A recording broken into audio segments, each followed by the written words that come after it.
the streets, waving and wishing them luck.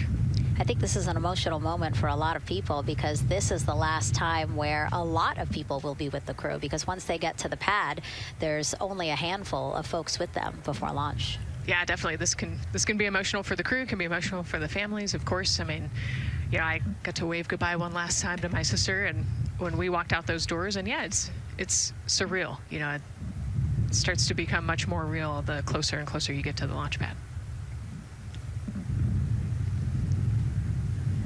20 seconds now from when we expect the crew to walk out those doors. It must be really hard for them to patiently wait for these very specific milestones. You've got a whole group back there that's telling jokes and keeping it light. So.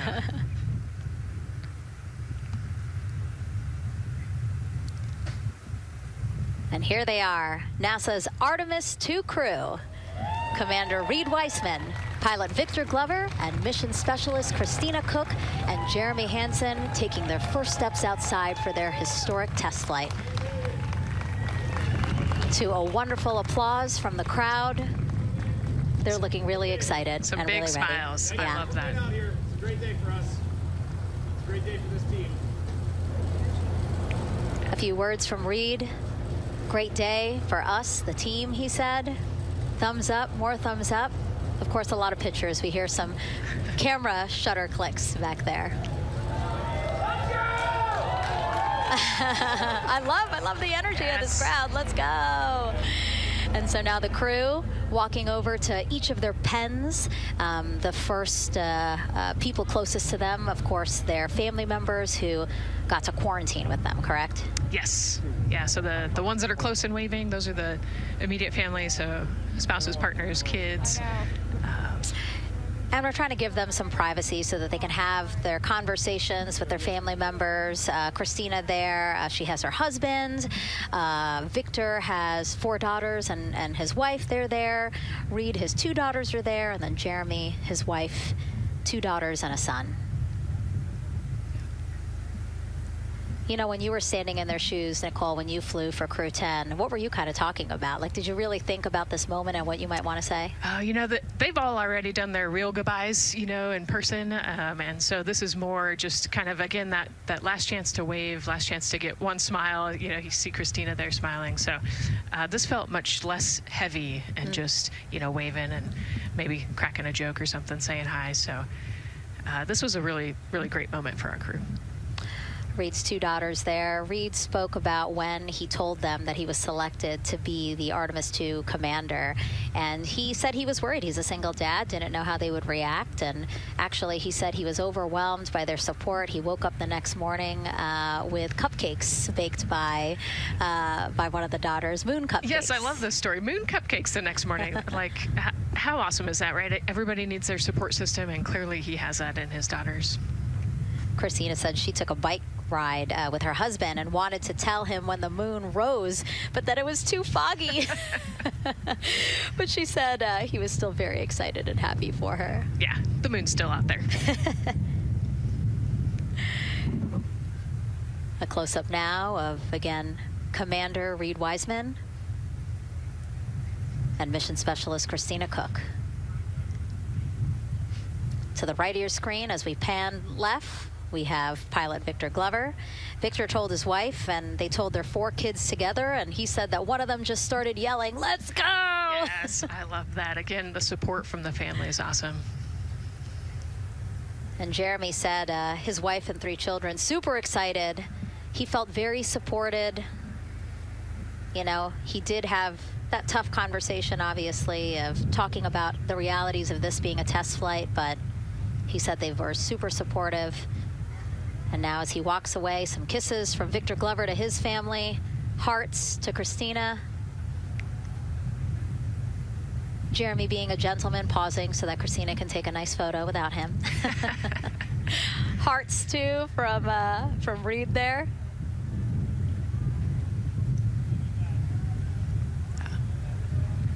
Hearing Victor saying, "Love you guys."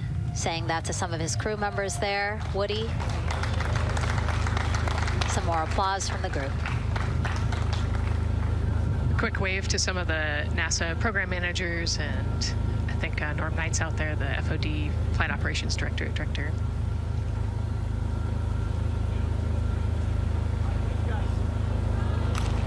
You heard Reed there saying, "Thank you guys," as the crowd picks up again with their applause, and the four of them step into their astrovan.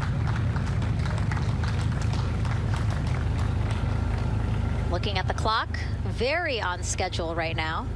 Again, according to the very detailed timeline of launch today, they are expected to drive off in about 20 seconds.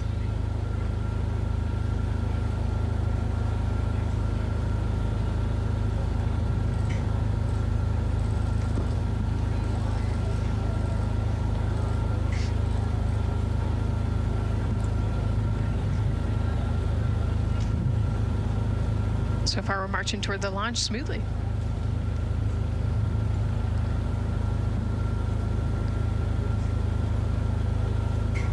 Do you think they're queuing up the video?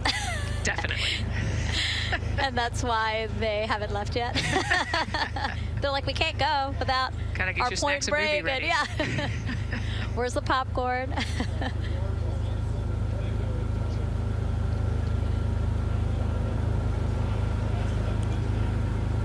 Again, good on the timeline. Of course, they do have these very specific milestones, but this is not one that has to be completely stuck to the second and the minute. Yeah, we will make up that time easily.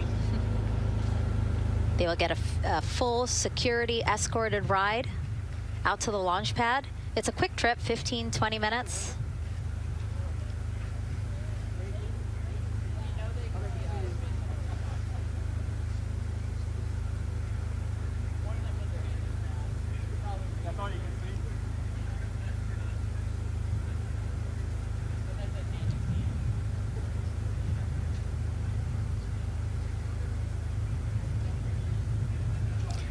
The closeout crew at the pad still just getting everything ready for their arrival.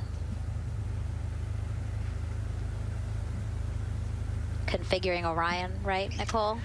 Yes, so they're probably laying out the seat restraints and getting all of the umbilicals set and ready to go so that when the crew gets there, they can ingress and start getting strapped in and connected to the capsule.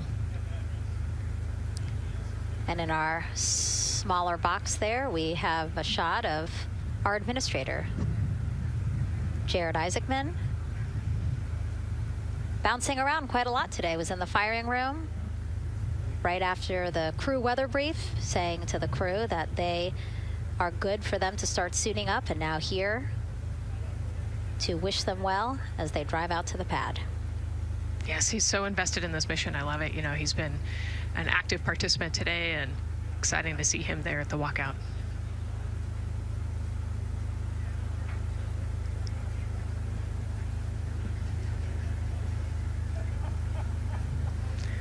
So in the van, they're probably getting hooked up to the portable cooling systems as well. So that would be my guess on the slight delay here, making sure everybody's situated, connected to cooling, and ready to go before they take off.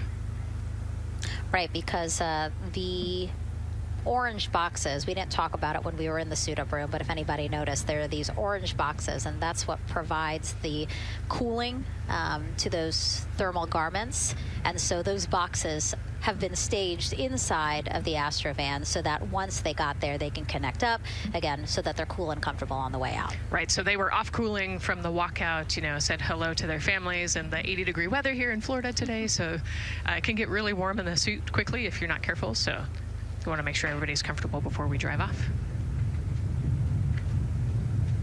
And then when they get to the pad, of course, and strapped into Orion, then they don't have any need for those cooling boxes anymore. They will get that cooling through Orion, through the different lines and umbilicals that they'll be connecting to there. Yep, that's exactly right. The Orion capsule and its environmental control system will take over once they're connected to the umbilical.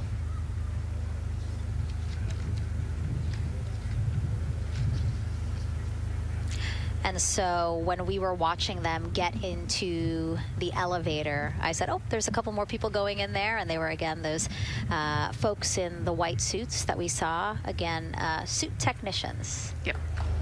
And there they go. And off they go. Reed, Victor, Christina, and Jeremy now on their way to Launchpad 39B, where they will fly to the moon, something no human has done in over 50 years. They may also set a new record as the farthest humans have ever been from Earth, a record set by the Apollo 13 crew almost 56 years ago today. We still hear cheers as they drive away from the operations and checkout building here at Kennedy Space Center. Now, while the crew make their way to the pad, let's get to know each of them even better. First, Commander Reed Wiseman. The moon, to me, it's the thing that connects me together with all the other humans in my life. I remember being a little kid lying in bed at night and just looking out at the moon in whatever phase it was in, and I was thinking, man, my friends that live like 20 miles away, they can probably look out and see that same exact moon. And then when I was in the Navy and I would look out at the moon and I'd be halfway around the planet, I would think, man, my brother can see that moon where he is and he's halfway around the planet from where I am. To me, it's a connection of life on Earth. We can all look up and see that moon, and it's always changing. The moon is never the same 2 days in a row. I love that. My name is Reed Wiseman. I'm the commander of NASA's Artemis II mission around the moon. I grew up in a little town just north of Baltimore, Maryland, about 20 miles north of the city. There was a National Guard base nearby my house, and there were A-10 aircraft that would fly over every now and then. I just would look up at them and be like, man, I want to be up there. I want to go do that. And then my brother went to the Naval Academy, and I would go every year and watch the Blue Angels fly during commencement. And that just started to grow and grow and grow. For a while, I wanted to join the Air Force, and then I realized Navy flies as well, and they fly from ships in the middle of the ocean. And that was it, like, done deal for me. That is exactly what I wanted to do for my career. Flying is freedom to me, especially when you're in a jet aircraft coming off of an aircraft carrier in the middle of the Pacific Ocean. Nearest land is over 1,500 miles away. So when you come off of that aircraft carrier, you are truly just alone with yourself out there. It is a magical experience to be out there all by yourself in an aircraft over the Pacific. Just it's free. I think anybody who accomplishes something that they set their mind out to, there's no one thing that does it for them. It's a combination of everything. I mean, the way my parents raised me, the way my brother and I, the way our relationship developed over time, my friends, being in the marching band, going to college, setting my own course, learning how to live on my own, being mentored along the way, being, kept on the path to success, but being given the freedom to, make excursions and fail every now and then and regroup and carry on. I think all those things come together in the end to get you where you are. I've had to overcome, I'm a human being. I've had to overcome a lot of fears. I'm pretty scared of heights. I joked about that on the International Space Station, but it turns out I'm only scared like at the edge of a building. When you're up on the International Space Station, even though you're 250 miles up, I never had that feeling of falling or that I was, at risk up there. I just kind of loved the feeling of floating and looking down at Earth. There have been challenges all throughout my life. By far, the biggest challenge was losing my wife in 2020 to cancer and now raising two daughters who are grown up now, but that's been the biggest challenge by far I've ever had to face. It is not easy. Being an only parent, trying to work a full-time job, and raising two kids is something that I think about every single day. I'm very proud of the work I've done. I haven't always done it well, but I've always shown up and tried as hard as I possibly can.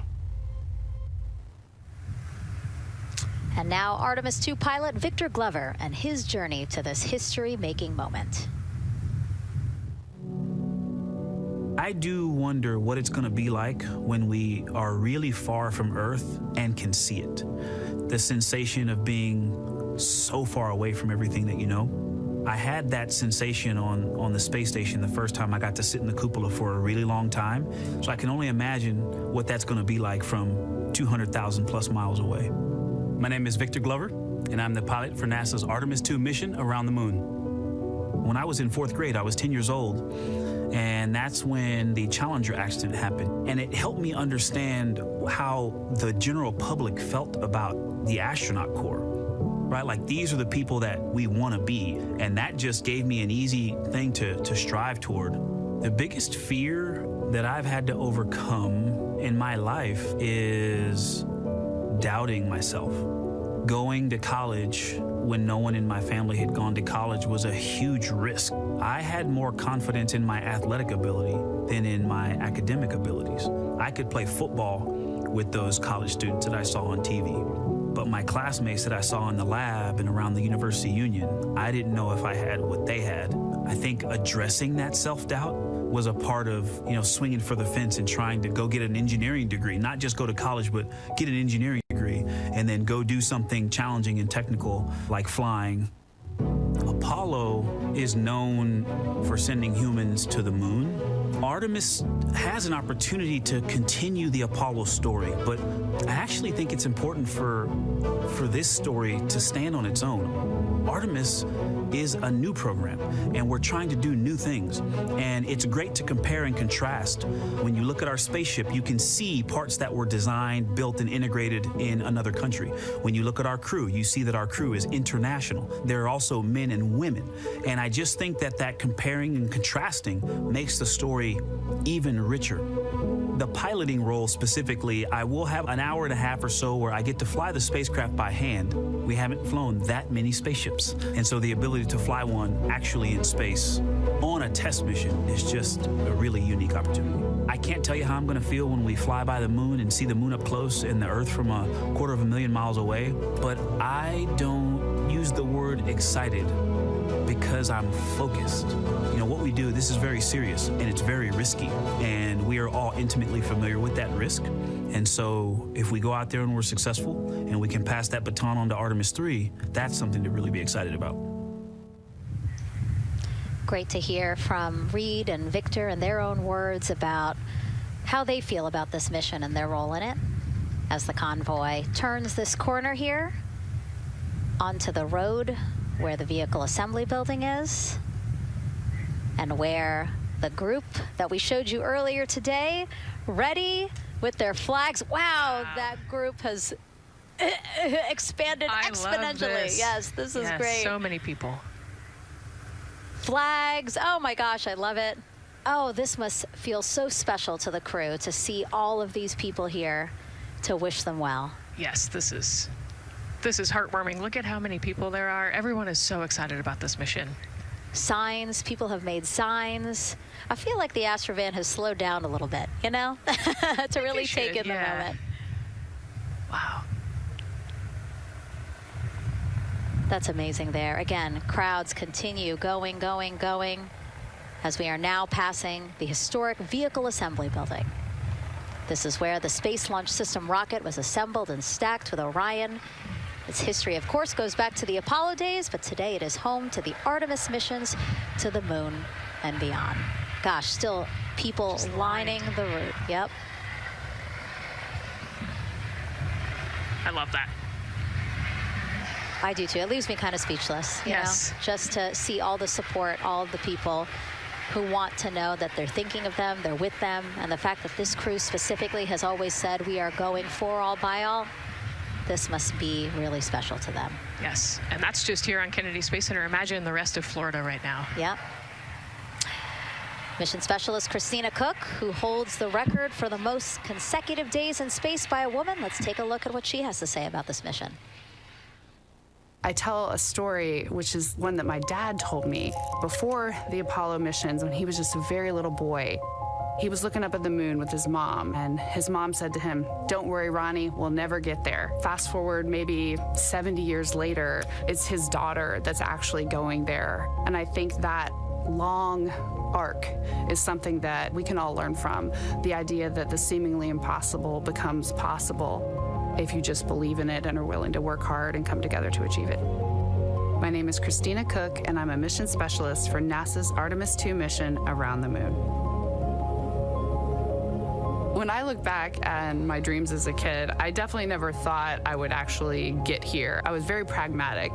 Even though I'm a dreamer, I knew that the odds were way against me again, so I might as well do something I'm loving in the meantime. I definitely loved science and math in school and, did pretty well in those things, but I also loved being active. I was always outside. I loved things that made me feel small. I loved looking at the night sky, oftentimes between the pine tree branches, or I loved the ocean. North Carolina also has mountains, and when we go there, I just loved the vastness of all of those things. I loved how they made me feel and what they made me think about, and the vastness of the universe and how much out there was to learn. I'm drawn to exploring. I'm drawn to challenges that involve both mental and physical, and I'd much rather be solving problems wearing a whole lot of equipment and in a harsh environment, and that's just something I've carried with me ever since I was a kid. Thinking about the fears or challenges that I've had to overcome, there are just so many. I mean, basically, it's just been, that has been the journey. I always say to people, do what scares you, and that means I have to follow my own advice. So doing what scares me meant getting on a plane and going to the Antarctic, getting on a plane and going to study abroad in Ghana, applying to become an astronaut, opening the EVA hatch in the airlock and going out of it into the darkness, strapping myself onto a rocket. And so for me, I think that no matter what the challenge, recognizing that if people believe in you and you believe they believe in you, challenges seem always a little bit easier. To me, the moon, it represents history. It is a witness plate. Everything that's ever happened to the moon is still written on the moon. Every single person has looked at the moon their entire lives. We see the same moon. That's something really special. It's just the epitome of a symbol of something that's in each of our hearts, but that's also represents exploration and reaching. And as we continue to watch the convoy, almost at the pad, mission specialist and first-time flyer, Canadian astronaut Jeremy Hansen.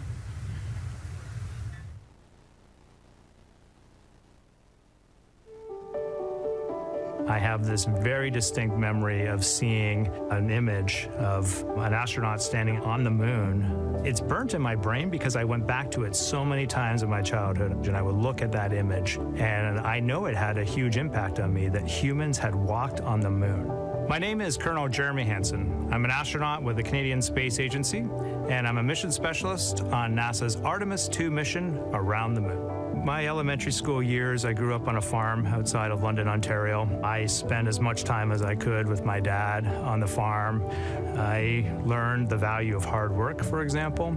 If I wanted to go to work with Dad, it was going to be a long day, and I was going to have to not complain, or I wasn't going to get to go the next day. I had a treehouse. I had a vivid imagination. And I changed my treehouse into a spaceship. I made all these dials and controls. I had circuit breakers for switches that I found in the barn. And I was exploring space in my imagination. The most important thing I did to get to where I wanted to go in life, which was flying fighter jets and eventually becoming an astronaut, is I shared those desires with other people. And it turns out, just like you don't go to the moon on your own, if you could, I would have done it a long time ago in my treehouse as a kid, you have to go as a team. I think the biggest impediment to achieving my goals was, of course, myself. And I think that's a common human experience. There are many times where just little things would get in my way, and my immediate interpretation of that was, well, now that goal's out the window. You know, people must have lifted me back up, and somewhere in the back of my head, that persistence came through. And I think that's a common human experience, to doubt ourselves. I've come to this, I guess, realization that I believe that we all have gifts to contribute, and the goal is to figure out how to use your energy towards adding positively to humanity's existence on this planet. But I love it when humanity sets big goals, like sending humans to the surface of the moon with an eye to eventually going to Mars, because when we do that, we can bring together genius from not just even in one country, but around the world. I've also learned from my indigenous mentors that they refer to the moon as Grandmother Moon. So you've probably heard of Mother Earth. They use Grandmother Moon because Grandmother Moon is responsible for the water in their community, just like the moon moves the water around the planet, affects the tides. And I think that's a really beautiful thing for us as we go back to the moon, to think about all the different cultures around the world and how they view the moon differently. And that's really neat because we all share that same moon in the night sky.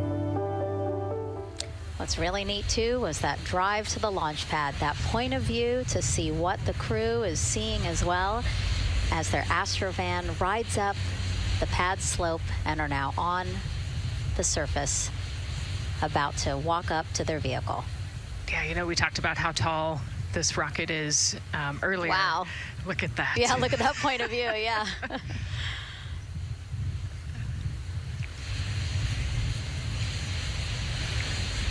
Pad 39B, another historic place here at Kennedy Space Center. Construction began in 1964, finished 3 years later. Apollo 10, the full dress rehearsal for the moon landing. That was the first mission to launch from this pad. Yeah, you know, we've used this pad for a lot of missions. You know, we modified the pad in the 70s and 80s, and then the shuttle missions actually launched from here as well. And then, of course, Artemis I took off from this launch pad, November 2022.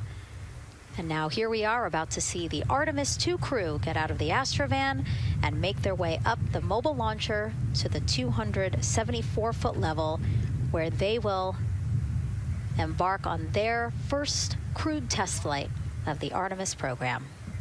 You know, I think that button in the elevator actually says space when you hit it. It. Yeah. Really? At least on 39 Alpha it does. So I imagine it says something similar here. Again, let's take a look at the clock as we wait for the crew to get out. 4 hours, 10 minutes and counting until the top of our 2-hour launch window today. Let's head back across the street to Daryl, who's following the launch team every step of the way. All right, thank you, Megan and Nicole. And here inside Firing Room 1, we had a nice moment. The launch director, Charlie Blackwell-Thompson, NASA's first female launch director, standing up from her console, taking her cell phone and snapping photos as the Artemis II crew that she had just given the go to leave the astronaut crew quarters, driving by, and of course going up the causeway until they got there to the pad. And now we see them coming out of the astro van there and getting ready to ascend the launch tower. Well, we got a weather brief before they went out to the pad, and of course LWO gave a go. There could be some rain out there at the pad. It's already rained out there already. If you're in the area and you're watching right now, well, certainly you know that there's some rain in the area. There's going to be spotty showers that are going to be coming ashore here, and we expect that throughout our rest of our countdown. But we also are getting forecasts that there'll be some clearing as we get closer to our launch window. Big wave from Reed Wiseman there, and a thumbs up as the crew goes into the elevator to ascend the launch tower to go up to the level where they'll walk across the crew access arm and get into the white room. One of the things that you're going to start to hear now is from the crew themselves. We're going to be airing the Orion to Earth loop, which is the communications that's going between that crew and the launch team here as they walk them through configuring their various consoles as well as getting ready. A nice moment here, and I'll just pause to just look and see as the crew walks across the zero deck, as they call it, which is the deck that's right there even with the engines, and they're taking a moment to go over there and stand up and gaze up at the 322-foot tall SLS rocket. This was part of the plan for the Artemis II crew, and potentially a rocket that could help them make history to go farther from Earth than any crew has before. The farthest distance from Earth when they launch will be roughly around 248,000 statute miles. They're expected to go about 4,000 miles farther than the Apollo 13 crew did. And now they've headed to the elevator to go up. Again, I was talking about the loops. You're going to be hearing from the crew as they discuss with the launch team getting various systems ready to go. And then closer to liftoff, we'll hear the operational launch team loop brought forward ahead of the critical pre-launch polls and then the start of terminal count. And that should be right around L-25 minutes, right before the NASA test director gives their poll and the launch director gives her management poll, which happens at L-17 minutes. Right now, a lot of focus is on, of course, the closeout crew. They've made the way for the crew to get inside the spacecraft now and walk across that crew access arm, and there they are. They have been working on a tight timeline, but they are ready to go, and they are ready to receive the crew and start putting them inside their Integrity spacecraft. That's it from the firing room. We'll send it back to Megan and Nicole. And Launch Director Charlie Blackwell-Thompson, again, we mentioned her a second ago. Her team have been training extensively for this moment since Artemis I launched in November 2022. Today, they have a message for Reed, Victor, Christina, and Jeremy.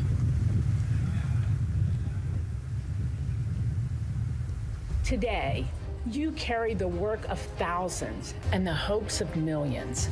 Every test, every simulation, every long day and night have led to this moment. This team is ready. The vehicle is ready, and you are ready. From the ground to the moon, Godspeed, Artemis II!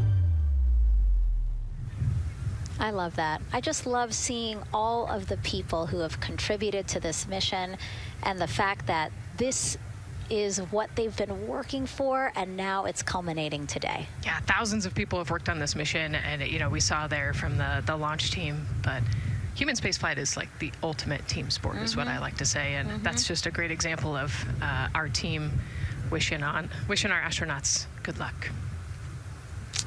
That shot there that we were just looking at was aimed at the elevator doors, again, to catch the astronauts as they make their way up to the 274-foot level of the mobile launcher. The mobile launcher is the structure you see there. It is not only a way for the crew to obviously access Orion, but also provides the fuels, communications, all that to the rocket. And now we're watching the crew walk across the crew access arm, getting a beautiful view of Kennedy Space Center. From 274 feet. Woo. Nicole laughs because Nicole is also, like Reed, does not like heights. Do not like how open that crew access arm is. But Reed made it across, so that's good news. It looks like they really enjoyed it. You know, they didn't just walk straight past. Christina and Victor, we definitely saw. Some thumbs up there, looking out, yep, that crew access arm. And then Reed, he knows where that camera is. Taking the opportunity to, again, just tell folks, hey, we're doing good. Ready for it. Yeah. And it looks like they're actually probably signing their patch. Yeah, there's a wall with patches there, and so each crew signs when they get up for their launch. And so this is probably actually the first time a crew is doing this in the White Room of Launchpad 39B. Don't quote me on that, but I think the signing started with the commercial crew program. So there's a lot of that in the White Room over at 39A, but again, this is 39B. Yep. And so now in this room here, the White Room, again, we will see the crew don or put on their communication caps again, their helmets, their gloves, and remove coverings that they had on their shoes. Yeah, so they want to protect the suits while they're walking out and up to the White Room, and now they'll finish reassembling those suits. Put the boots on, put the gloves on. You can see they're working their comm caps now, and they'll work the helmets eventually as well. And so as we watch this process unfold, why don't we take a couple of questions from you guys? What is the most difficult thing about preparing for a flight? Nicole, that question's obviously for you. Ooh, this is a great question. You know, I think we get such good training. You know, this crew's been training for years. And so they know this rocket and this capsule inside and out. They know all the dangers. They know how to react to anything. So I actually think, you know, preparing your support system and your family, I think launch day is actually tougher for your family than it is for you. And you know, we've heard the crew talk about the difficult conversations that they've had with their family to prepare for this historic test flight. And so I think, you know, the closer and closer you get to the rocket, the fewer and fewer things from Earth you keep. You know, they left their suitcases at crew quarters this morning. They left their cell phones, their laptops, everything. And so you are just a human in a spacesuit about to get on a rocket with all of your loved ones watching. And I think that can be probably one of the most difficult parts about today. And while you were answering that question, Nicole, we did get a chance to check. Yes, this is the first time crew has signed the wall of the White Room, again, here at pad 39B. Let's take another social question now. All launch windows happen to be in the evening. How come? Obviously referring to the April opportunities specific to Artemis II. Right.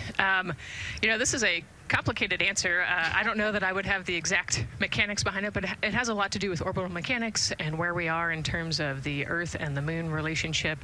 And, you know, like we said, we're trying to get on that free return trajectory. And so it has a lot to do with when we can do the perigee and apogee raised burns and the translunar injection. So there's a lot of math that goes behind these launch windows and why they shift and move, and why we just so happen to be in the evening for the April launch windows.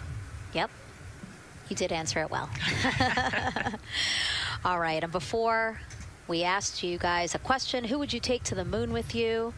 Would that be a bestie, a pet, family member, or seasoned astronaut? Overwhelmingly seasoned astronaut. So, Nicole, you and I are going to the moon.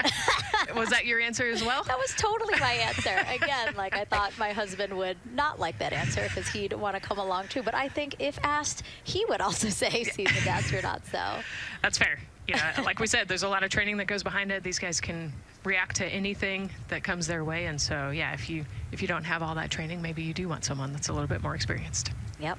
So, correct answer, everyone. And now we have another question for you. What do you want to know about living in Orion? What the crew eats, how the crew sleeps, how to fly the vehicle, or how free time is spent? Another great question. Yes, I'm excited to see what they say. Yeah, so head to NASA's Instagram or Twitch accounts to vote, and we'll share the results as soon as possible.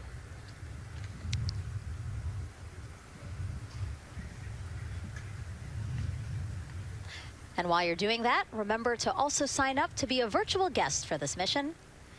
Just go to the link we'll pull up on your screen. As a virtual guest, you will get mission-specific information, notifications of any schedule changes, and curated resources straight to your inbox. You will also receive commemorative stamps for your virtual passport after launch and splashdown. Again, we really, really want you guys to engage with us, engage with this mission, come along with us for the ride. So yeah, take advantage of these opportunities to be a part of it. Yes, it's a mission for all. And so back in the suit, no, not the suit-up room, the white room. Well, they're suiting up. You can see why I might have slipped that up. So they are continuing to put on gloves. Reed and Jeremy look like they've been checked. Again, they've put on their gloves, their helmets. They've taken off those coverings on their shoes now that they're about to get into Orion. And then suit technicians are also helping Christina and Victor. And they're in this particular order, actually, because this is the order in which they're going to ingress into Orion. Again, we have Reed, Jeremy, then Victor, last Christina. Yeah, and that just has to do, like you said, with the seat orientation. So as the astronauts sit down and lay back in the capsule, the left side will be Reed, and then below him will be Jeremy. So that's why they're going to get in first, to create space for then Victor and Christina to get in. And let's talk a little bit now about the closeout team. We saw a few of these folks also in the suit-up room. Suit technicians were in there, again, to make sure that they get into the suits properly. And then a couple of them came out to the pad here to, again, do the same thing. Hey, are you comfortable in these suits? Is everything is as you expected?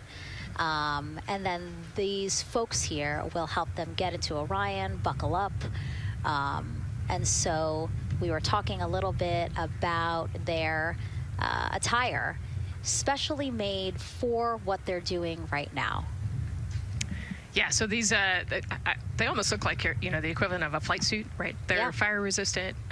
You know, they've got the straps on the back for emergencies that mimic the same straps that the astronauts have on their suits, so that you can use the same exact equipment in an emergency egress from the pad, for example. So we can use the same equipment to get everybody safely away from the pad as required or if needed. Yeah, always thinking about those contingencies, you know, how to very quickly, if there were an emergency, get everyone out, not just the astronauts, but also the closeout crew if an emergency was happening while they were still at the pad. And so those suits, flame retardant. Also, when we see them crawl into Orion, you will notice that they are on their knees quite a bit, so built-in knee pads. Really a thoughtful design for the purpose that they're serving today.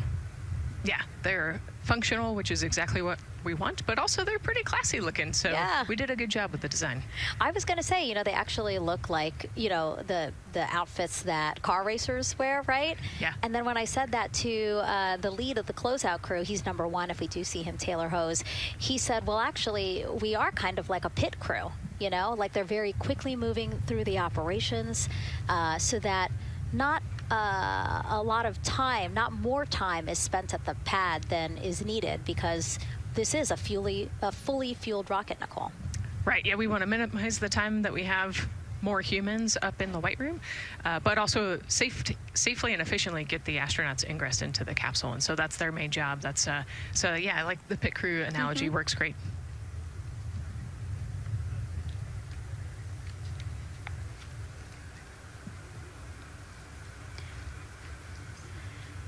And so, Nicole, as we get ready to see them ingress, I know you'll be, again, an invaluable source as we talk through this part of the launch countdown, because you've been inside a mock-up of the Orion spacecraft. And I know that because you texted me a photo that you took, this selfie in the mock-up, and little did you know I was going to put it in this broadcast. Yeah, this was actually a really wonderful opportunity. Last week, our flight control team at Johnson Space Center hosted an open house of the Orion mock-up there in the space vehicle mock-up facility. And so I got to spend some time in the capsule with some of the flight controllers who are actually sitting on console right now and talk to them about everything inside the mock-up. So you can see I've got a bump cap on. It's like a small hard hat. There are a lot of, you know, metal corners and things, and we are still squishy humans at the end of the day. And so they want you to be careful while you're moving around in there. But I got to see, you know, how the crew will ingress. I got to look at the umbilical and the seat straps, and I got to see, you know, the emergency equipment and the stowage and the toilet. I got to see it all. Got to talk about everything. It was pretty cool. It was a really great time. You know, Michael and Bruce were great with me. They answered all of my questions. Yeah, because it's really good to be able to give that perspective, because, and as you guys will see, yes, we do have cameras inside Orion and we'll of course take you in, but it doesn't give you a true feeling or idea of how big the space is, you know, how things are configured. Again, like when we see them go in, they're actually on their backs. Yep. So again, it's just hard to really get a sense of the inside there, but Nicole is going to really help walk us through that. Yeah, you said they're on their backs, and you know you have to somehow get there, and so they're actually going to almost barrel roll onto their shoulder to get onto their backs, and their feet up on those leg rests. Actually, Andre's holding onto right there. You can see Andre number 2's inside getting everything ready for them. And actually, those leg rests for the pilot and commander seat will come off once they get into orbit to create some more space for them. And it looks like we're getting ready to ingress here. Yep, thumbs up from Reed. Everybody configured with their suits, and so in we go. They actually get inside by walking backwards. That's the easiest way to get in, right, Nicole? Yeah, so he will step down right over the flywheel or the exercise equipment that they've got in there. We'll talk to that in a second. And then you actually step down right on top of the toilet area backwards. You can see him going now. Oh, and he's already turned around and walking in. You can see Dre's protecting his helmet and his visor there from all that metal. Yeah. It's a tight squeeze, but they've done this a lot, so Reed's already all the way across the capsule. Yeah, that was fast. Impressive, Reed. Impressive. That's why you're the commander. Oh, a heart there from Jeremy again. Yep, Canada. Yeah. Canada is about to get into Orion. And so you mentioned Dre. Why don't we talk a little bit about him? So that was NASA astronaut Andre Douglas. And he is actually one of the backup crew members for the Artemis II mission. He trained alongside the primary crew and will step in and if any of the 3 astronauts are unable to fly. Yeah, Dre's actually a classmate of mine, so fellow fly. Oh, yeah. Yeah, so we've worked very closely together. It's exciting to see him in this role. Yeah, Virginia native, selected as an astronaut candidate in December 2021. He completed his training in March 2024 and was subsequently named as the Artemis II backup crew member just months later in July.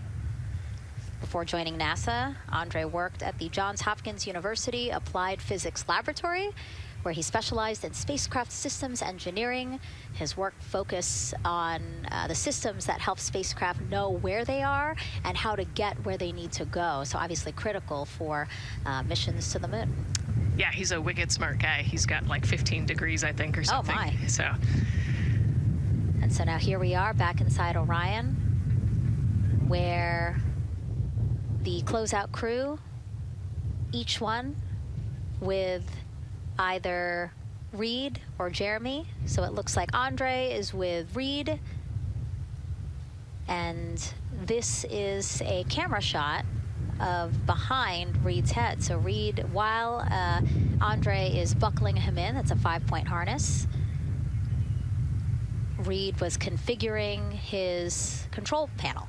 Yeah, the displays. We're getting the displays ready so that they can monitor all of the systems and monitor the launch as they go.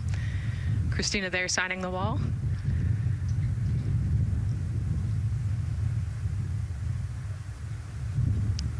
Got to put away the pen.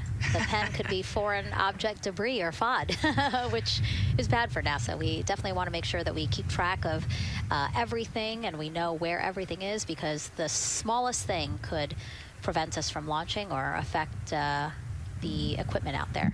Yeah, and you'll actually see that most of their tools will be tethered as well, so nothing can fall through a crack or drop.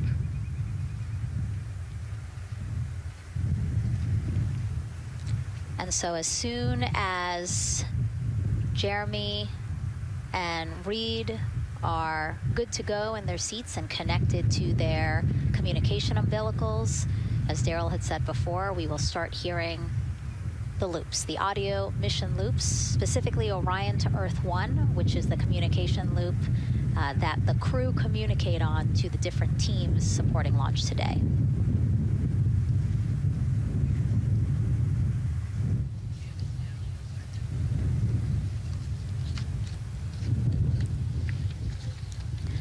And as we said when we were in suit up, after they do communication checks, again, suit leak checks to make sure that nothing went wrong between the suit up room and here, and also to specifically connect them to the Orion systems.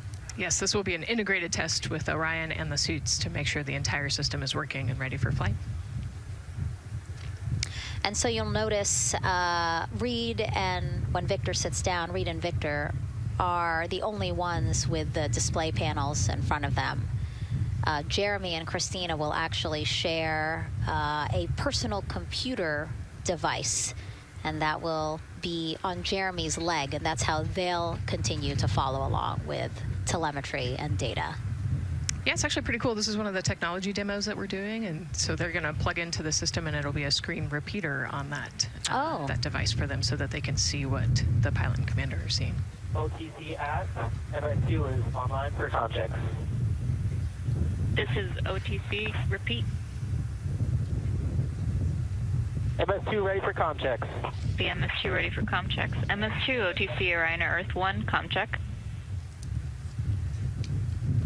OTC, it's MS2. Have you loud and clear on 1. You're welcome, sir.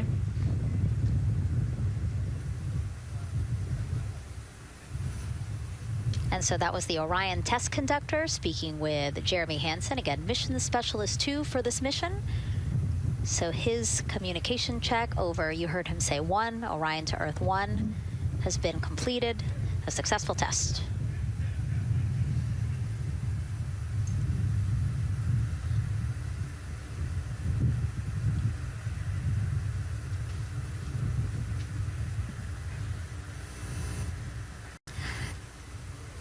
The rest of the crew here waiting in the white room. Again, as Nicole was saying, a little tight there for all of those folks. So Christina and Victor will wait until Reed and Jeremy are done getting buckled in. Yeah, I think 4 astronauts and 4 suit techs would be a tight fit in that capsule. Yeah, I mean, take a look at Bill. He's number 3 there, that the suit technician there. He is kneeling where Christina will be in order to get Jeremy situated.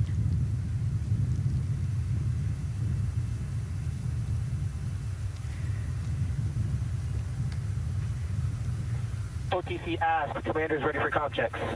OTC copies. Commander. NTD, Mexico 212, com check. NTD, have you loud and clear here as well. I'll catch FTS on 194, thank you. Commander, OTC Orion Earth 1. OTC, CDR has you loud and clear. Good comm, welcome, sir. And there you have it, a successful comm check with Commander Reed Wiseman. And so... And CDR, NTD on Orion Earth 1 for comm check. I got you loud and clear, NTD. And good to have you on board. Good luck today.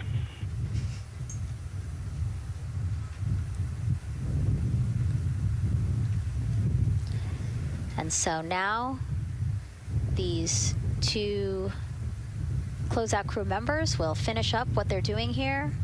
Again, Nicole, walk us through what is happening here. They're connecting umbilicals, is what we said. Yeah, they're strapping them in, so they're getting their restraints connected. It's a 5-point harness with a quick release, and then they're connecting the umbilical, which has actually 4 different connections. So it's got the air in, air out, the water for cooling, and then the comm as well, the communication cable. So they're going to make sure that all of those connections are good to go, make sure the crew's receiving the cooling and the air, and then we heard the comm check as well. So they're just making sure the umbilical connection was good to go, getting them strapped in and ready, and then they will move on to Victor and Christina.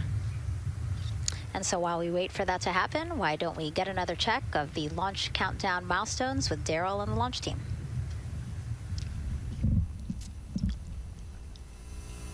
All right, welcome back into the firing room 1 here, where some of the launch team is having some pizza that was brought by the administrator. That was nice of Administrator Jared Isaacman to bring that by for the launch team to enjoy. We're L-3 hours and 44 minutes and counting as you can see the crew ingressing into the spacecraft. There are a number of things that are happening on the timeline.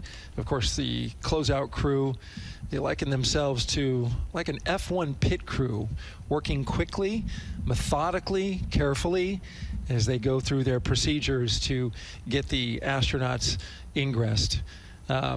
Overall, there's a little bit of timeline pressure, right? There's only a certain amount of time, as you see the astronauts going into Orion, only a certain amount of time that they can spend on their backs.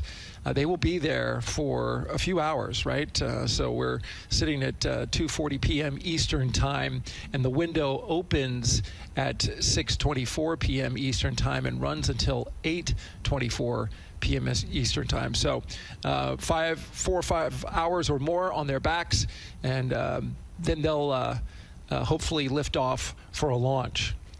So of course the crew is mindful at the time. They don't want to slip into the window if they don't have to, and so they're keeping a tight lock on the margin, the amount of time that they're working there. And there's a heart from Christina Cook. Great to see that as she gets ready to get into the Orion spacecraft, one that they named Integrity. It certainly fits this crew from what I've observed. Now, right now, the rocket's tanks, they're in what's called replenish mode. So another factor for this closeout crew is, and the crew themselves, this is a fully tanked, almost ready to go rocket. It's got all the propellant it needs to go to the moon. It's just a matter of getting the astronauts in, getting them configured, and getting all the systems, the high energy systems, bringing them all online in order to launch this rocket. As they sit there, there is propellant boil off that's happening. All tanks are at 100%, but the propellant, which is liquid oxygen and liquid hydrogen, those two propellants are minus 423 for hydrogen and minus 297 for the liquid oxygen. They are boiling right now. They've been boiling the entire time when they've been in the tank. And that is vented out, as you can see. When we look to a wider shot of the rocket, you can see the venting and the little wisp of clouds that are coming out from the top of the rocket and the middle part of the rocket. And that is because just like you boil water on your stove, those propellants are boiling. Of course, their boiling point is much lower than than water, and so it doesn't take much for them to boil. But just as if you were to leave your pot of water on the stove and just leave it there, what would happen? Well, it would completely boil off, and all the water would be gone. Just, you know, basically turned into water vapor inside your house. Well, it's the same case here. So we are continually replenishing the rocket with propellant, liquid hydrogen and oxygen, running from those propellant lines that you see there going into the rocket. So that continues to go well. Overall look from the launch team here, this has been a very smooth countdown so far. The cryo tanking went exceptionally well, and the launch team is really in a good mood right now. Cautiously optimistic, understanding that with a system this complex, you can have something unexpected happen. But to this point, the firing room is really encouraged by what they've seen so far, and are especially excited to see these astronauts getting inside the spacecraft. L-minus 3 hours and 40 minutes and counting until we open up that window for launch. For now, we'll send it back to Megan and Nicole.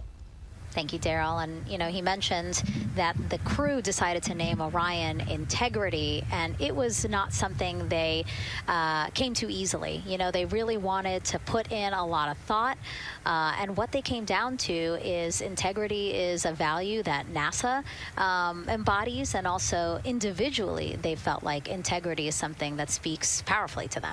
Yeah, and I think the other part of integrity, you know, it just represents the humility and the professionalism behind the entire team that built this rocket and got us here today. And so it's a fitting name for this capsule. Yeah, like I said, I think the crew said it took them a little bit to decide on what they wanted, but I think they made the perfect choice. I agree.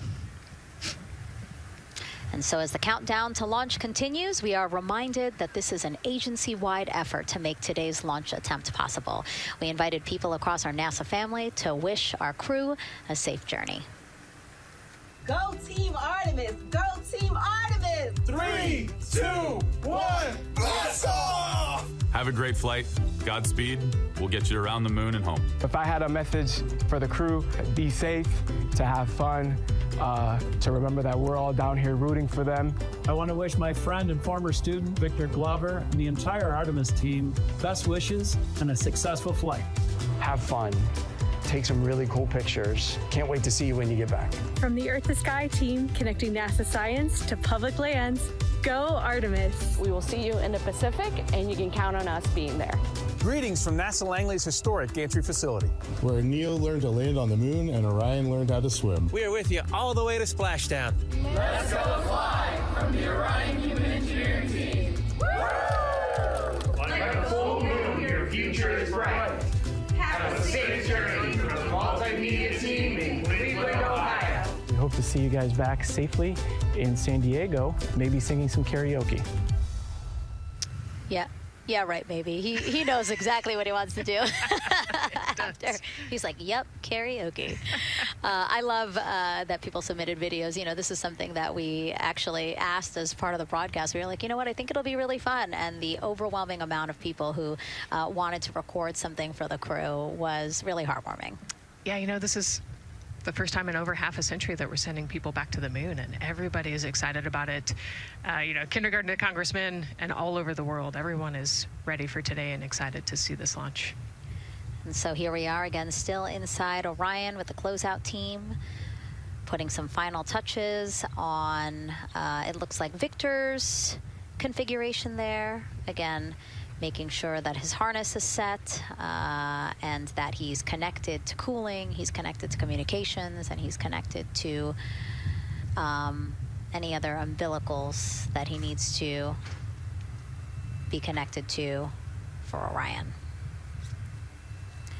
Again, we are sharing so much information with you, and we hope you find it educational and fun. But we do know you guys still have some questions, so why don't we take another one now?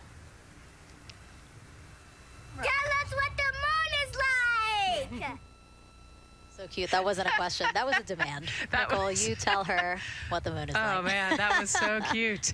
Oh, man, the moon is really cool, right? So it's a lot of like gray and white and kind of shades of gray.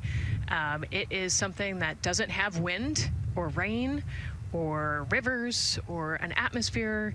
And so we like to say it's Christina said it earlier, it's the witness plate to the universe. And, you know, it has all these impact craters because it's not protected. Things hit it all the time. Meteoroids, asteroids, all sorts of things hit the moon and create these impact craters. That's part of what we want to go and look at and learn about on the moon. It can tell us a lot about the age of the universe and the age of the moon. You know, it's 4.5 billion years old, and we can learn a lot from just looking at the regolith or the dirt that is on the moon. Well, thank you for that question, and thank you for that answer. She was cuter, Nicole. I agree. And then earlier today, we wanted to ask you, what do you want to know about living in Orion? And we told you to pick between what the crew eats, how they sleep, how they fly the vehicle, and how free time is spent. And the winner, most of you wanted to know how to fly the vehicle.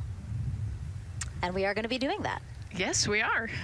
You know, that's a great question, and actually part of what we're going to go do. So the rocket is fairly automated, right? There's a countdown, and the whole system knows when it needs to ignite the engines. But we are going to do some manual piloting throughout this mission. Once they launch and they separate from the ICPS, they're actually going to do a rendezvous and proximity operations demonstration. So what does that mean? They're going to take that portion of the rocket and they're going to try to fly closely to it. And so they will actually take manual control of the Orion spacecraft and try to get nice and close to the other portion of the rocket that had just separated. And so you can see actually a little bit in the view that you have right now. So on for Reed, the left-hand person, his right hand, there's a kind of a joystick, if you will, on the right side, and then on the left side there's something similar. And so they've got, you know, translational and rotational hand controllers in order to command the rocket in different axes. Yeah, it's really exciting. I mean, Victor said it himself, like one thing that he's really looking forward to is piloting Orion manually. So we'll get to see that during our continuous coverage. Again, we are covering this entire mission. We started with tanking, and we will go all the way through splashdown, so you will see what Nicole was just talking about, that proximity ops demonstration, where the crew will pilot Orion manually.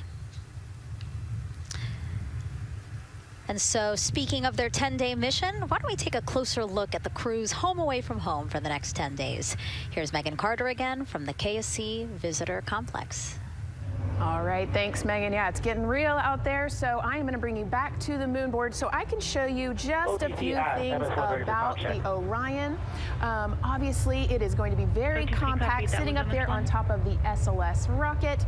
Very compact, like I mentioned, over 355,000 pieces. So let me show you a couple key components, starting with these three fairing panels right there. When the rocket blasts off, obviously it is going to get very fast. MS1 it's going to get hot on Ryan Earth 1 for windy, and so we have these three fairing panels in place to help protect our astronauts.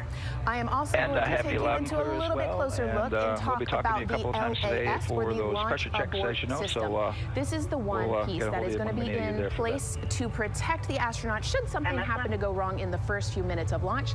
They can actually hit those abort motors, and these can activate within milliseconds, basically faster than you can even blink, and that is going to pull the crew and the crew capsule away from any danger. Now, obviously, we hope that those are not needed, and if that is the case, then about 3.5 minutes into flight, the LAS and those fairing panels will actually activate and jettison away. They'll fall away from the rocket, because at that point, the crew can actually abort the spacecraft safely by themselves. Now, we've talked a lot about the crew capsule right here. This is where they are going to spend the duration of their flight. We're going to talk a lot more about that one in just a little bit, but for now, let me jump down here to the service module. This is the one, we're going to think of this as the powerhouse for the spacecraft. It's pretty much going to provide them with almost everything that they need for the entire mission. Temperature control, removing the carbon dioxide, providing them with oxygen, so much more. You can also do course corrections and things like that. So super quick breakdown, but as you can see, all of these components together are going to make the spacecraft one that is built not just to fly, but to protect, sustain, and bring those astronauts home. All right, lots more to come, but let's see where we are with the crew. Back over to you, Megan. Hey, thanks so much, Megan. A lot of useful information there. And we did want to point out that you did hear over and the... PLT, NTD on Orion to Earth 1 for comm check. NTD PLT, I have you loud and clear on OE1. And I have you the same. Welcome aboard. And so, again, we are now hearing mission audio loops, specifically the Orion to Earth 1 loop, the communication channel for the crew. Successful comm checks by both Victor and Christina. CDR, OTC Orion to Earth 1. CDR. Yes, sir. Configure ARS to shoot mode per EPROC 10.1.1. Crew ingress and vehicle pre-launch config, step 1. 10.1.1, crew ingress and vehicle pre-launch config, step 1. Going in work now.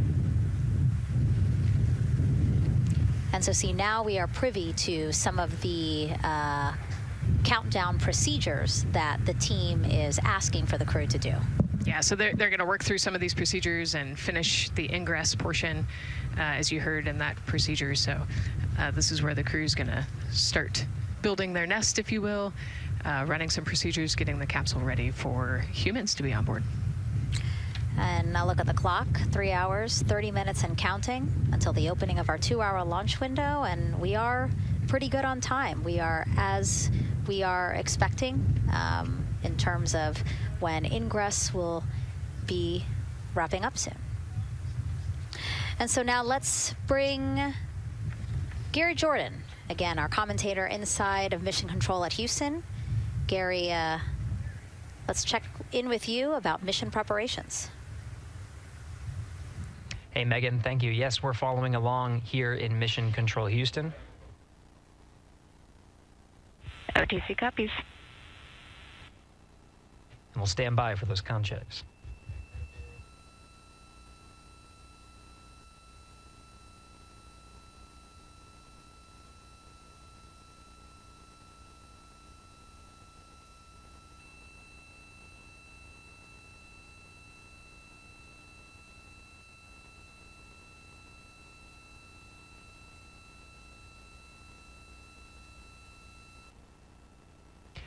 And again, we're waiting for those comm checks. We did confirm from our IVA officer here in Mission Control Houston that all 4 suits have plugged in umbilicals. And CDR, NTD. Go ahead, NTD. Yeah, Reed, we're ready to proceed with the voice checks if you and everyone else is.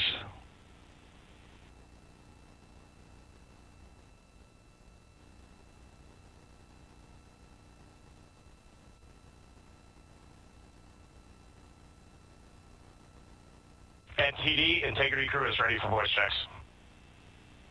I copy that. And integrity for the entire crew, comm check on Orion to Earth 1. CDR. PLT. MS1. MS2. Good comm check by all. NTD moving to Orion to Earth 2.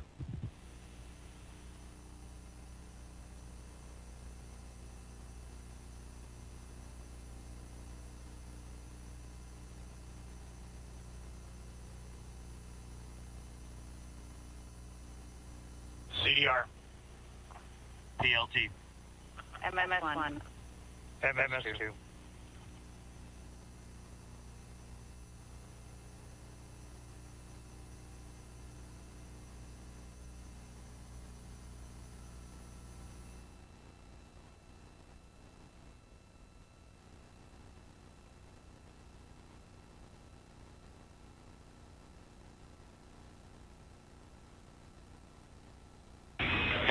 Integrity Houston on Orion to Earth 1. Voice check for the entire crew.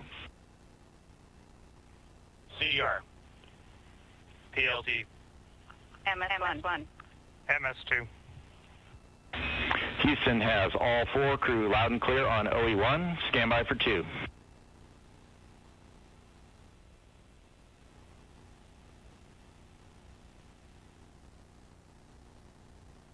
initial word was broken.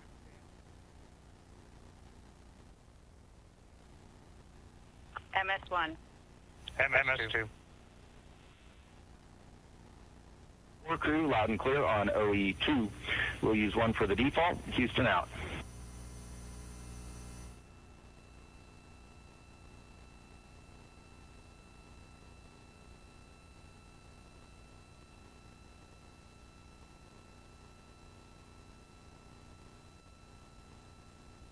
And CDR, NTD?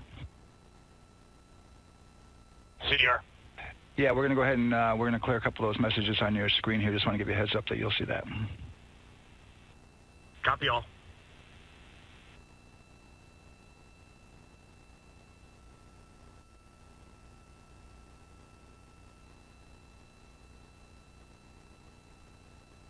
CDR, OTC, Orion Earth 1. CDR. Yes, sir. Perform crew suit leak checks per 10.1.1. Crew ingress and vehicle pre-launch config steps 2 through 4. Annunciation of LCC O-ARS-001 will occur. 10.1.1 crew ingress and vehicle pre-launch config steps 2 through 4. Going in work now.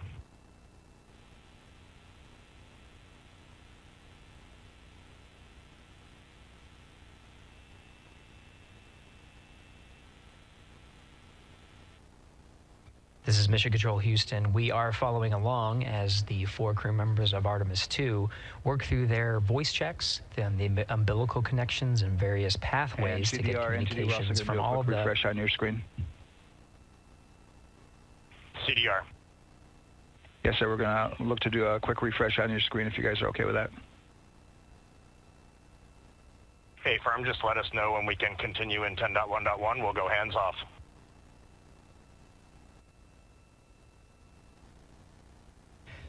.1.1 referring to the procedures that they have through the various phases of ingress and some of the checkouts needed to prepare for today's launch.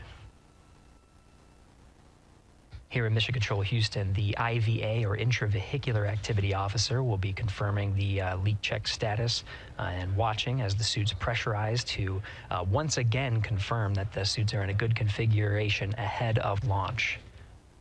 Of course, for the teams here in Houston, launch is just the beginning. The first flight day is jam-packed with activities. Shortly after main engine cutoff, Integrity will enter into a coast phase while still attached to the in-rim cryogenic propulsion stage, or ICPS, and prepare to deploy the solar arrays. With power being generated, Integrity prepares... Go ahead, NTD. With that refresh, and you got to go to proceed with your 10.1.1. Picking up 10.1.1, step 2.3 through 4.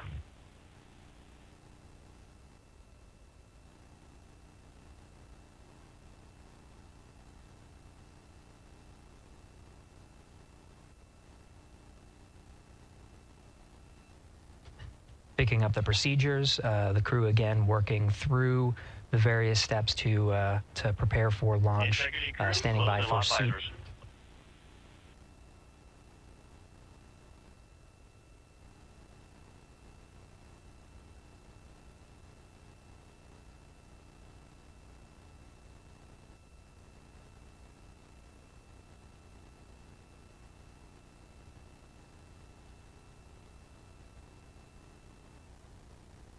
This is Mission Control Houston. With visors closed, the pressurization tests can commence. We'll stand by for word of a good leak check on all 4 of the crew member suits for the Artemis II mission. Again, this is the very beginning of a very busy flight day for our 4 crew members. After launch, they have a series of burns to prepare for.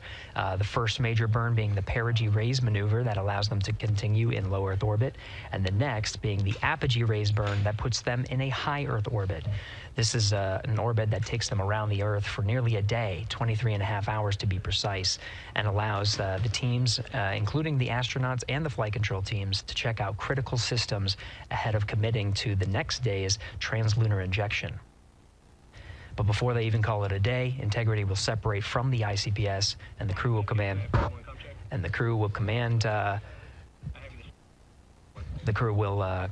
the Orion capsule to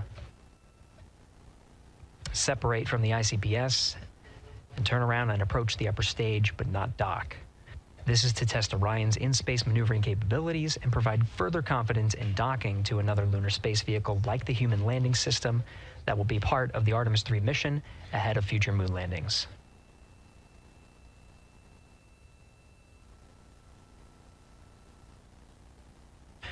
These are just a few of the highlights of the very first of 10 flight days as we await for confirmation of good leak checks inside the capsule Integrity. And there's a lot more to this mission. A reminder that this is, of course, a test flight. The purpose here is to demonstrate procedures, systems, and life inside Orion on a mission around the moon for the first time, and give further confidence in the capabilities that are charting a return to the lunar surface.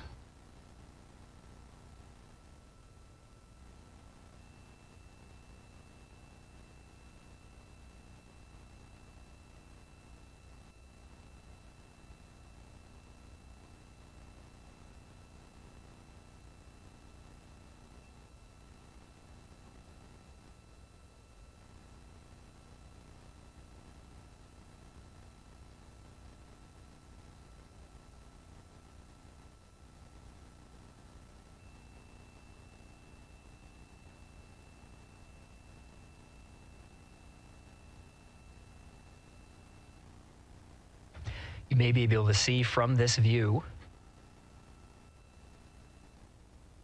the suits themselves inflating. This is, again, a pressure check, verifying that the suits are leak-free ahead of the Ascent portion of today's flight. How you see the crew now with visors down will be the configuration of their Ascent all the way through core stage separation, about a little more than 8 minutes after booster ignition.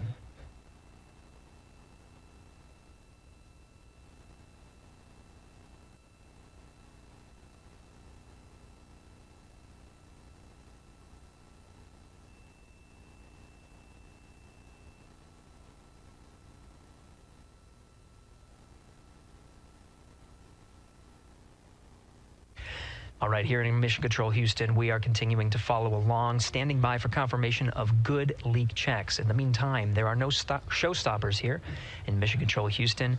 We continue to monitor the countdown to launch. Megan, we'll send it back to you over at the Space Coast.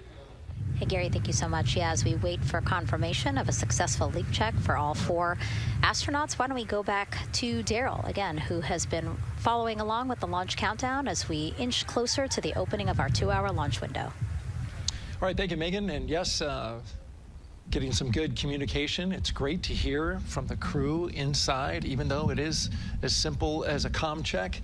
It's really good to hear their voices as they move through those various comm checks and then get ready for their suit leak checks. Fantastic views inside Orion that you're looking at now.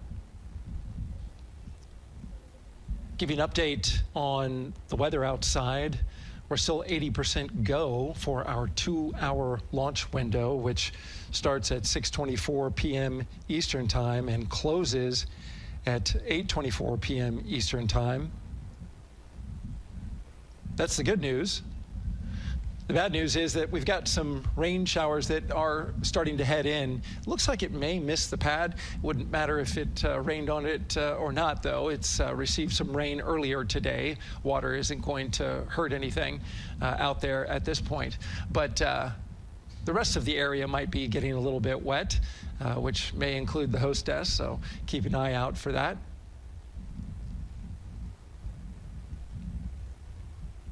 As we're watching with the astronauts inside the Orion Integrity spacecraft, you'll be hearing more and more from them, especially Christina Cook, who is mission specialist number 1. She not only is going to be making history. All crew, visors open, suit loop leak check complete. OTC. Okay, there you heard the suit leak check complete. They checked those suits for leaks in the astronaut crew quarters. They check them again inside the spacecraft. As you can see, the closeout crew, our astronaut support person moving around, turned off the camera, and so now we're looking from outside the Orion spacecraft, looking towards, oh no, let's see, get oriented here. Well, there we go. Back inside, we've got the view. But basically what I was saying about Christina Cook is that she will have the role of reading. CM is ready for closeout, performing video sweep using drag-on camera. OT.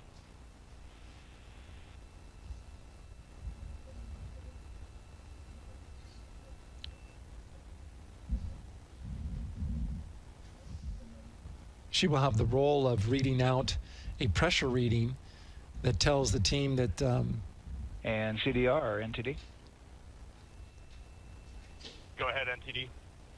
Yeah, we're going to do another cleanup on those suit leak check messages that we got from since we're done with that now. Integrity copies. Yeah.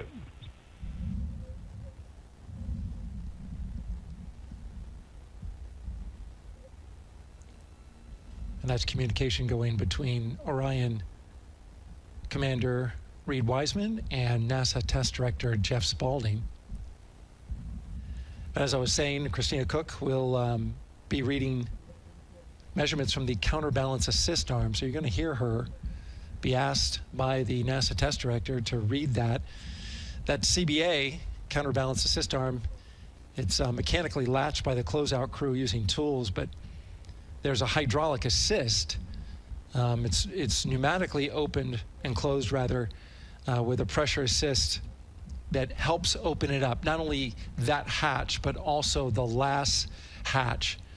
There's 2 hatches there that we'll see that will be closed.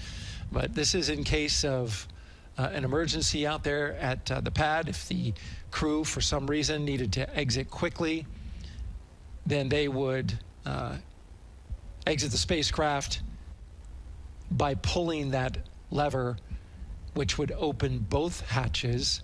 Those hatches are heavy.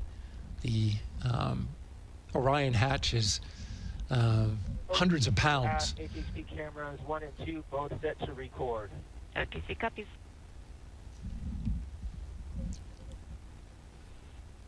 And just an update on the launch countdown, continuing to monitor the team's communications here in firing room 1. Everything going really smoothly so far. We don't have any significant open constraints to launch at this time, so we continue counting down. And for now, we'll send it back to the host desk with Megan and Nicole. Thank you so much, Daryl. And so we heard some of the communications over Orion to Earth 1, and it sounds like we are now moving into the hatch prep and closure phase. We will now start to see the closeout crew getting out of Orion soon, so that they can start getting ready to, again, close up Orion, close the 2 hatches, and then get out of the pad. Yeah, the closeout team will take the hatch seals off, and they'll inspect the seals, make sure everything's ready to go, and then do a few last-minute configurations before they close that hatch. And then, like Daryl talked about, then Christina will have a role in looking at the CBA there. So. Yeah, you might have heard them say over the loops again that drag-on camera. So basically, it's a camera that they can move around, and you might have seen it in a couple of our shots already. But they will take that camera and literally go and inspect the seal that. There's 2 seals, actually, 2 seals that go around the entire area of the hatch, just to make sure that everything looks good. And that camera feed is being directly shown to NASA teams who need to monitor that. Yeah, they want to make sure there's not a single hair or piece of dust on those, make sure that there's no damage and everything's ready to go, so that the seal, they will do a leak check on this hatch seal as well. Make sure it passes. Yeah, and we'll know they're doing that because we will actually see one of the closeout crew members with a hand pump, and they will pressurize, again, just the seals, and they have to see if it will hold pressure for just a minute. And if it does, then they will go ahead to pressurize the entire Orion spacecraft, and then that again is to make sure that the spacecraft is holding the right amount of pressure. And that one's a lot longer. It'll take them like 8 minutes. Like it takes time to pressurize it, then they have to hold pressure, and then it takes time to depressurize it. Right, and they want to measure the difference in pressures at the beginning and end of that and make sure that it holds the right amount of pressure so that when they get to the vacuum of space, obviously the capsule holds its pressure. Yep. Okay. Well, again, as we continue to watch operations that are happening at the pad inside of Orion, why don't we go over to Banana Creek? It's one of our viewing locations here at Kennedy Space Center. They will have a spectacular view, and we actually have NASA's Leah Martin there chatting with a big group of people surrounded by a lot of folks on bleachers there. Hey, Megan, yeah, tons of people out here today, thousands of people gathering at Banana Creek to enjoy NASA's next big mission and humanity's next great leap today. It's a gorgeous day, and I'm joined here actually by some people who are probably the only people on center who are a little bit more excited than me to see this rocket lift off. Where are you from, and why are you here? So we're from the University of Tennessee, Knoxville. We're a group of 7 aerospace senior engineering students traveling here with Josh Dobbs, former quarterback of the University of Tennessee, with his extraordinary Dobbs Foundation. Now, you were actually telling me a little bit earlier, you're here local, you're from Orlando. What's it like being an aerospace engineer and then having the opportunity to come back here to the Space Coast and see this mission lift off today? It is absolutely amazing. I feel like the little 9-year-old girl inside me is so excited. Like, I'm from around here. I grew up watching launches in my backyard, and so this seems like such a full circle happy moment for me. Now, you are an aerospace engineer looking hopefully to join the workforce in the future. How does it feel to be here and see firsthand what that work does? It's just so cool to see what I've been working for the last 4 years and then the 12 years before that just actually be physically happening in front of me. It's something I never dreamed of as a kid. And I'm actually joined here by the pastronaut himself, Mr. Josh Dobbs. Now, you have a history with NASA as well. You did an externship here. And how did that kind of play into your passion for aerospace and then the foundation that actually provided this opportunity for these students today? 100%. So I spent a month here around the Artemis I mission, which was a tremendous opportunity to learn about the space program and also what's next.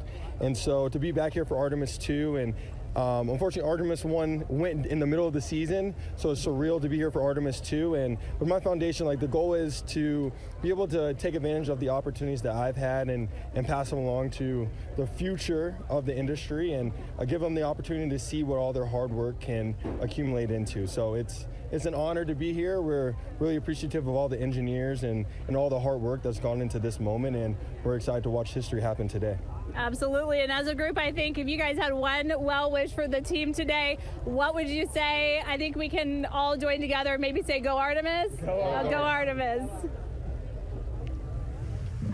That was a fun interview, and again, just so neat to see all the people who are here. I mean, still hours before liftoff. Not even hours before liftoff, but hours before a 2-hour launch window. So people just really committed to being here and seeing it in person. Yeah, you can see the Banana Creek is already buzzing. Yeah. There behind Leah. You could hear the chatter in the background. It's an exciting time. Yeah, you could tell that it's a lot louder than we noticed because we just have very good mics. But, you know, she's obviously yelling over a huge crowd there. So super fun, super exciting. And yes, I hope that we all get to see liftoff here shortly. Okay, so as we know, Victor, Reed, Christina, and Jeremy will have their hands full during their mission. So for some of their test flight objectives, let's go back to Megan Carter at the moon board. All right, as we have seen from those camera views, their capsule is very compact, obviously. So let me show you a few cool things about this piece. The Orion capsule is going to only be about 16.8 feet in diameter and a whopping 10.5 in height. Think of it about the same cubic feet as 2 minivans. So obviously every piece of that capsule has been planned with purpose. And a really great example of that is going to be these seats that we have seen that live view of. Now, these seats are going to be out for launch, re-entry, and splashdown, but in between, they are stored in between to give them more room for daily activities and things like that. while they are on board, obviously they are going to have a lot of things to do. One of those is going to be to manually fly Orion, as we've discussed, but they also have several other objectives as well. And they are going to be doing lots of system checkouts, checking out the service module, making sure everything is working correctly. They're also, like I said, going to have a chance to manually fly. Now, this was taken during one of their training simulations, but as you can see here, they will have advanced flight displays, hand controllers, touchscreen interfaces, so much to work with and practice with as well. Now, while on board, they will also have the ability to eat those shelf-stable meals that are designed specifically for microgravity. I think I saw somewhere that one of their meals is going to be mac and cheese and brisket, so that makes the Southern in me very happy. All right, but they are going to have also some time to look at some things like power and propulsion. They will have 3 key propulsion systems that are going to help power Orion as well. And speaking of power, I want to bring you back to the service module real quick because I wanted to point out these 4 solar panels. These are going to take about 18 minutes to unfold like giant wings, and they're going to stretch 62 feet from end to end, and these are going to help power the service module and in turn provide what the crew needs for their journey. So as you can see, spacecraft is built specifically for what we need and to guide them and get them home safely. All right, back over to you, Megan. Thank you so much, Megan. You know, it's taken thousands of people many years to get to us to where we are today. Let's meet some of the people of Artemis who've made this flight test possible. I am the Artemis launch director.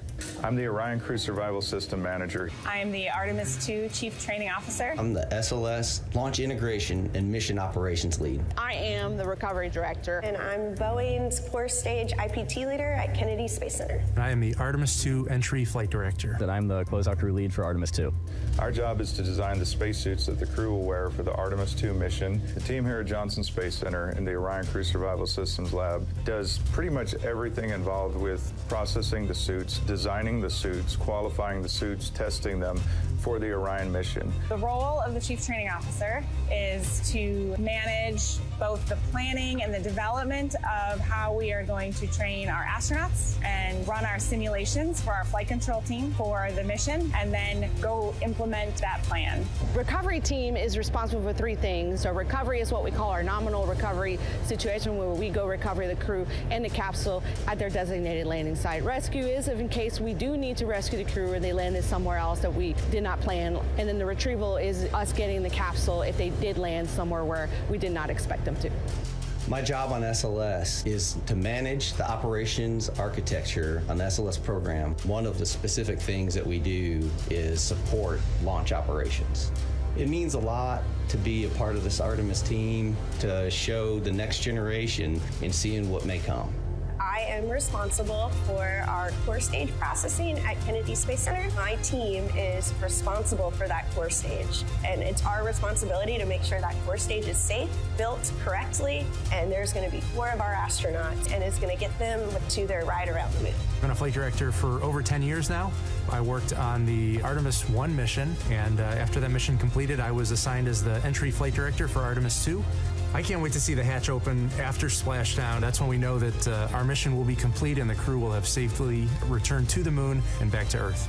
Closeout Crew is responsible for getting the astronauts up to the white room, getting their helmets and gloves on, getting them into the vehicle safely, connecting all their umbilicals, making sure they're ready to go for launch, and then closing the crew module hatch. The reason we do this is to expand mankind's knowledge. If I can be a part of that, doing anything, I want to do that.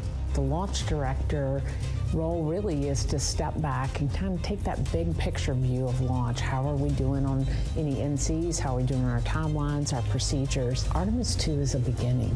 It's going to inspire a new generation. It's going to uncover science. It's going to serve as a pathway to places that we have never been before. And to meet more people of Artemis, you can head to the link we're going to put up on your screen there. Just, again, really nice to see all the faces that have put in the work, the time, the hours, the dedication to get us to today. Yeah, so many professionals that worked so hard on this mission. And what was really fun to see is, you know, we interviewed Taylor Hose, closeout crew lead, as he said, and that's who we are now seeing inside of the White Room as they are getting ready to close out Orion and close one of two hatches. We have the side hatch of the crew module as well as the launch abort system hatch, correct? Yeah, the astronauts are in the capsule. They're ready to go, and now the white room is very busy as they're getting ready to close both of those hatches. That's a great shot right there where you can see them. Almost looks like they're doing that hatch seal inspection that we talked about.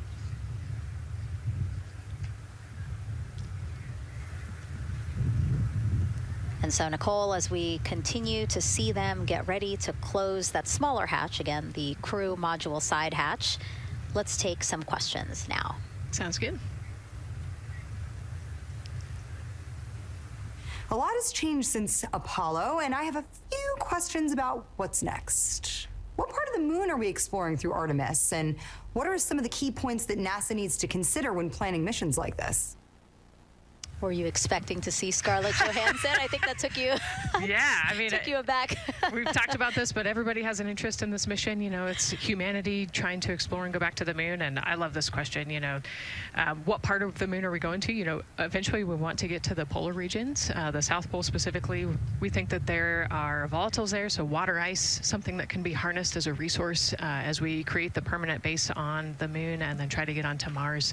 But getting to the moon is a tricky mission. You know, we're going further than we have in a long time, and you know, on the International Space Station we're 250 miles from the Earth, and so we're pretty close. We resupply that spacecraft pretty often with cargo missions, but the further and further you get away from Earth, the more you have to think about the lack of cargo, the comm delay. You know, there's a communication delay the further away you get, and so there are different and unique problems as we continue to explore further and further out into the solar system. And there is so much to learn about the moon, so it's no surprise that yes, even though our goal is to have a moon base at the lunar South Pole, the lunar South Pole is not the main focus of this lunar flyby. So instead, the crew is going to be focused on observing the far side of the moon. So this is actually an animation of what teams expect the moon to look like if the crew launches today. So this is, of course, the side that faces the moon, and this is the far side of the moon, which when, again, the crew does their lunar flyby on flight day 6, we are expecting this will be their view. What an amazing view and an opportunity. Yeah, you know, there's so much to learn from this particular mission, because obviously we're not landing with this mission, and so they actually potentially could see the South Pole and kind of scope out what our landing regions look like in the context of the entire moon. But also they're going to see parts of the lunar surface that have never been seen before by the human eye, and so they're going to take these detailed notes. They're going to record themselves talking about what they see. You know, we do a ton of geology training as astronauts, especially this Artemis II crew. They did a ton of geology training working with scientists to learn how to pick out the unique portions that we want to go study. You know, what is the context of the moon? What parts of the moon look interesting and look different? You know, the impact craters that we talked about earlier. So really trying to take all the pictures, take all the observations, write down, talk about their observations, and record as much data as we possibly can for the researchers back here on Earth. Yeah, it's so important to, yes, we're all talking about what they hope to do during this 10-day mission, but you really do have to think about all the training that goes into this. I mean, you have 4 crew members who won't, you know, have the support the way that they've been having the support. I mean, they'll be talking through communications, but you know what I mean? It's just them and the moon, right? So they need to be fully aware and equipped with everything that they'll need to do to be able to accomplish the objectives that we hope to accomplish during this mission. Right, and their specific flyby around the moon, you know, the lighting will be different and the path will be different depending on when we launch. If we launch today, it would be different from tomorrow. And so, you know, they actually had to learn the geography of the moon so that they can orient themselves when they're on the backside of the moon, because they're not going to have communication. You know, they're just going to have a, I think, 45+ minute comm blackout while they're while they're on the far side of the moon. And so they themselves have to know what things look like on the moon, how to orient themselves, and how to get the data that we're looking for. Yeah, really ambitious mission. Excited to be here at the start of it. All right, so another check of the clock, 2 hours, 57 minutes and counting to the opening of our 2-hour launch window for Artemis II. This pivotal test flight comes 250 years after America began its journey as a nation. As we celebrate that milestone, a special live performance now of our national anthem by singer Ann Wilson.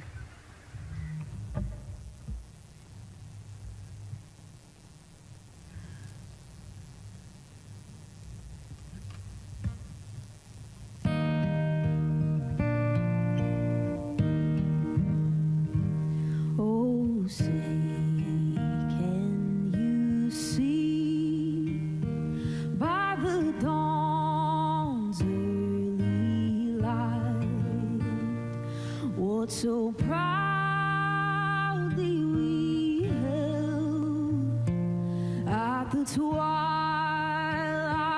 last gleaming, whose broad stripes and bright stars through the perilous fight o'er the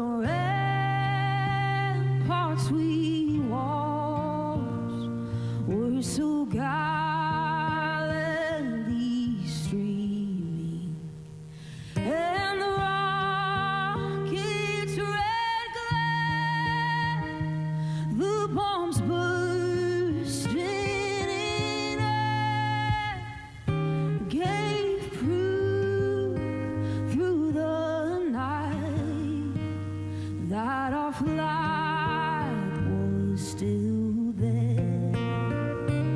Oh, say does that star-spangled banner yet wave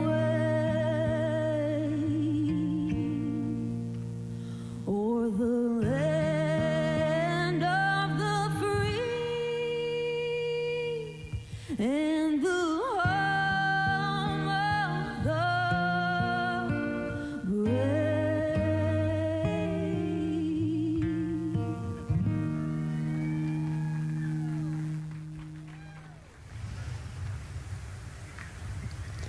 A beautiful rendition. Honestly, I'm a little emotional, a little speechless. Yeah, that was gorgeous. Yeah. I mean, again, we are a nation of explorers, a nation of curious minds, and to see us again 250 years after our Declaration of Independence was signed to when we are trying to return to the moon for the first time in more than 50 years, really powerful. Yeah, leading the way back to the moon. It's exciting. Mm-hmm. And that's so important to us. You know, we do want to be the leaders in exploration, but we definitely know we can't do that alone. You know, we often hear NASA leadership say that, you know, this is not something one nation can do. This is something that is a collaboration of nations, and that's why we have European countries. We also have Canada, again, joining us on this ambitious test flight. Yeah, of course, you know, it goes back to the old proverb, if you want to go fast, you go alone. If you want to go far, you go together. And we want to go far. We want to get onto Mars eventually, and so we're going to get to the moon first, and you can't do that alone. So thank you again, singer Ann Wilson, for that beautiful rendition, again reminding us of what it is we are trying to accomplish for all, by all. We are now back inside the White Room with the closeout crew. Again, backup astronaut Andre Douglas, number 2 there, just outside in the White Room, which is right outside Orion there, with the crew seated comfortably inside. As you can see, they've dimmed the lights a little bit. The crew has the opportunity to set the ambiance, if you will. They were given the opportunity to adjust the lighting as they see fit, again, just so that they can get comfortable. It's kind of like when we are on a plane and you get the opportunity to... Sure, yeah, you don't want the bright lights in your eyes. Also, you want to be able to see the screens well, or see the, you know, the tablet on Jeremy's knee well, so they're going to adjust the lighting to what makes sense for the mission. And we saw in that very quick shot there, our best camera view of the 2 hatches is actually that drag-on camera, like we were saying, that kind of moves around. So sometimes it's hard to show that. So there you have it. You can see that the closeout crew has closed the side hatch. And so right now, that's a panel that they have to close out in order to then close the next hatch, which is the launch abort system hatch. And so, Nicole, can you just quickly, again, talk to people about the 2 hatches, again, crew module first, and then the launch abort system hatch? Yeah, so the crew module hatch is the one they're working on right now. They just got closed. You can see he's torquing those bolts down. And that is the hatch that completes the Orion capsule. And then you have the launch abort system, which actually is kind of almost a shell that goes around the capsule and holds onto the capsule during launch. And it has its own separate engines that can pull the capsule away from the rocket safely in the case of an off-nominal data points. So it's actually looking at roll rates and attitude and thrust and all sorts of different data in order to make sure the launch is safe. And if it's not, then the launch abort system will pull the crew module away and get them into a splashdown zone safely.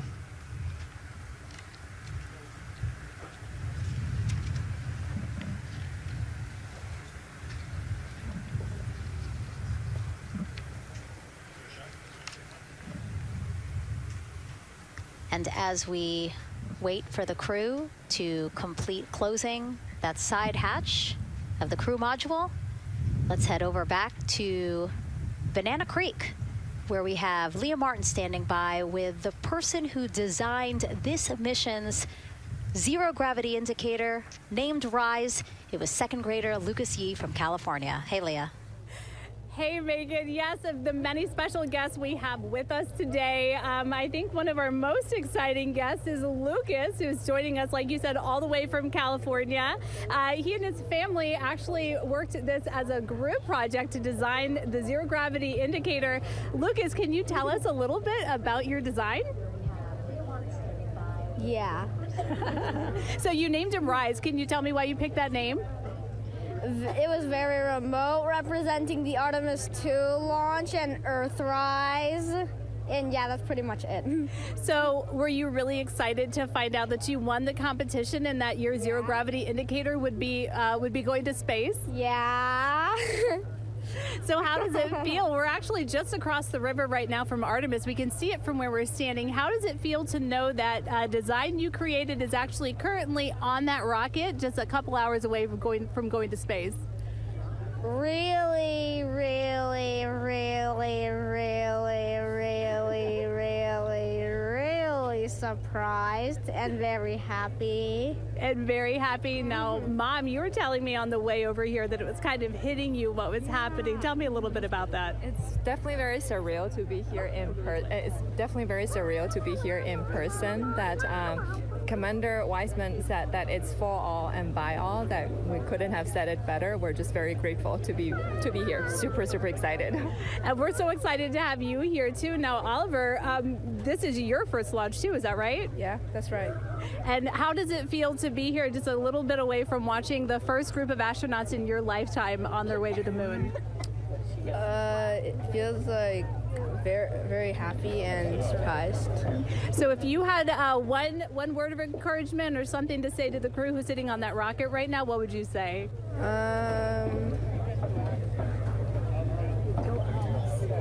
What? Go Artemis. Go Artemis. Thanks so much, Megan. I would say have a nice trip.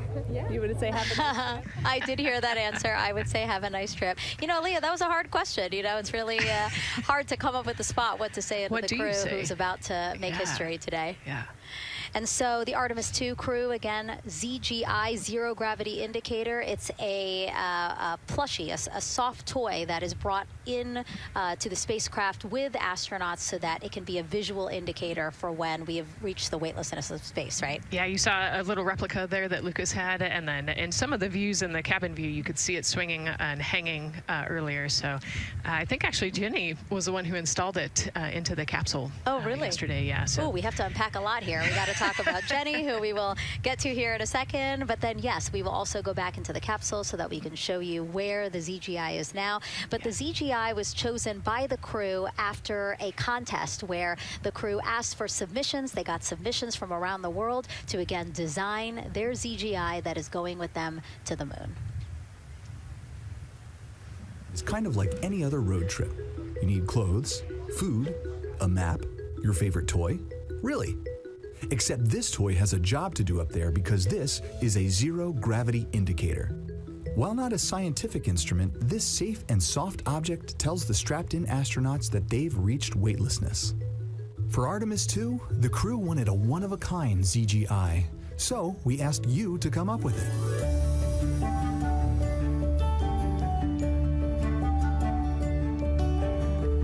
Thanks everyone for sending in your entries from around the world. Over 2,600 of you submitted.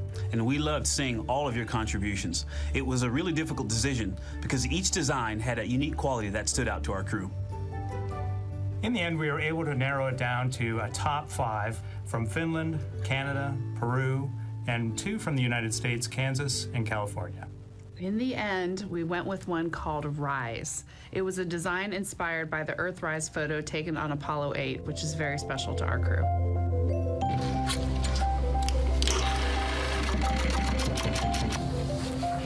With the winner chosen, next came the task of bringing it to life here in the Thermal Blanket Lab at NASA's Goddard Space Flight Center. This lab specializes in custom materials to protect sensitive spacecraft equipment and is perfect for creating a ZGI that meets the rigorous safety standards of NASA. Because you have to be concerned with whether the thread's going to outgas or if it will hold up, if it's flame retardant. This is the Rise ZGI doll. All I have left to do is to close the opening here and hand sew the hat on, make sure its stuffing is stuffed in there, and we have our pocket here for the SD card. And on that tiny SD card will be millions of names submitted to virtually join the crew aboard Orion. Got Rise. Not the real one, obviously, but this is a replica. I mean, so clever for Lucas and his family to design. Yeah, I love that he replicated the famous picture that we all love of Earthrise, and then I love that the bill represents the space in between the moon and Earth. It's just such a cute and wonderful way to represent this mission. Yeah, and again, Earthrise, very important to this crew. It harkens back to the picture that was taken by the Apollo 8 crew where they saw Earthrise, and so very appropriate since, again, now here we are going to see Earthrise again with this mission. Yep. So yeah, so this is little Rise here. And then you heard in that video that there is an SD card that is zipped inside with the real ZGI with the crew. So get this, more than 5 million people submitted their names as part of NASA's Send Your Name to Space campaign. And actually, Christina said that her niece and nephew's names are inside that SD card. How cool is that? Her nieces and nephews are going to go with her. Yeah. Love this. Love that people are engaging in such a cool way. And actually, if we take a look back inside of Orion, we can actually see the actual ZGI inside with the crew. As we said, the purpose of a zero gravity indicator is to show when we've reached the weightlessness of space. Now, I know that it's probably dark in there because, as we said, the crew decided to just dim it a little bit for them. But here again, as we see, Reed on your left, Victor on your right. Below Victor, or next to Victor, again, because they're on their back, it's a little weird. It's a little hard to explain the orientation. But between basically Victor and Christina is where Jenny Gibbons has placed the zero gravity indicator. And Jenny, who, again, Nicole just training in 2020, mechanical engineer, combustion scientist, and actually before becoming an astronaut, she was an assistant professor. So again, another very well accomplished person on the team. And I know the Artemis II crew has really enjoyed working alongside both Andre and Jenny. Yeah, actually, Jenny was our EVQ mentor when I went through our Ascent initial training, so she helped us with all of our spacewalk training, which was kind of cool as well. Okay, and there we have Andre again, number 2, with the rest of the closeout crew team there. Why don't we get another check with Daryl and see how the launch countdown is going.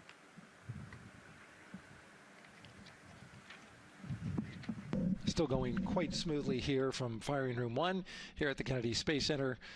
Launch team working no major constraints to launch, which is great news.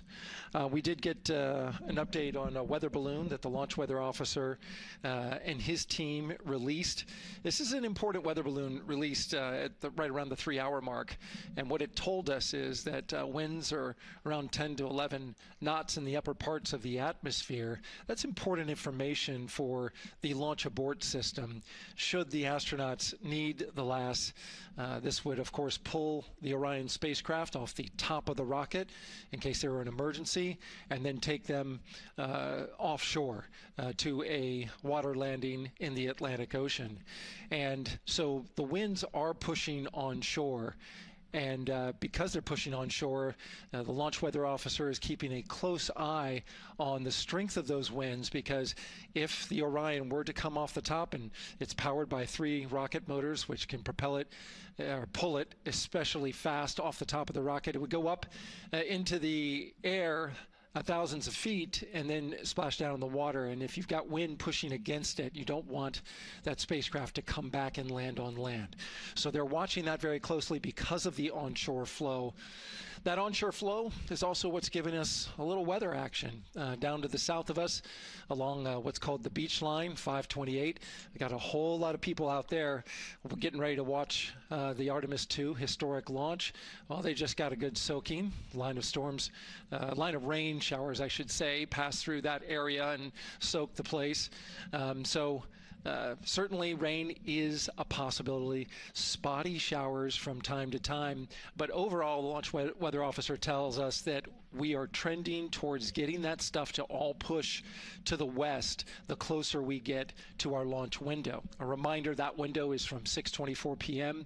to 8:24 p.m. Eastern Time. We don't have a specific T0 at this moment. There's a lot that needs to be calculated before we get there. We also need to get through the rest of the countdown on time. As of right now, we are right on time. The launch countdown is going exactly as planned. That's not something that we saw certainly in Artemis I. There was a lot of flexing in the timeline during those 3 launch attempts back in 2022.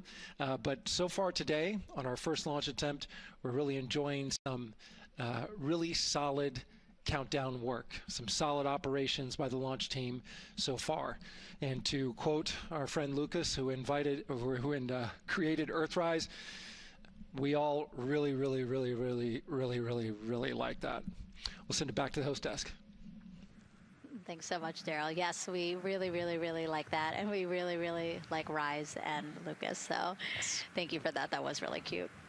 Okay, so again, here we are in the big box here. We have our full view of the rocket, looking glorious on there with, again, some clouds, but still weather is good for launch today.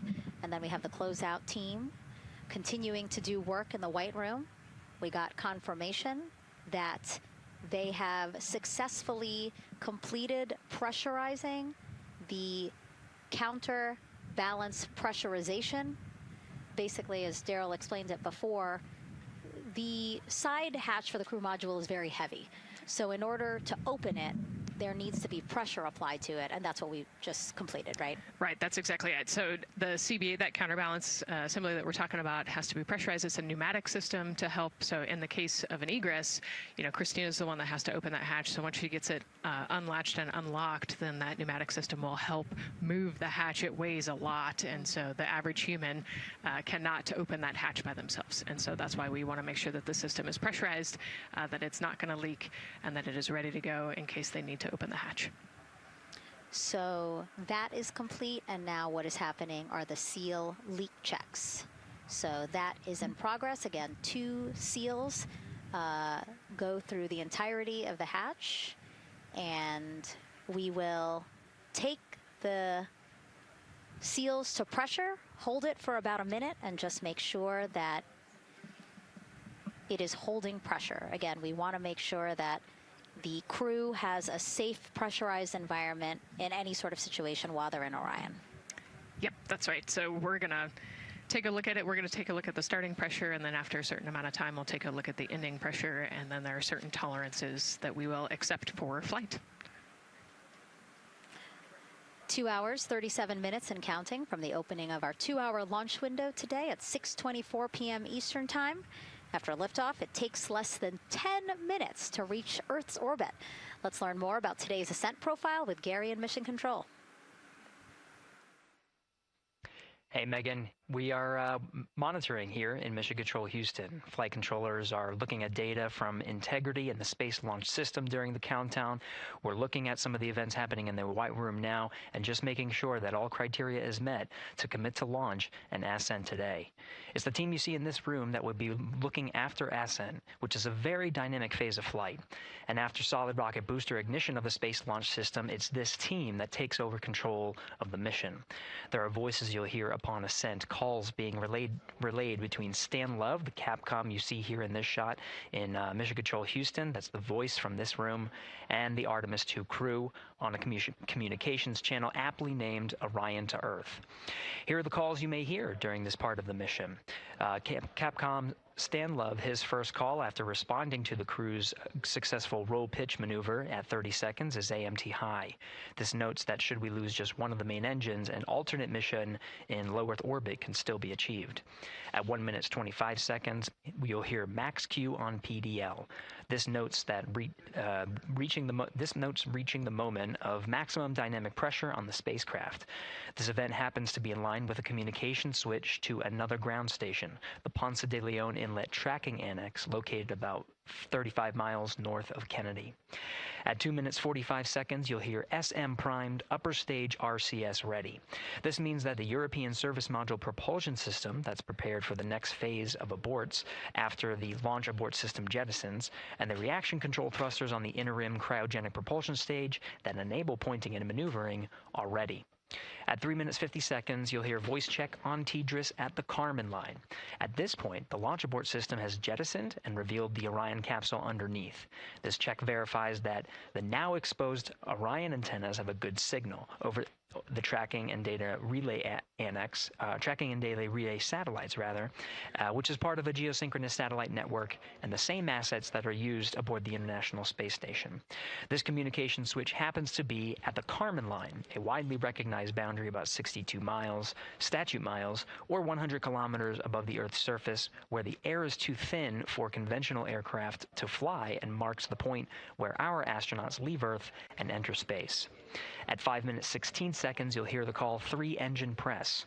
This notes that if one of the 4 main engines on the SLS core stage were to fail, 3 engines can carry the crew to a nominal main engine cutoff and proceed with the expected mission timeline. This is an important call that gives more assurance of continuing today's moon mission. At 7 minutes, you'll hear expect nominal shutdown.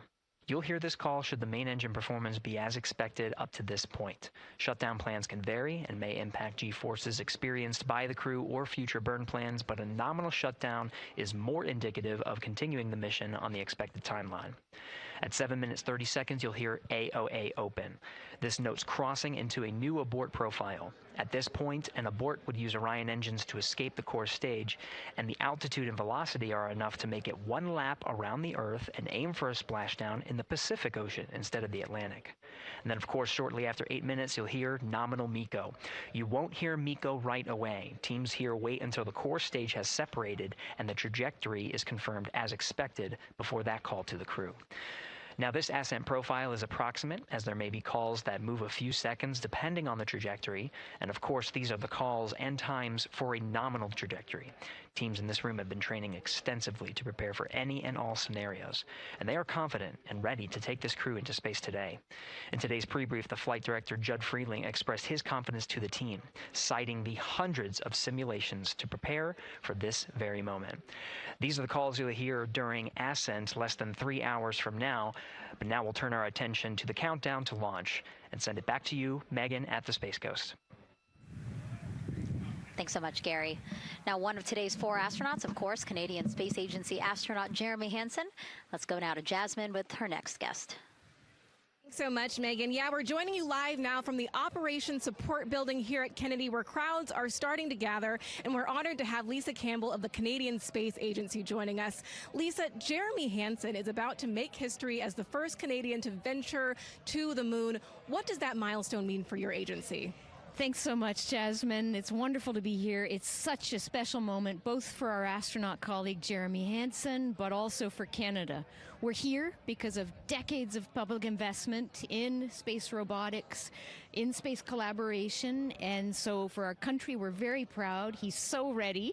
He's been waiting for this his whole life, preparing, training, and he's a wonderful example of Canada. Yeah, and that's a perfect way to capture Jeremy. He really has been prepping for this his whole life. This will be his first space flight. So what has it been like watching him become part of this Artemis II crew? Well, as I mentioned to you, I've known Jeremy since 2020, and he's a colonel, a fighter pilot, a father, and he really is a very dedicated, passionate human being. So both for him to realize this goal of being an astronaut and flying, he also is hopeful that witnessing that will raise awareness about the value of a space program, of the benefits here on Earth, of exploring the universe and our place in it. Wow, that's beautifully said. And really, this international collaboration has been going on for quite some time now. We've worked together in low Earth orbit and now going into deep space together. So why is it so important that we have these international partnerships? It makes us stronger. We can go faster and further together. Canada is one of the original signatories of the Artemis Accords, and Canada and the United States have been partnered for more than 60 years in space. Wow, that is phenomenal, Lisa. And this really is a team effort in many ways. We also have Jenny Gibbons. Yes. She'll be listening in on Capcom. What is her role going to be like? So Dr. Jenny Gibbons has been training all along as the Canadian backup with the prime crew. Last night, she was in the Orion capsule checking out all of the communications, making sure all of the systems test out and work perfectly. And then she will be among the first lunar Capcom, helping the astronauts navigate during their mission. Wow, Lisa, that is so exciting. Any final words for the nation of Canada before today's mission? Just, we are so proud, so excited, and we can't wait to welcome Jeremy home. Fantastic. Lisa Campbell, thank you so much for being here today. Thank you, Jasmine. Of course. And with that, let's get back to NASA's Megan Cruz.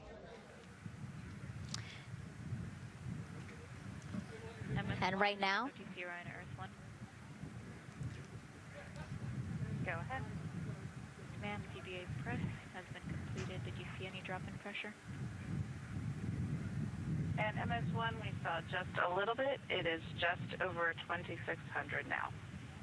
Copy. Thank you, ma'am. again, a call out to mission specialist Christina Cook. Again, it was her responsibility to monitor the pressure on the counterbalance system that will help open the side hatch. And she did report a drop in pressure, but it seems like it's within nominal limits. Right. They might have had a small drop, but you know, we have a starting pressure and an ending pressure, and as long as the difference isn't too high, then we will take that. And the engineers know exactly what they're looking for in terms of that delta pressure. And so again, that milestone on the checklist of things that have to happen before they launch today, that is complete. The crew, again, still inside comfortably as the closeout crew team work to close the side hatch. Again, a separate seal leak check, followed by a full cabin leak check, and then they will close the last abort system hatch. Lots to do still in the White Room and marching down the countdown timeline well. And so Bill, again, number 3 there, he is holding a silver flex hose. That hose is what will be connected to Orion in order to do that cabin leak check. So again, it does seem like we continue to march down through the milestones in this countdown.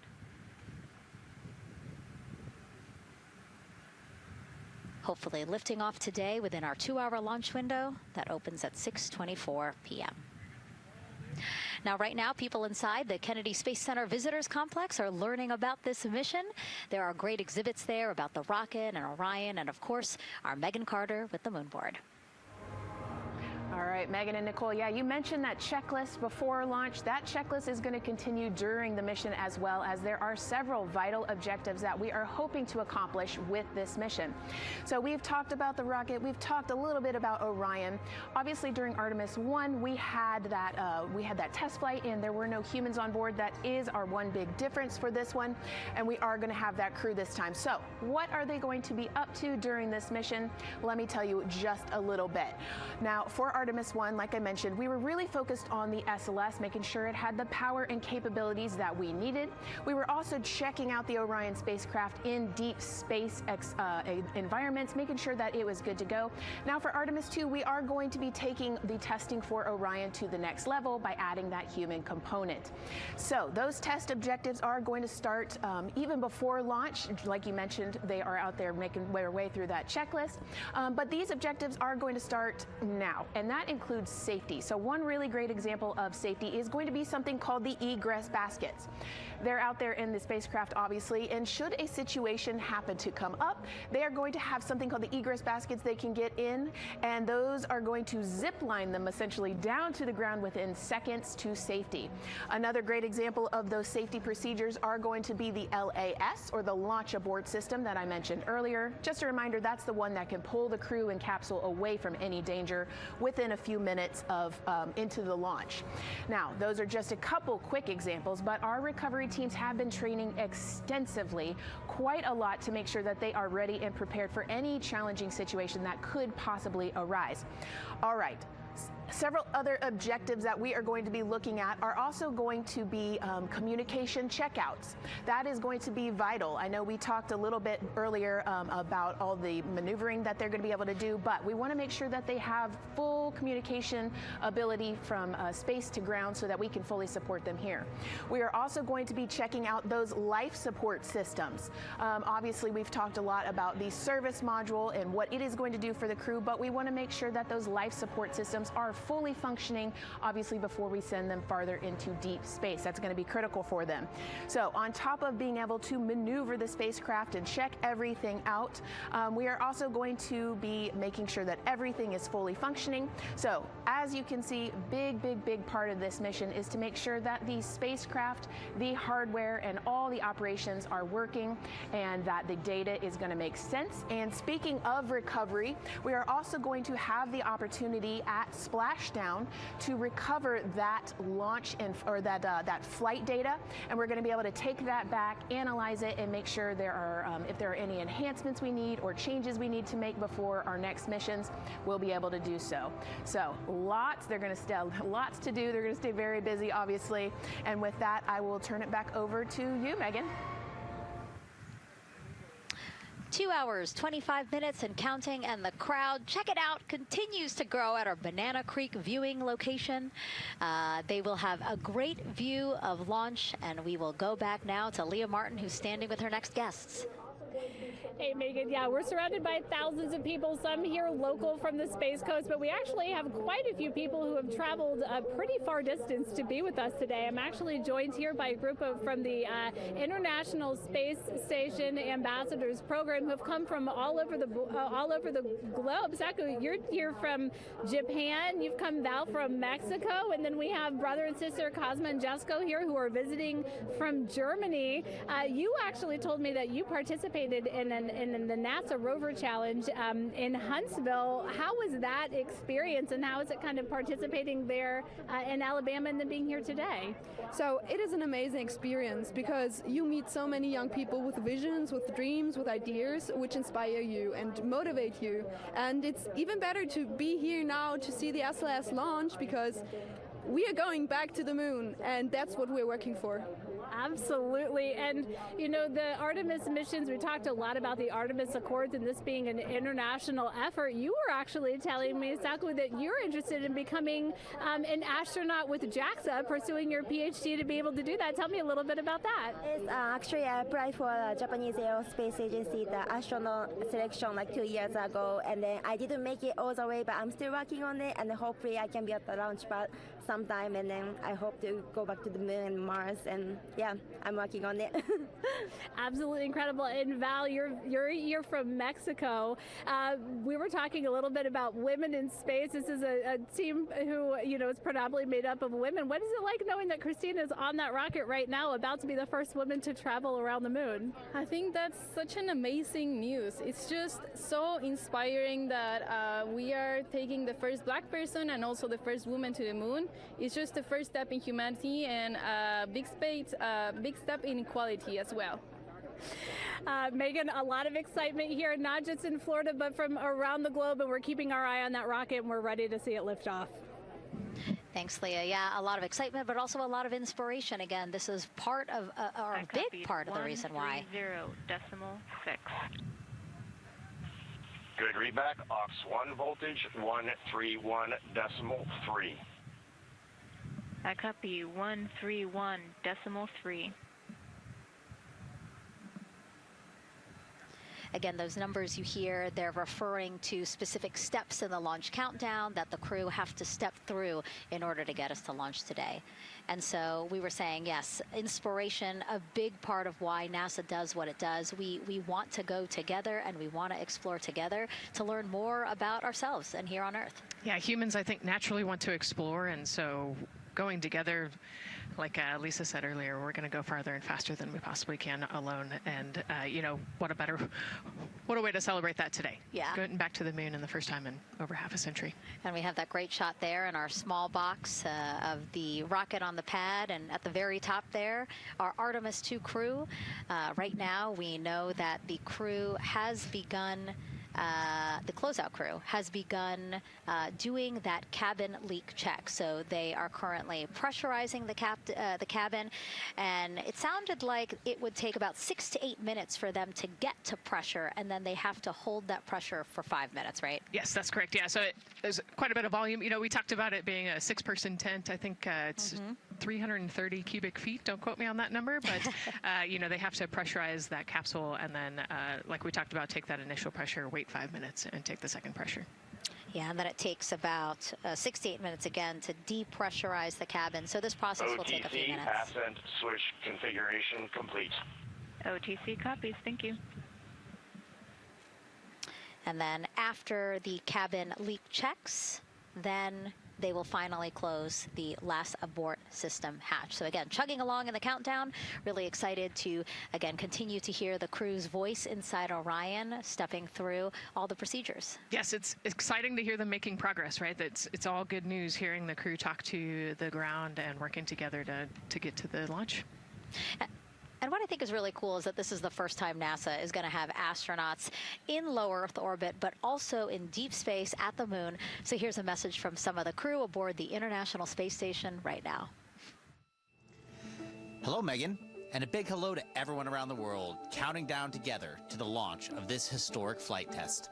If we weren't in microgravity, we would also be on the edge of our seats. Here on the International Space Station, all of us are honored to have the chance to wish our fellow explorers Godspeed. Throughout human history, the moon has sparked our imagination, curiosity, and wonder. With our return to the moon, we're not only going to be learning about its history, the history of our solar system and of our planet, but also about our place in the cosmos. We are so proud of the Artemis team and so excited for what you will see and learn on behalf of all of humanity during your trip around the moon. As we push the boundaries of exploration and expand our knowledge with scientific discovery, we advance our collective civilization together as one.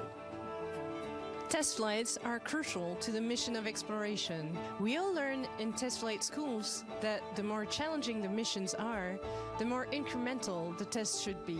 This Artemis II mission is one more increment on the way to further exploration.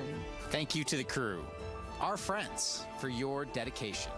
And from the entire Expedition 74 crew, thank you to all of the teams that had a hand in getting the Artemis II mission to where it is today. Back to you, Megan, as the countdown continues. Oh, I love that so much. I just love seeing them there. And again, you have to remember the International Space Station is an orbiting lab. We learn so much there, and we're going to learn so much more from Artemis II, because this isn't just a test flight. It's an opportunity to learn more about the moon, deep space, and how humans can live and work so far from home. So here are some of the science objectives that NASA hopes to accomplish with Artemis II. Artemis II is our return of humans to the moon, flying around the moon on board Orion. But along with that, we're doing a lot of great science. One of the exciting things about the Artemis missions to the moon is that science is actually a fundamental pillar of why we explore, why we're going, what we're doing in Artemis. I think it's incredibly exciting that not only are we testing the vehicle, but we're testing science on board. Science where the astronauts are conducting experiments, science riding along with the astronauts. We have astronauts looking outside the window and really observing the lunar surface. It will help us understand the deep space environment. It will help us understand how that environment affects our astronauts, our systems, and life in general. So deep space is a challenge for us because you have to leave Earth's protective magnetic field. Here in low Earth orbit, the crew members are protected from some of the harmful radiation. going to the moon, they'll no longer be protected, so they'll have a higher radiation exposure. Much like Artemis I, we have so many radiation sensors and detectors that are inside the capsule so that we can fully understand and appreciate the radiation environment for protecting our astronauts. In my hand here, I'm holding a tissue chip model. This is the exact design that's going to be flying alongside the astronauts. We'll be collecting samples from each of the crew members, and we can make these organ chips out of the astronauts themselves. So every crew member will have their own avatar on board, and then upon return, we can evaluate that deep space radiation environment and what that compares to the astronaut themselves. Not only are they going to help change the course of medicine for the astronauts, but revolutionizing that on Earth as well. We're looking at sleep, we're looking at team dynamics, we're looking at how you interact with the environment. We're also looking at the immune system, so what are the biomarkers? We're using saliva as a method to study hormones and different things in your body that may change during a mission like this. And then finally, how do we function after microgravity, being close to the moon, then returning to Earth. Which will ultimately help us achieve our goal of getting humans to Mars. And then on top of that, we have an opportunity to look at the moon from deep space on the far side for the first time in over 50 years. Having human eyeballs and brains back around the moon is going to unlock a new generation of lunar science discovery. The human eyeball is capable of taking in so much data in just a split second. They'll be able to tackle impact history, volcanic history. They'll be able to look at how the albedo, or kind of the shade and hue of the moon and the color of the moon, can tell us something about how that terrain evolved over time. We're integrating science in ways that have never been integrated into human exploration before. We have a front room mission control flight controller position called the Science Officer. We have a brand new science back room where it's basically our brain trust of lunar scientists and geologists supporting the crews of the future. And Artemis II will allow us to really test how this works so that future missions are really set up for success. We'll also be deploying some CubeSats. They're small shoebox-sized spacecraft of their own. They're each provided by another country, one of our partners. As they conduct their research, they'll complement what we are doing at the moon with Orion. It is so incredibly exciting to be a part of this mission. It has been, really one of the privileges of a lifetime. I can see the work I'm doing benefit crew members right now and benefit the crew members in the future. So it's incredibly exciting and it's very rewarding. As this rocket launches humanity off of the Earth, we'll be setting the stage through our science to prepare humanity to leave Earth and explore the solar system. And what we learned during this and future Artemis missions to the moon will eventually get us to Mars. Here's Jasmine Hopkins again, now with Nikki Fox, Associate Administrator of NASA's Science Mission Directorate. Thanks so much, Megan. Yes, we're back on the balcony now, joined by Dr. Nikki Fox. Nikki, in this nearly 10-day mission, we are covering a lot of science from CubeSats to tissue chips. What are you most looking forward to learning? Oh my goodness. I think for me, the most exciting thing is actually being able to interact with the crew while they are flying, doing this historic journey on the far side of the moon. They are going to be seeing pieces of the moon that no human eyes have seen before, which is really spectacular. It's going to be an interesting trajectory. Some of it is in darkness. Then at the terminator, so in darkness, they'll be able to look for like impact flashes and things when micrometeorites pummel that poor moon. And then at the terminator, they can see shadows and interesting things, which kind of gives you depth perception. And then, of course, in the sunlit, picking out everyone's favorite craters. Also, if we launch today or tomorrow, they will see a total solar eclipse from the Orion capsule. How cool is that? That is very cool. We are thrilled for this Artemis II crew to be able to see the moon in a way that we've never seen before. What is so unique about that far side? Why are we going there? I mean, honestly, it's just, it is unique. It's very different to the near side of the moon. The actual sort of terrain, the morphology, it's very, very different.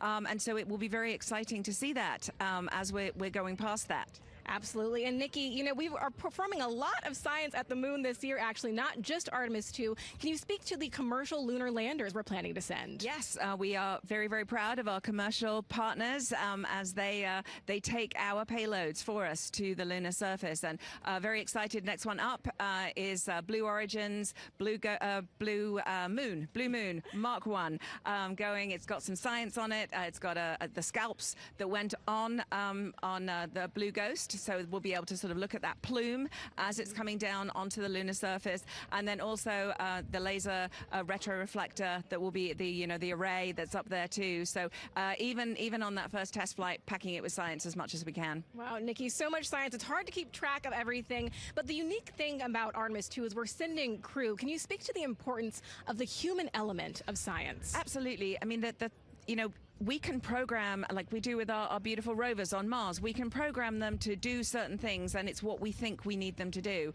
When you have an astronaut up there, they can make that sort of like really unique split-second decision. The thing I'm most looking forward to is when they think they're going to be looking here, is hearing one of them say, "Oh my goodness, look over there." And I think that's just incredible about how we do that. Also, flying our tissue chips with the astronauts, our Avatar experiment. Here we go, Avatar. Wow, look at that. And that's got the tissue chips samples that matched to the crew, so we'll be able to monitor the effects of microgravity and radiation on that human tissue as we prepare for more and more missions to the moon for longer and longer durations, and then off to Mars. Wow, Nikki, so much science ahead of us, but first we have to launch. Thank you so much for being here today. Thank you so much. Go Artemis. Oh, of course, go Artemis. And with that, let's turn it back over to the countdown with NASA's Megan Cruz. Nikki is so fun. She has so much energy and so much passion about the science. And again, yeah, it's just so important to remember that so much science is happening with this mission. It's not just to test out the hardware and the life support systems. Yeah, you saw the science video, and then we talked to Nikki. Man, there's so much going on, right? We talked a little bit about the lunar observations that we're going to do, and then she talked about made a really great point about the human eye can pick things out that a camera or a robot can't necessarily pick out, and so that's why we're sending humans. But also, we're not just doing the lunar observations. The Avatar, that's a really cool experiment. They took blood samples from the crew, and then they used those stem cells to make bone marrow and create those little Avatar chips, which is so like impressive. Feels like scientific, sci-fi movie stuff. But we're going to look at radiation. We're going to look at all sorts of different scientific experiments. We got the little CubeSats. We're going to go look at space weather. Lots going on. Yeah, even collecting some of the astronauts' saliva. You can learn a lot about the body through the saliva. So just really a lot in a small amount of time in a small capsule. Yeah, scientific discovery. That's why we go back to the moon. Yeah. And so again, her energy just so oh my God, I can't find the words. So wonderful. Awesome. Yeah. I don't know why I couldn't find the word. So anyway, yeah, just really, again, thank you, Dr. Nikki Fox and Jasmine. And so, Nicole, what about answering more questions? Let's do it. Okay, great. First one, what was the word I was trying to get at? No, I'm kidding. Let's have the first question up on the screen now.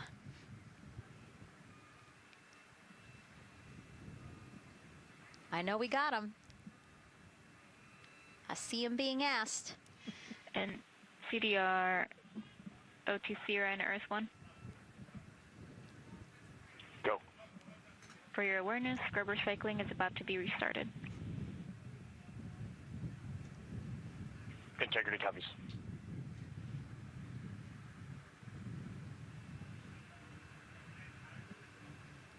All right, let's try that again. Can we get the next social question, please?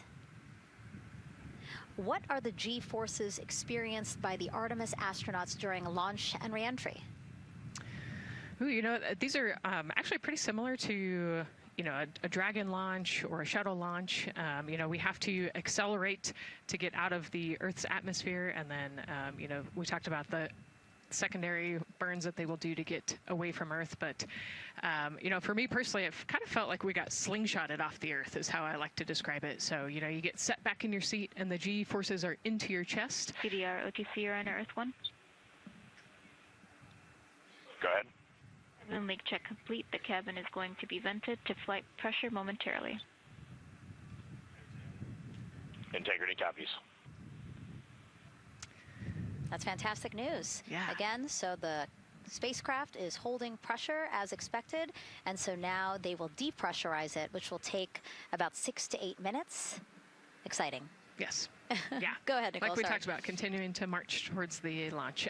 So the G-forces are into your chest, and it's kind of a slow build, and you can get all the way up to 4.5 Gs into the chest during the launch. And often they have to back off on the thrust a little bit so that you don't get too high in the G-forces, and especially as we go through kind of max Q or that max aerodynamic force, so as they get through the thicker parts of the atmosphere. And then very similar G-forces on the way home, so slow, steady build up to about 4.5 Gs as the rocket actually decelerates. You know, you heard in one of the packages, when they come back, they're going to be going 7 miles a second. Gosh, that's and incredible. So you have to slow down somehow, and to do that, you have to actually, you know, when you brake in a car, you feel those G-forces, and so for the astronauts, it'll just be, again, into the chest based on the orientation. Great. Thank you so much for that answer, Nicole, and for that question. We're going to continue to try to take as many as possible. Again, you know how to send them to us at NASA Artemis. But now we again have another question for you, for our audience. We want to know, what part of Artemis II are you most excited for? Liftoff, Earth views from Orion, lunar flyby, or splashdown? Tell us again on NASA's Instagram or Twitch accounts, and we'll share your answers a little later in the broadcast. That's a tough one. I don't know what my answer would be. I know. I don't know either. I'm excited for it all, but that's a cop-out. All right, now let's head back over to Banana Creek. Again, the crowds there, really excited. People coming from all over the country, from around the world. Why don't we get another check with Leah Martin to see who she's caught up with now. Well, Megan, we were a little while ago talking to some students from around the globe. Today, we're actually talking to some local students who are from right here, locally, Merritt Island in Titusville. We talk a lot about the Artemis generation and about the students who are going to become the next generation of dreamers, of engineers, of scientists and technologists. And I'm actually standing with a group of those students here today. Our local high school has actually implemented a really neat new program in the spirit of being able to create these pipelines for employment and engagement. Can you tell me a little bit about what Merritt Island High School is doing? Sure. Well, this is a new program, first of its kind here in Florida, and basically what we're studying is astronautics and aviation, kind of blended the two together. We have flight simulators in our lab, but students are also learning about engineering, aerospace engineering, and we're trying to make all kinds of pathways available for them, trying to give them opportunities to see which pathway they might want to be interested in. So yeah, it's just a great opportunity for them to learn about space. We just finished doing a whole model rocket build where the students took CAD software, developed their own rockets, put them together, and launched them right from our school. So it was very exciting. Incredible. And then another local high school, Titusville, you guys also have a similar but slightly different program. Yes, we do space mechatronics with advanced manufacturing, preparing students to build and manufacture things to automate, do automation to build things on Mars and things like that, or locally too. Now, you told me that you're actually trying to figure out a little bit what you want to do when you're done. You're a freshman in high school. What things are you learning in your class here that are really kind of tweaking your interest in the aeronautics field? So we're building a lot of things with like metal and how we're supposed to do it on the rockets. We're also doing computer programming, which would help with NASA and like programming and coding. Absolutely. And you were actually telling me that I think were telling me that you're interested in becoming a pilot. We talked a little bit about the pilot who is on board the rocket right now. How is this program preparing you for your future? I mean, it's teaching me everything that I know about aviation, and it's really inspiring that I get to learn it in a classroom, like locally as well. It's amazing. I love it.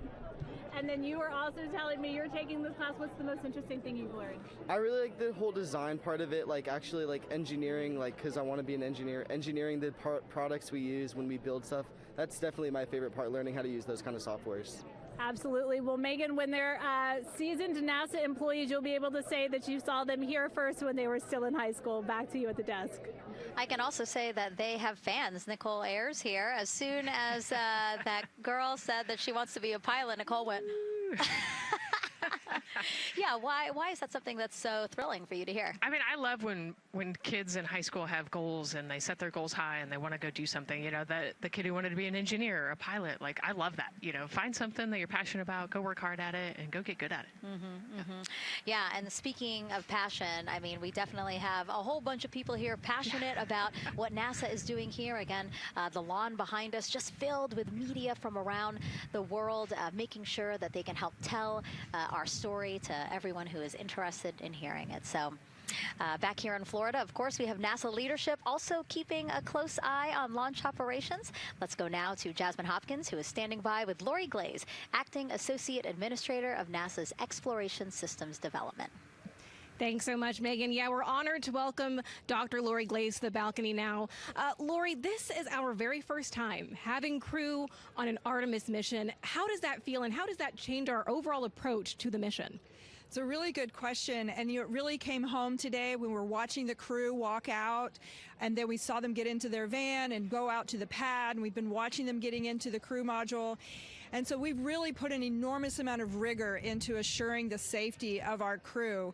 One of the most important things on this mission, different from Artemis I, is we now have environmental controls and life support systems. One of the most important things we're going to do on this mission is test those out and make sure that we can keep our crew healthy and safe throughout their mission. We also on this mission have an activated launch abort system, which we had the system for Artemis I, but it wasn't active. But we definitely have that active on this mission. We want the ability, again, if something goes wrong, to be able to have that ability to abort and get them back to the ground again safe. Absolutely, Lori. I mean, as you're driving home, safety is paramount here at NASA, and your program is responsible for all of these Artemis elements. We have the Space Launch System, Orion, ground system. So how do you get everybody cohesively on the same page for a day like launch? And that's a great question, and it's really been wonderful to watch our teams working together. We have the ground systems, which are kind of the bookends of our mission. The ground systems help prepare us to get the rocket ready to take off. They're doing all of the loading of the tanks right now and getting the crew into the Orion, and then at the back end they'll be there to recover the crew when they land in the ocean. But they know that their job is to make sure that that rocket is ready to go and that the crew module is ready to go. And then the rocket itself, the space launch systems, they know that their job is to deliver the crew module to the right point in space so that they can conduct their mission. And then again, they have to make sure that everything is ready, that they set them on the trajectory that is going to bring them around the moon and set them up to land in the right place in the Pacific Ocean. And that's their job, and they know how important that is. And they have to work closely with Orion, which again, they also have to work with all the other teams to make sure that everything's working together. And then on top of that, our flight operations teams, all the people on the ground, they're all working together. They know this mission doesn't work unless every single part of the mission works. Right. Lori, there are so many things that have to work together today. We can't wait to see what happens next. Thank you so much for being here. It's my pleasure. Thank you. Of course. And with that, let's take it back to the countdown with NASA's Megan Cruz. Yeah, and speaking of the countdown, 1 hour, 59 minutes and counting until the opening of our 2-hour launch window at 6:24 p.m. Eastern Time. This is a shot of Jetty Park. It's a nearby popular viewing location of rocket launches, and it is so great to see how many people are here. I mean, this is a Wednesday. Like, people had to take time off of school and off of work, but it's something that they felt like they wanted to do, to be here. Yeah, you know, I think just based on the chatter on the airplane ride yesterday, half of my airplane ride oh, no here way, was, really? They were coming to see the launch. You know, everybody's excited and traveling from all over the world to come see this launch. And it really is a great day. We had some sprinkles here in the crowd, but for the most part, I mean, it's just a beautiful day to witness history. It is, yeah, you know, a little bit of sprinkles, but for the most part, the clouds are staying away, and you can see the blue sky behind us, so hoping for good weather in a couple hours. Absolutely. And so Dr. Lori Glaze mentioned what we learned from the Artemis II mission helps pave the way to sustained human presence on the lunar surface. So what are the objectives of this mission to eventually accomplish that? Let's check in with Gary in Mission Control for more.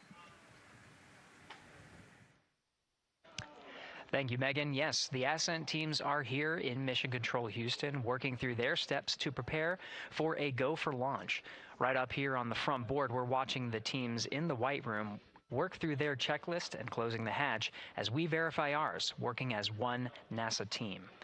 What Dr. Glaze said about working across the teams throughout the nation is true. It takes one NASA team to bring everything together and accomplish the mission objectives. The Artemis II is designed as the first crewed test flight of NASA's Artemis campaign, sending astronauts into lunar space to validate systems, operations, and human performance ahead of a more complex lunar landing missions. NASA has identified an extensive list of mission and flight test objectives that serve as a checklist to verify the capabilities needed to land humans on the moon. For the Artemis II mission, there are 5 overarching priorities that cover the mission and flight test objectives. First is, of course, the crew. As the first crewed mission inside the Orion spacecraft, this mission serves to demonstrate the capability of safely sustain the flight crew throughout the mission, including launch, the deep space component, and return. Number 2 is systems. This mission brings it all together to validate the performance of all ground and flight systems needed for a long-term lunar campaign, from launch infrastructure to spacecraft operations in deep space. Third is hardware and data. We'll be gathering performance data as much as possible over the Deep Space Network, but we also aim to retrieve onboard data and hardware after splashdown to gather additional insight and improve future Artemis missions. Fourth is emergency operations. The crew and flight control team will be testing emergency systems such as abort procedures, rescue operations, and contingency responses. During the flight, astronauts will rehearse a number of these procedures to ensure that in the event of a real emergency, the planned procedures and operations are sound. And finally, there's subsystem validation. Engineers will be verifying subsystems across the board to ensure reliability across life support, propulsion, avionics, and navigation systems aboard the Orion spacecraft. Human spaceflight is a complicated endeavor that requires precision and confidence across all disciplines. You may hear the phrase, human spaceflight is the greatest team sport, a few times in today's coverage, and it's absolutely true. Not only does it need mastery of specific components, but the integration extends across thousands of people and facilities around the world to come together and make it all work. A lot of the work from many people has led to this moment, a rocket at the pad with humans on board, ready to put everything we worked for to the test. I'm certainly excited about it. The teams here in this room are looking forward to supporting the mission, and I hope those watching are as excited as we are. We are following the countdown here in Mission Control Houston. Everything continues to look good, now inside 2 hours from the beginning of the launch window. With that, I will send it back over to you, Megan and Nicole. Hey, Gary, thank you so much. We are getting word that the launch team is working something that we would like to give you an update on, so let's get on over to Daryl. All right, thank you, Megan, and we are live in Firing Room 1 here at the Launch Control Complex.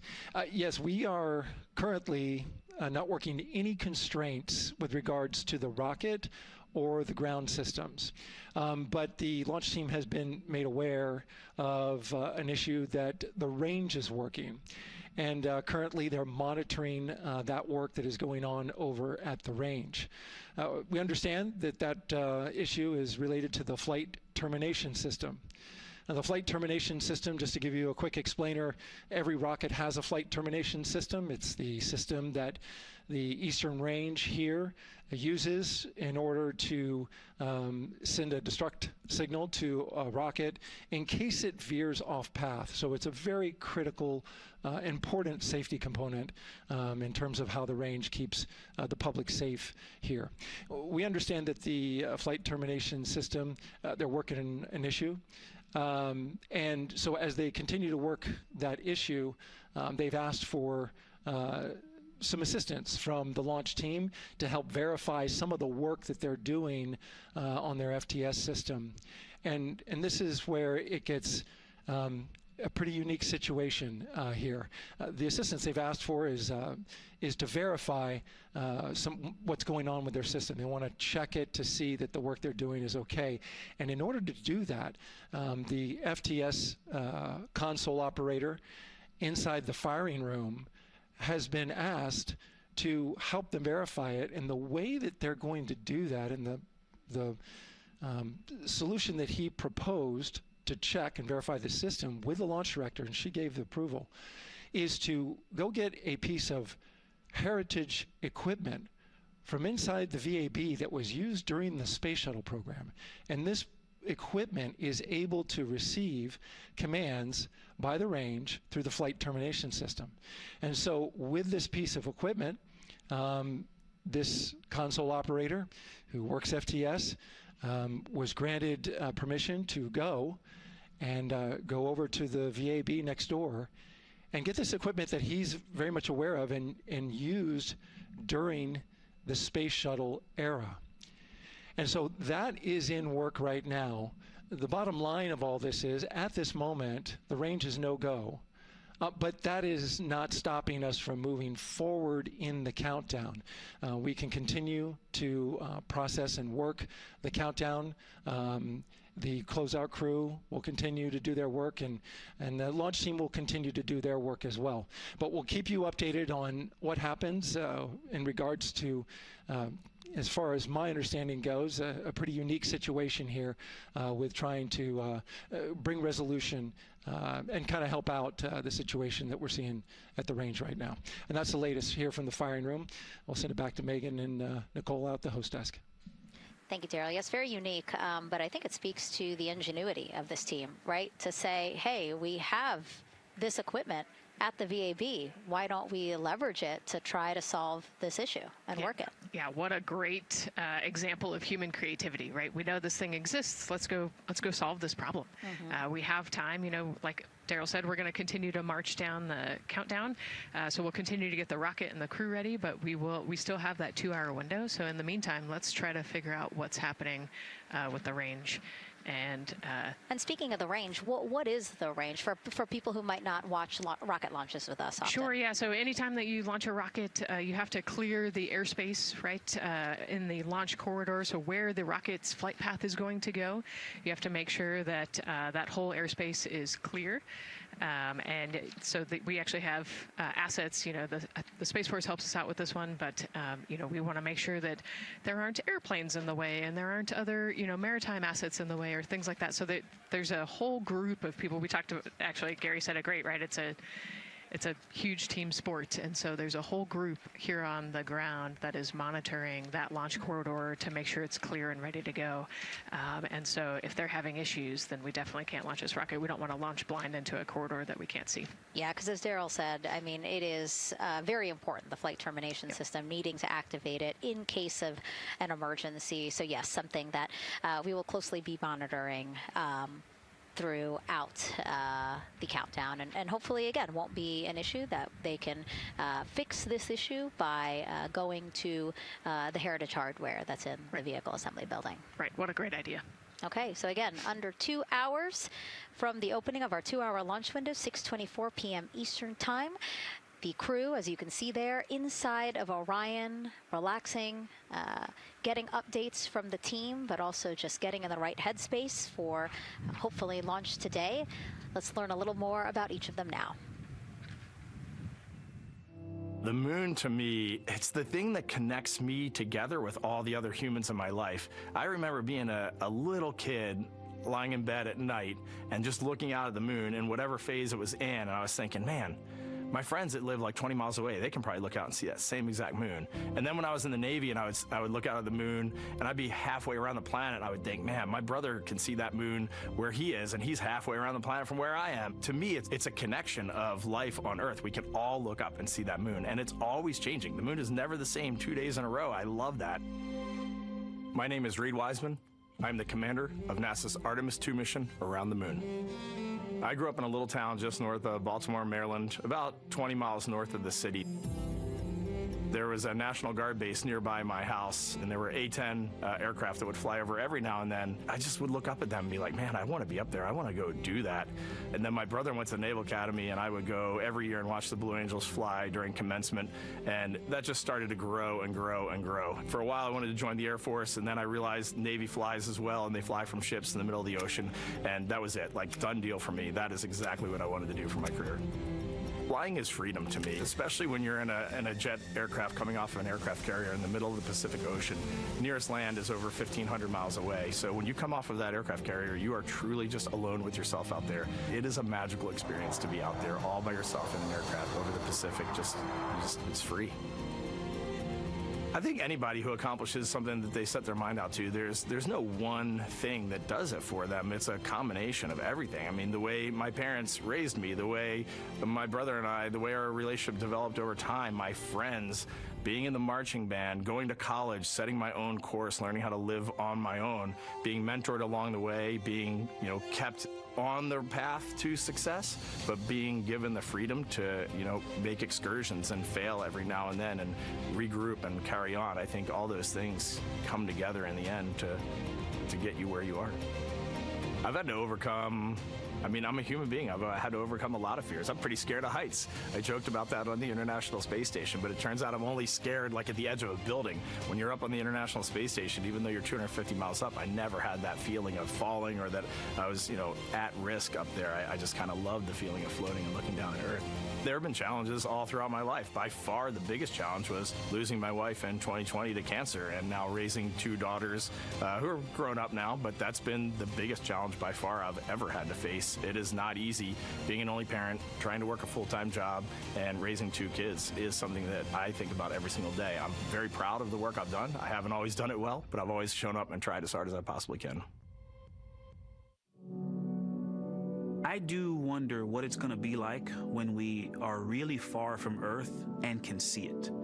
The sensation of being so far away from everything that you know.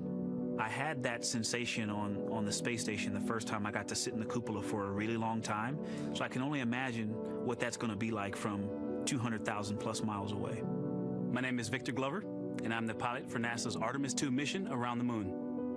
When I was in 4th grade, I was 10 years old, and that's when the Challenger accident happened. And it helped me understand how the general public felt about the astronaut corps.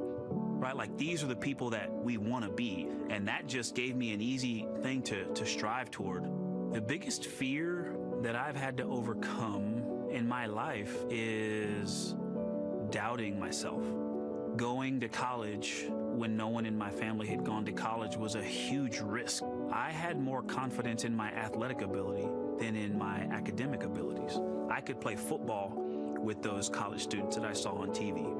But my classmates that I saw in the lab and around the University Union, I didn't know if I had what they had. I think addressing that self-doubt was a part of, swinging for the fence and trying to go get an engineering degree, not just go to college, but get an engineering degree and then go do something challenging and technical like flying. Apollo is known for sending humans to the moon. Artemis has an opportunity to continue the Apollo story, but I actually think it's important for this story to stand on its own. Artemis is a new program, and we're trying to do new things. And it's great to compare and contrast. When you look at our spaceship, you can see parts that were designed, built, and integrated in another country. When you look at our crew, you see that our crew is international. There are also men and women. And I just think that comparing and contrasting makes the story even richer. The piloting role specifically, I will have an hour and a half or so where I get to fly the spacecraft by hand. We haven't flown that many spaceships. And so the ability to fly one actually in space on a test mission is just a really unique opportunity. I can't tell you how I'm going to feel when we fly by the moon and see the moon up close and the Earth from 250,000 miles away, but I don't use the word excited because I'm focused. What we do, this is very serious and it's very risky, and we are all intimately familiar with that risk. And so if we go out there and we're successful and we can pass that baton on to Artemis II, that's something to really be excited about. I tell a story, which is one that my dad told me before the Apollo missions when he was just a very little boy. He was looking up at the moon with his mom, and his mom said to him, "Don't worry, Ronnie, we'll never get there." Fast forward maybe 70 years later, it's his daughter that's actually going there. And I think that long arc is something that we can all learn from. The idea that the seemingly impossible becomes possible if you just believe in it and are willing to work hard and come together to achieve it. My name is Christina Cook, and I'm a mission specialist for NASA's Artemis II mission around the moon. When I look back at my dreams as a kid, I definitely never thought I would actually get here. I was very pragmatic. Even though I'm a dreamer, I knew that the odds were way against me again, so I might as well do something I'm loving in the meantime. I I definitely loved science and math in school and, did pretty well in those things, but I also loved being active. I was always outside. I loved things that made me feel small. I loved looking at the night sky, oftentimes between the pine tree branches, or I loved the ocean. North Carolina also has mountains, and when we would go there, I just loved the vastness of all of those things. I loved how they made me feel and what they made me think about, and the vastness of the universe and how much out there was to learn. I'm drawn to exploring. I'm drawn to challenges that involve both mental and physical, and I'd much rather be solving problems wearing a whole lot of equipment and in a harsh environment, and that's just something I've carried with me ever since I was a kid. Thinking about the fears or challenges that I've had to overcome, there are just so many. I mean, basically, that has been the journey. I always say to people, do what scares you, and that means I have to follow my own advice. So doing what scares me meant getting on a plane and going to the Antarctic, getting on a plane and going to study abroad in Ghana, applying to become an astronaut, opening the EVA hatch in the airlock and going out of it into the darkness, strapping myself onto a rocket. And so for me, I think that no matter what the challenge, recognizing that if people believe in you and you believe they believe in you, the challenges seem always a little bit easier.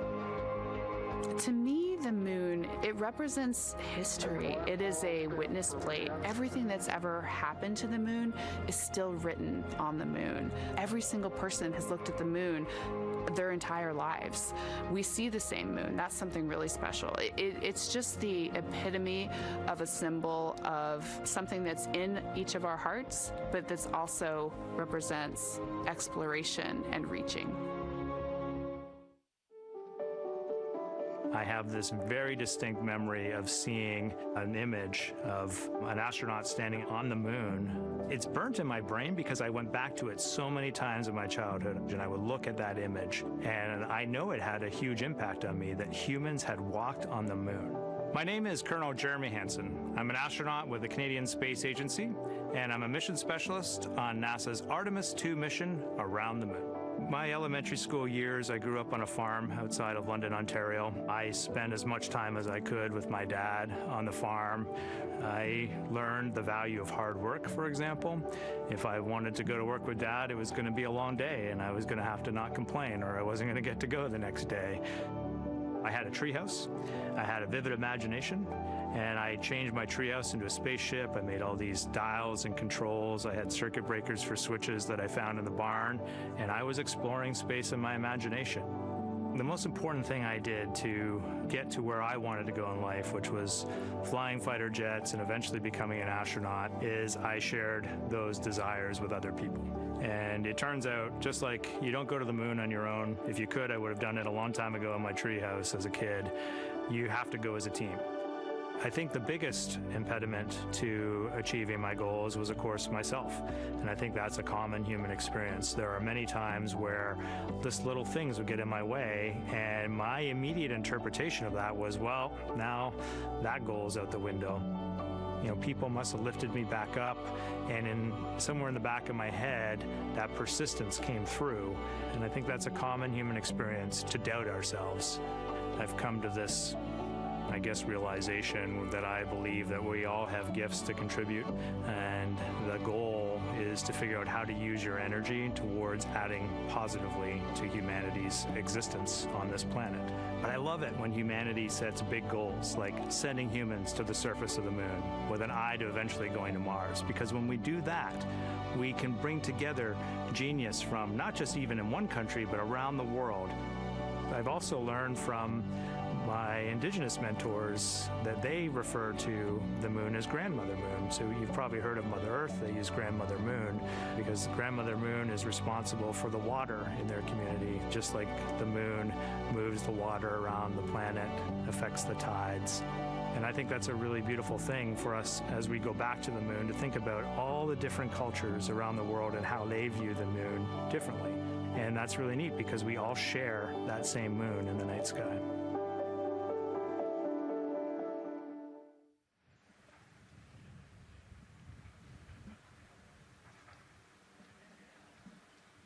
1 hour, 38 minutes and counting until the opening of the Artemis II launch window today, 6:24 p.m. Eastern Time.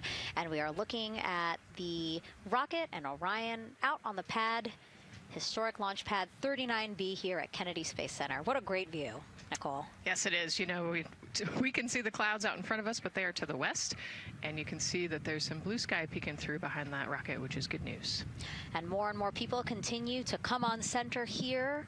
About a couple of hours ago, folks with special passes to come on center were allowed to start driving on with family and friends. And of course, we have media growing by the moment here at the press site here at Kennedy Space Center, setting up their cameras, setting up tents, interviewing folks. Again, this great jib shot that we have from our camera here showing all the interest that we have here at the press site. And actually, even to the right of us, so camera left, no, sorry, the right of your screen, left of us, plenty of other people there, set up with their own tents, broadcasting to their own viewers.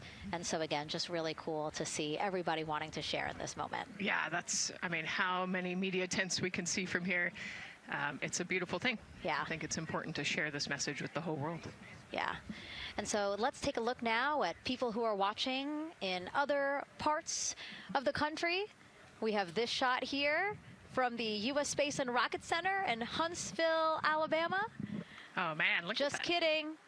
Museum of Flight, Seattle, Washington. So sorry. Hello to you over there. Sorry, I thought that you were in Alabama. But here you are from Seattle, Washington. Again, the Museum of Flight. They must have had a special event to bring people there to watch, as well as a special event here. Now, correctly, the U.S. Space and Rocket Center, Huntsville, Alabama. Of course, they would have a lot of people here, and I'm sure this crowd will grow when we get closer to launch. Marshall, the home of the SLS rocket. Yes. Yeah, this is a great shot. You can see all the people there, and obviously you've got quite a few artifacts in there as well. Oh, now they us. know. Yes. Yeah, now they know. They're on the broadcast. That's too funny. Awesome. Hey, listen, it's all right. We can sit. We can sit and chill until we wait for the opening of the window. No, there they are. Yeah. Everybody's excited. Thank you guys for showing us your excitement. I know deep down it was in there. It's just that you felt like sitting at the moment, and that's all right. There's a little delay. Yeah, that's all right. Well, thanks so much to those supporting these watch parties and bringing them to us live here. Actually, our video paths are taking quite a circuitous route to be able to bring those live views in from Seattle as well as Alabama, but we're glad that we can be able to share it with you in the broadcast now. And so why are we going to the moon? Why does NASA want to build a moon base there? Here's Megan Carter again with our moon board. All right, thank you, Megan. Yeah, so we are right around that hour-and-a-half mark, hopefully for that launch. It's going to be very exciting. So they are going to have a few days to be around the low Earth orbit, and then they'll be heading on to the moon. So yes, let's talk what will be happening. Why are we going to the moon? So obviously this is not going to be a landing, as we've discussed. They are going to be coming with 4,000 to 6,000 feet around the moon's surface, and this is going to connect us directly to our past. Those Apollo missions did have 6 lunar landings, and the Artemis campaign is looking to build on that past by going back to the moon, staying longer, and then going farther. So how are we going to do that, and why? We have obviously talked a little bit about that lunar South Pole, and we are focused specifically on the far side of the moon for this one for a specific reason. You might have guessed we're going to be looking for some resources especially, and that's going to be water or water ice. That is going to be giving us some really critical pieces for future missions. And as you can see here, we have identified 9 potential landing zones. So this is going to be a critical objective for our crew. Depending on when they launch, it will determine what is going to be visible, but we do have these 9 landing zones right here around the Shackleton crater. And as you can see here, a lot of that area is deep and dark, and that is where we are going to be looking for that water ice, because that is obviously going to give us not just water to drink, but as we know, that can actually be converted into our propellant potentially, that hydrogen and oxygen. So that is going to make the moon a critical place for that moon base, because we want to think of it essentially as a backpacking trip. If you have your tent and your hiking boots and your camping stove and all your gear, you don't want to take that out and be on the trail for the first day and then try everything out.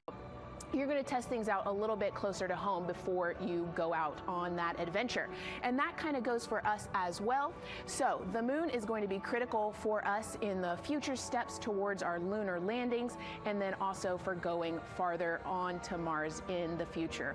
It's going to set us up for that deep space exploration, and we can't wait to see what they see once they get to that flyby. But for now, we are, like I said, getting closer. So I'm going to turn it back over to you, Megan. Exciting stuff. Again, the idea of accomplishing a moon base, like as we've been saying, sometimes things just seem like science fiction, and it's amazing that we're making it science fact. Yes, yeah, we're going back. We're going to scout it out, and then on the future Artemis missions, we're going to put boots back on the moon for the first time in over half a century. But we're going to stay, and we're going to learn from the moon, and we're going to, you know, as Megan talked about, the water ice, and harness that resource, and, you know, not only learn from the moon about Earth and about the solar system, but also figure out how we get to Mars from the moon. And so what we're seeing now back inside the White Room with the closeout team, they are removing basically fixtures that protected the crew module hatch while they did work around it, right, Nicole? Yep. Yeah, so anytime that you're moving around and working, there are some sensitive sensors and parts of the crew module that we don't want to kick or bump into, and so it's easier to just put a guard up while you're working in there and then take it down later. And so this is a visual cue for us that the team is getting ready to close the last hatch, again, the launch abort system hatch. Can you tell us about what the last is? Yeah, so launch abort system, this is, you know, we have the crew module, and then what sits out basically on top of the crew module is the launch abort system, and it has its own motors, so that we'll arm it about 5 minutes prior to launch, and then it stays with the crew module until about the Kármán line, so that 100-kilometer point in space. Once the crew could safely get to orbit, it will actually be jettisoned, and the crew module will then be exposed. So this is just a safety mechanism that stays on the outside of the crew module, and then as they monitor the attitude and the thrust and all sorts of the roll, all sorts of different data points to make sure the crew is safely getting to orbit. And once they are safely to orbit, then we will get rid of that launch abort system. And it looks like they're putting all these parts that they're removing from around the crew module hatch into a bag, because they have to take this out with them once they leave the pad, right? Yes, yeah, we don't want anything left up there in the White Room, and especially because that crew access arm will move away from the capsule and the rocket, and so we want an empty White Room, no FOD like we talked about, so that we can have a safe launch. And this orange tube that you see on the right side of your screen, that had been inside the crew module providing breathable air to the crew.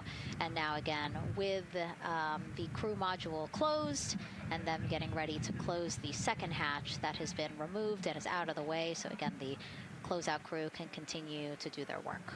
Yeah, that's just a duct to provide some cooling air and some breathing air to the crew and the closeout crew while they're in there. That's actually a good point, yeah. And so as we continue to watch the crew prepare to close the launch abort system hatch, why don't we take a look at the crew's mission patch? Now, crews have designed their official mission patches since the Gemini 5 launch in 1965. Reed, Victor, Christina, and Jeremy, they really wanted to play on the abbreviation of Artemis II to all, signifying not only the second major flight of the Artemis program, but also a mission to explore for all, by all. The crew chose the iconic Earthrise photo for a reason. It was taken by the Apollo 8 crew in 1968, the first crew to ever fly around the moon. The mission was to prove teams then were ready to land on the moon the same way Artemis II hopes to fly around the moon ahead of a lunar landing with Artemis IV. This time, as we've been saying throughout the broadcast, to stay on the moon and pave the way to Mars. Yeah, we talk about incremental steps, right? And so Artemis II is very similar to Apollo 8 in terms of that increment. They're going to fly around the moon and set up the rest of the Artemis program for landing on the moon, but also with a nod towards the fact that we do this for all humanity. And I love the thoughtfulness and how much they, how much importance they put on their patch design. Another camera angle of inside the Orion spacecraft. I was going to say we might be able to see Rise, but I think it's right behind Reed's foot there. And so to orient people again, so basically we have Christina in your upper right hand, Christina in your upper left hand corner. Then you have Jeremy below her. And then the feet you're seeing, those are Reed's feet. And then next to him, the upper right hand corner, that is Victor, who's unfortunately hidden by Reed's feet, but again, that is the orientation of the crew inside Orion right now. Now, earlier this week, the crew got to stick their patch on a wall just outside the suit-up room. You can play that video there now. You can see that crews have been doing this as part of a pre-flight tradition again. Wow, Reed just making sure that thing won't come off. It's flat. And so now Victor is signing there, followed by Christina, and then Jeremy. That's a fun tradition, and your patch is up there too. It is, yeah, ours is on the left-hand side there. Yeah, it's a fun tradition. This is a really fun day too. They did this a couple days ago, but it's just another step that makes it a little bit more real that you're going to be launching soon.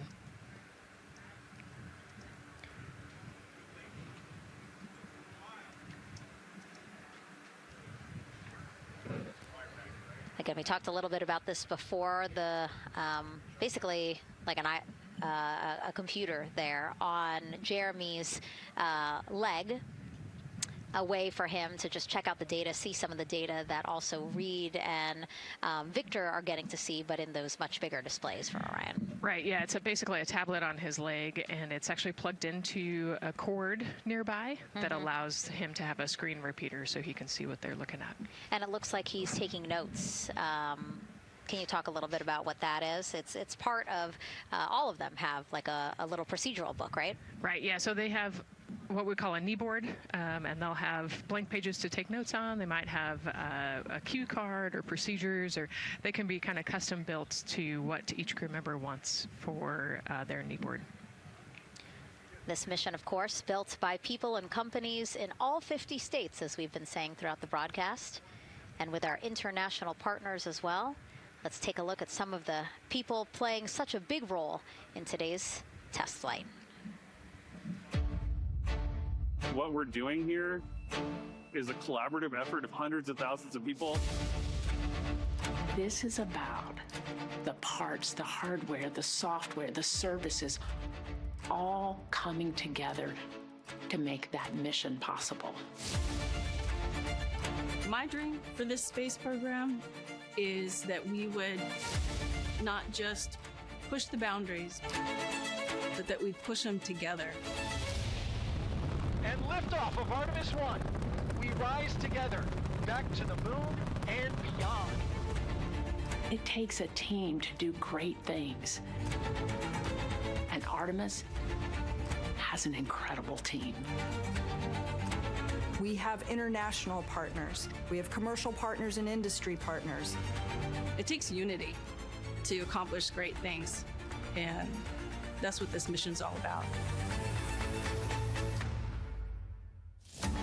We're not sending our money to the moon and lighting it on fire. We're putting that money right back into the economy in ways that benefit everybody. So every dollar that comes out of the Treasury that goes to support this mission goes back into the Treasury 3 times.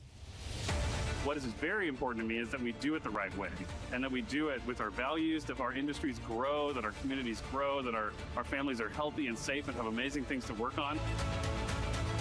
Then we're going to build machines to go even further onto Mars. That is our generation, the Artemis generation, that defines the starting point of our exploration future. I just want to say thank you to all of the hands that have touched a part of this program and the hearts that have moved everyone to this goal, because we're going to the moon and we're going beyond. One team. One team. One team. One dream. What I really like about that package is, again, just reminding people that this is spurring so many jobs across the country. Yeah, across the country and across the world, right? The whole world has a part of this. The Artemis Accords are signed by over 40, 50 different countries. And so, yeah, we're taking all of the taxpayers' money and we're putting it right back into the jobs here in the U.S. And the money, too. You know, when we have more disposable income because we have good paying jobs, that's money that goes back into our economy as disposable income. So really, it is just an ecosystem that NASA is proud to be a part of. Right. Not only is it about the money and the economy, right, but it's also about the science and what we're going to learn and exploration. You know, we, on top of all of those things, we benefit the economy as well. Obviously, Nicole is a wealth of knowledge. We're very lucky to have her. We're going to be tapping into that knowledge throughout the broadcast, and we have been for now close to 4 hours. So thank you, Nicole. I hope you're holding up okay. Yeah, I'm loving it out here. It's been great. Let's learn a little bit more about Nicole. Her first mission to space was actually last March. She launched from here at Kennedy Space Center as pilot of NASA's SpaceX Crew 10 mission to the International Space Station. And what a beautiful launch that was. She spent 148 days in space conducting science experiments that could benefit us on Earth. For example, one studied the physics of liquids, which could help researchers deliver medicines more effectively. She also conducted an almost 6-hour spacewalk to help upgrade the orbiting lab's power system.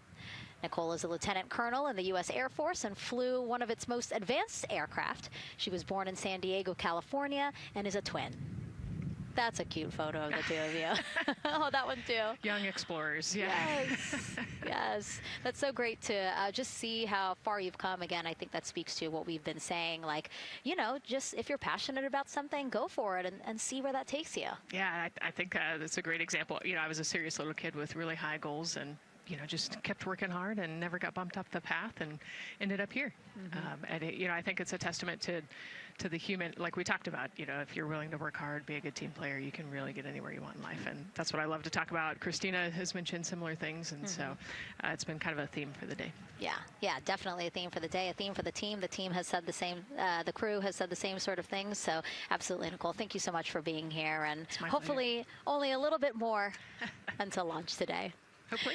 So today's Artemis II test flight will mark only the 7th time NASA astronauts will launch on a new NASA spacecraft designed for crew.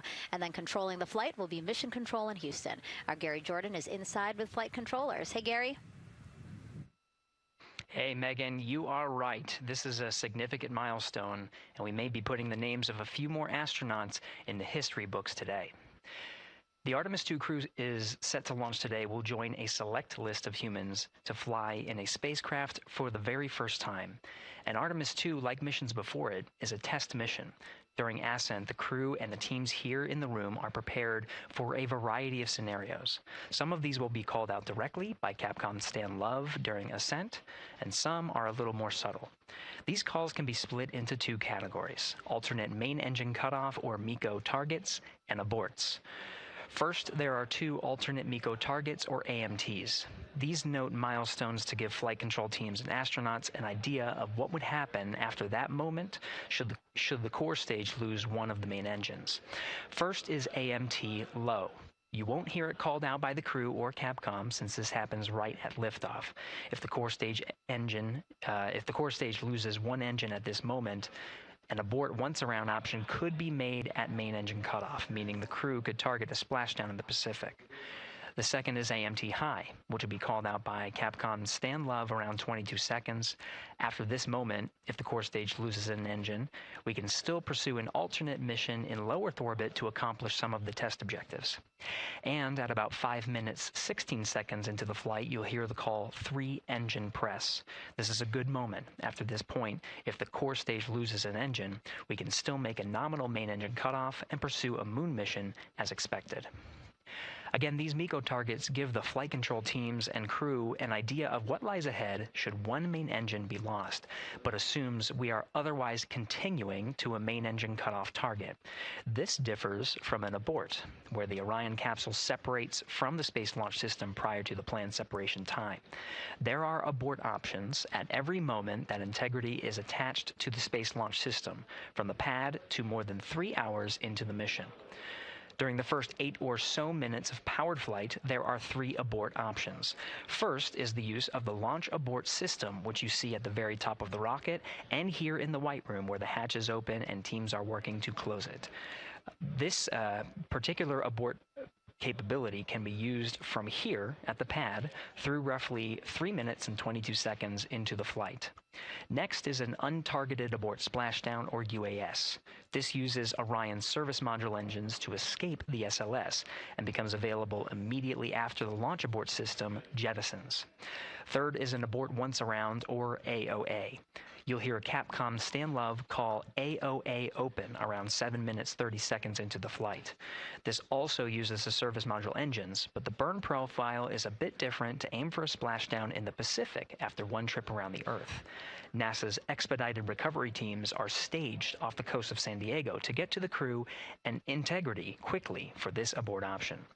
An AOA option continues to be available until solar arrays are deployed on the Orion service module a little more than 30 minutes into the mission.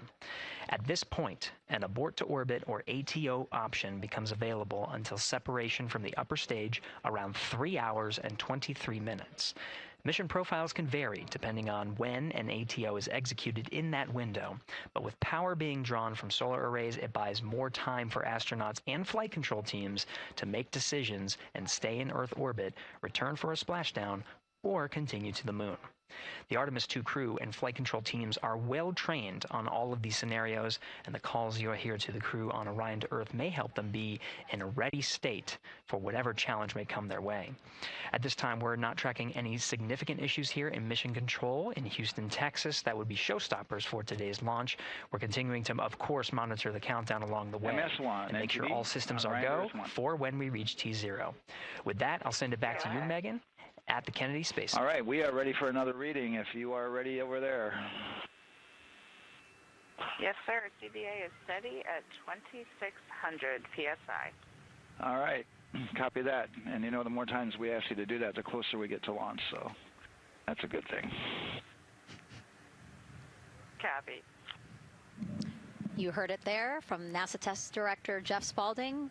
The more that they keep on asking her how the pressure is holding in the counterbalance assembly mechanism is a good thing, because it means we are getting closer to launch. So that's amazing news over the loops that we just heard on Orion to Earth 1. Again, that communication channel with the crew.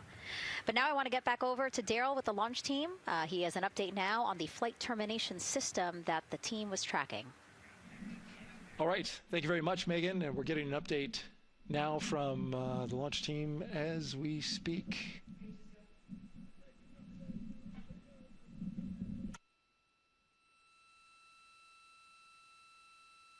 All right, stand by 1 second.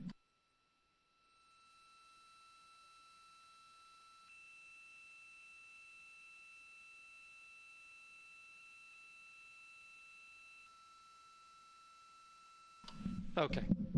Sorry about that. We're just getting an update, in fact, about what I was about to report out on the range. And the good news is the range is go. So we reported that they were working to verify their equipment regarding the FTS system. And they asked for a little of that verification work to be done by one of the FTS engineers here in the firing room. He went out to the VAB to get some legacy hardware to help out with it. But in the end, this is a fix that the range had come up with to get clearance, to clear the range rather, and to as well work the FTS system. And so now they are go. Again, the range is go. That is no longer a constraint. And so you combine that with the fact that the rocket and the ground systems here also working, no constraints.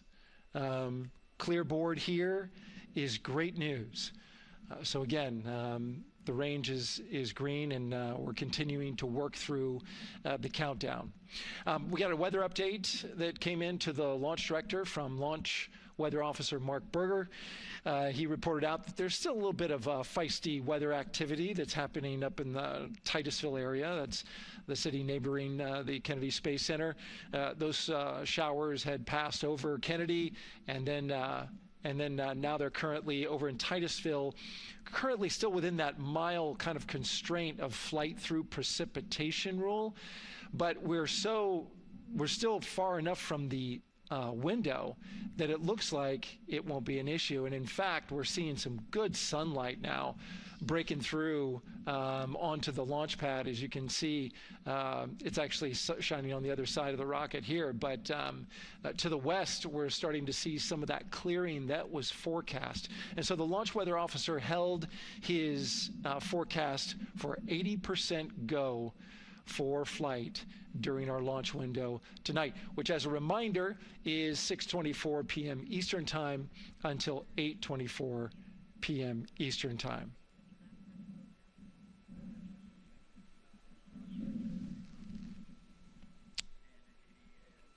And we're also hearing that the last hatch closure, as you can see in the bottom corner of your screen, they're starting to work on that. That's the launch abort system hatch.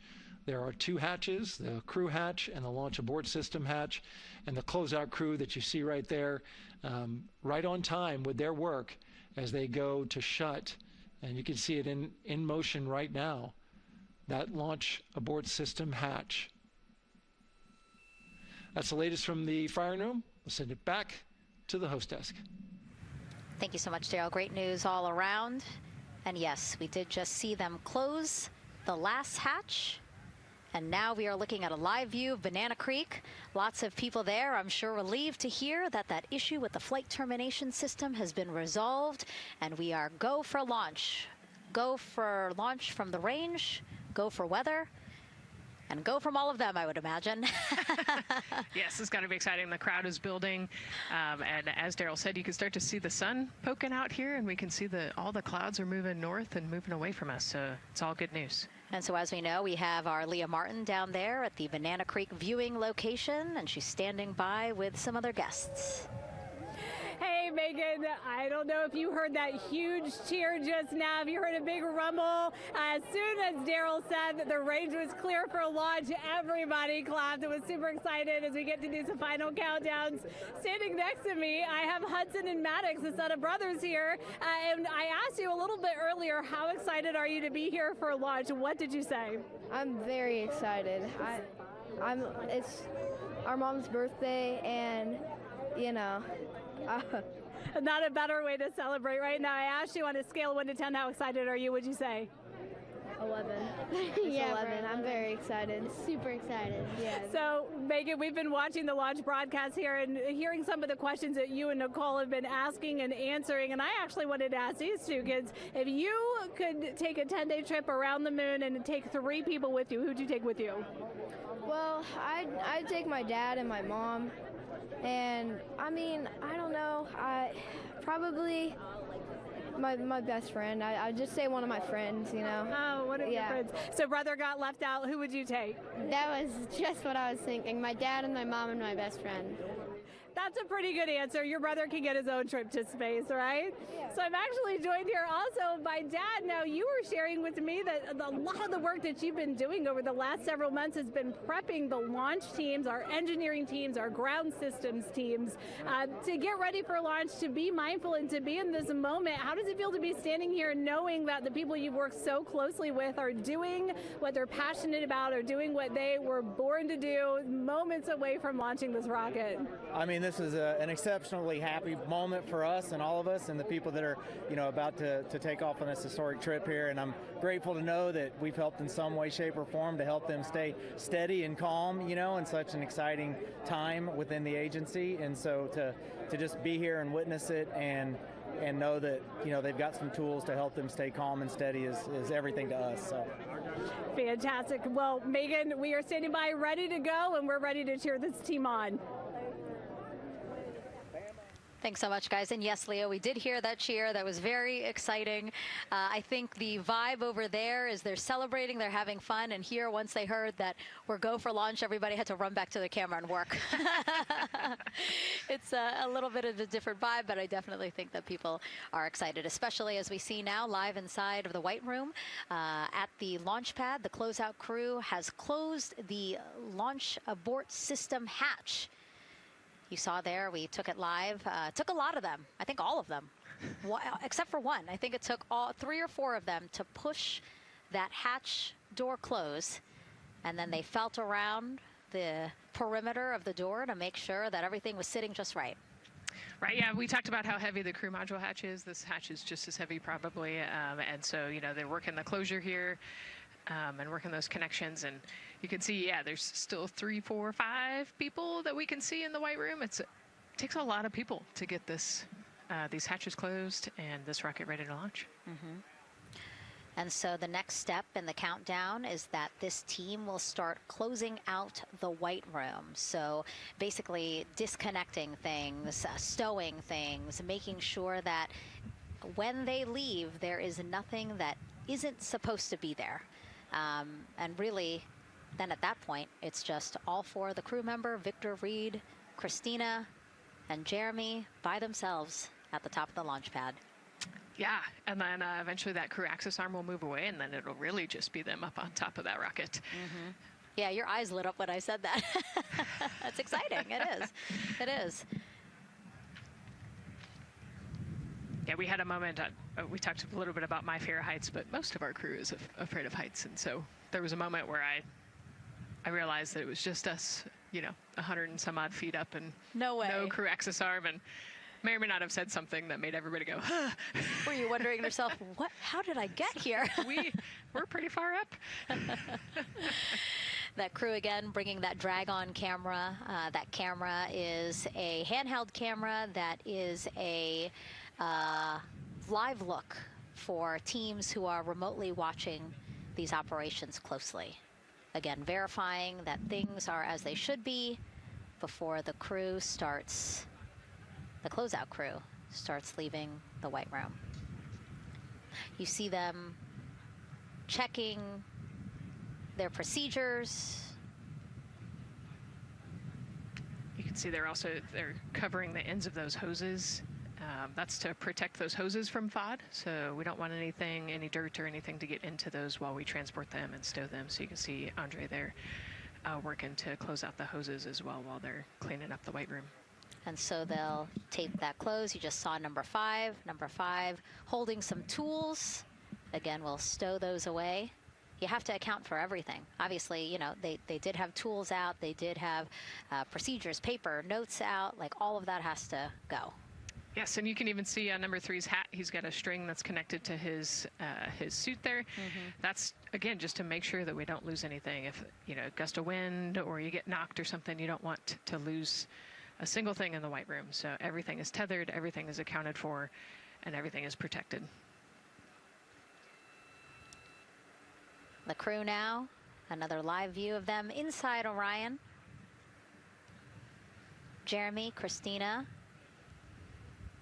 and Reed and Victor on the right side of your screen. What do you think they're thinking right now, Nicole? Oh man, just over an hour to launch. You know, there's probably a little bit of a lull right now, monitoring some systems, but you can see Reed's got his feet crossed. So I think just trying to relax and, you know, pass the time by maybe thinking through the items that they're going to monitor through the launch, you know, the different jobs that each of them have throughout the launch. And once they get to orbit, you know, this first day on orbit is actually really busy for them. Mm-hmm. They've got, you know, 2 burns that they have to monitor. They've got to get the system set up, and they've got to get the cabin set up. So there's a lot going on in the next 24 hours for this crew. I think they've got a couple sections where they get to take a nap, but I don't think they get a full night's rest for quite some time. So, yeah, you know, going through what's next. And so as we say that, I mean, imagine what it would be like to live in a spacecraft for 10 days. Let's take a look at what life will be like in Orion. Artemis II is our first crewed mission back to the moon since the Apollo program. A lot of the focus of Artemis II is really checking out systems to be sure that we're ready and well positioned for continued human exploration. My name is Susan Baggerman, and I'm the Chief Health and Performance Officer for the Orion program and the Artemis II mission, and this is 10 Days in Orion.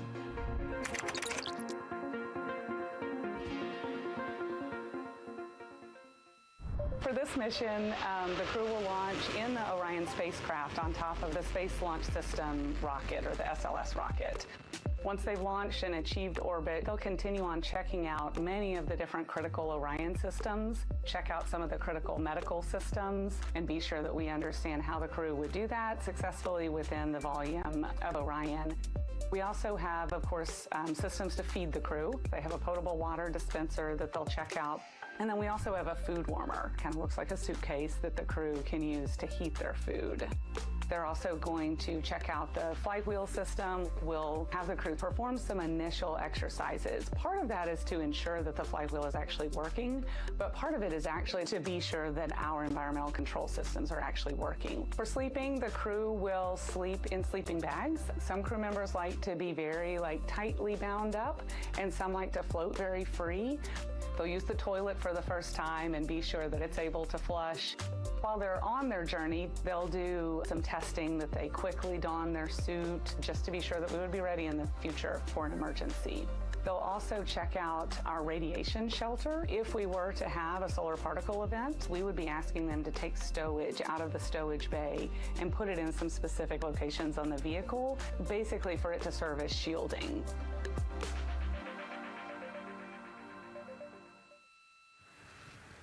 And so I want to talk a little bit more about what we just heard in that package. I am interested in the space food. So Reed, Victor, Christina, and Jeremy have a pretty big menu to choose from, so that's really cool. We're actually going to pull up a graphic now that kind of shows you some of the food that they're going to have with them on their 10-day journey around the moon. We know of more than 10 types of beverages.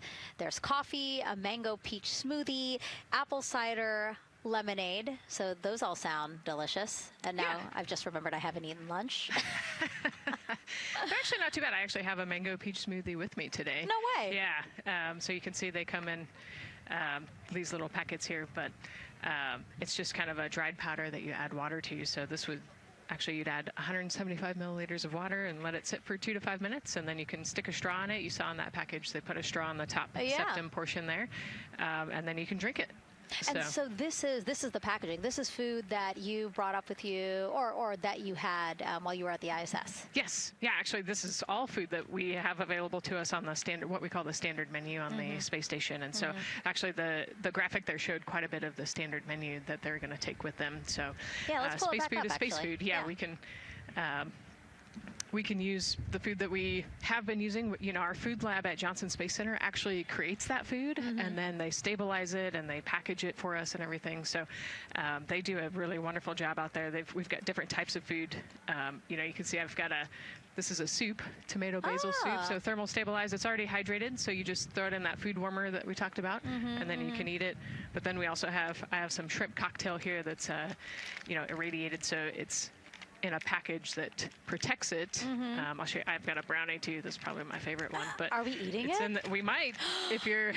Yes. Look, see, they want us to eat. I don't know what happened, but it worked out with what we were saying here. So it's in an outer package to help protect it against, you know, radiation, and then it's this inner package. And so this cosmic brownie, actually the trick, Ann McLean, my crewmate, taught me, the trick is you got to put this in the food warmer and get it nice and warm, and then you can get it. But so what we do is we just take scissors and you open it up, and then it comes right out. So these brownies are nice because they don't have a ton of crumbs, and so you can actually just eat it pretty easily in space. You know, if you imagine, that would not happen in space.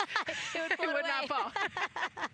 But yeah, so we've got all sorts of things that you can actually eat. The menu's pretty good and pretty diverse on the space station, and then as you saw, pretty diverse for Orion. Nice. Yeah, that's amazing. And again, here's a look at the crowd that's starting to continue to grow here as we get closer and closer to launch. We are now under an hour from the opening of our 2-hour launch window at 6:24 p.m. Eastern Time. And so let's take some questions from social media. We haven't taken some of those for a while. You put that brownie away, Nicole, or I'm going to steal it. Nicole, we have another celebrity who submitted a question. Let's take a look. Okay. A quick question for the Artemis crew. What food from Earth would you bring with you into space? And why would it be lasagna? Because that's the greatest food. Again, not really a question. Yeah. Because he was like, it's lasagna. It's got to be lasagna. You know, there is lasagna on Space Station, and it wasn't too bad. Probably not my favorite food of all, but yeah, lasagna's not a bad option. It's a high-calorie meal. If you're trying to, you know, carb load for a spacewalk or something, it's a great option. Yeah, I remember Christina saying that her favorite food on the menu, and actually, she was saying that she was getting in trouble because people kept on saying, you can't eat mac and cheese every day, Christina. You know, we mentioned the mac and cheese and brisket earlier. Man, I would put those two on a tortilla. That would be great. That sounds delicious, delicious. Well, thank you so much, everyone, for sending in those questions. For everyone from a 5-year-old that we got a question from to all the way to Roy Woods Jr. there, a comedian. So thank you so much.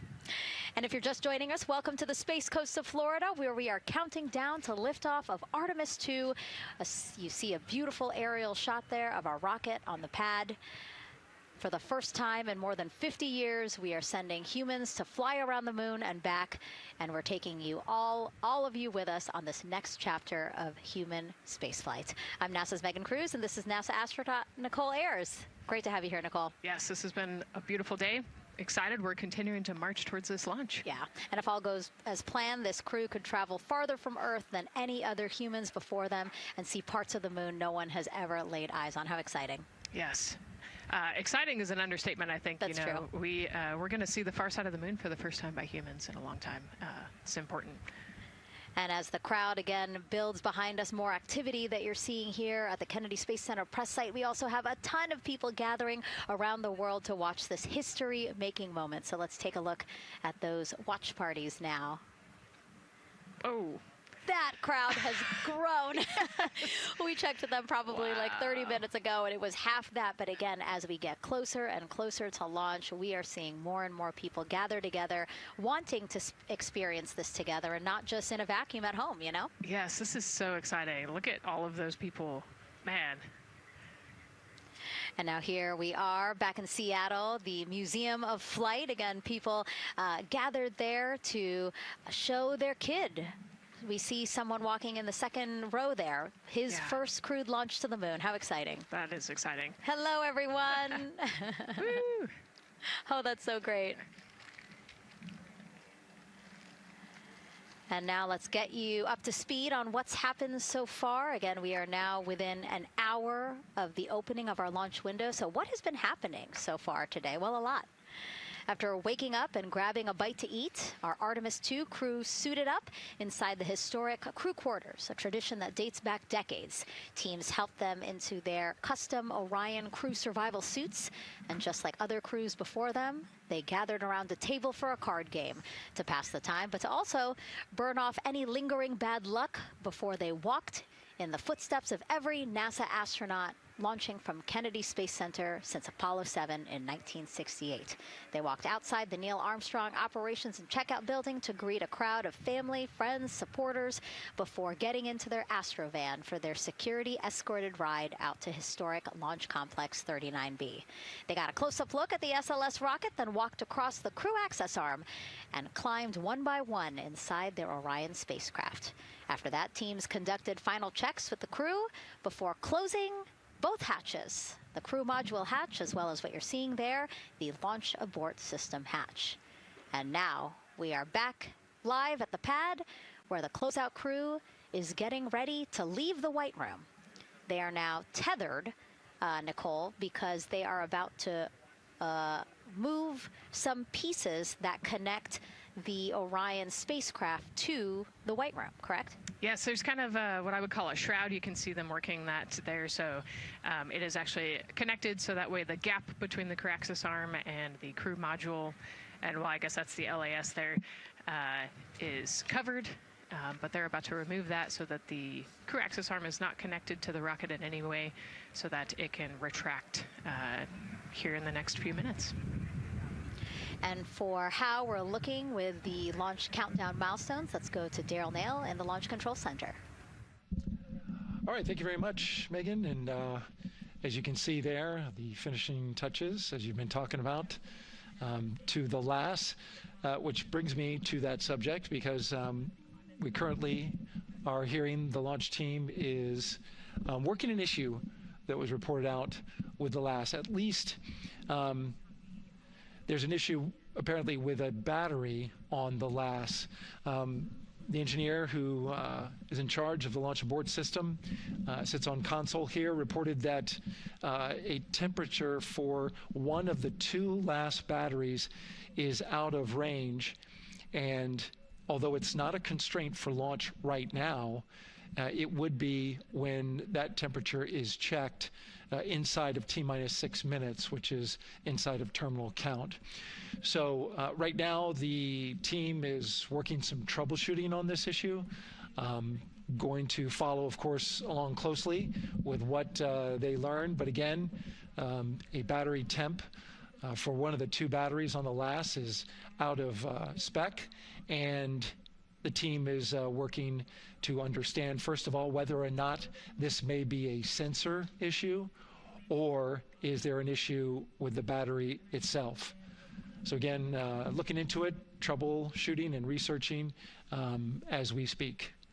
With regards to the weather, we did get some good news there. Launch Weather Officer Mark Berger reporting to the launch director that the weather chances have now improved for the window. We are up to 90% go, which is great news. Again, 90% go.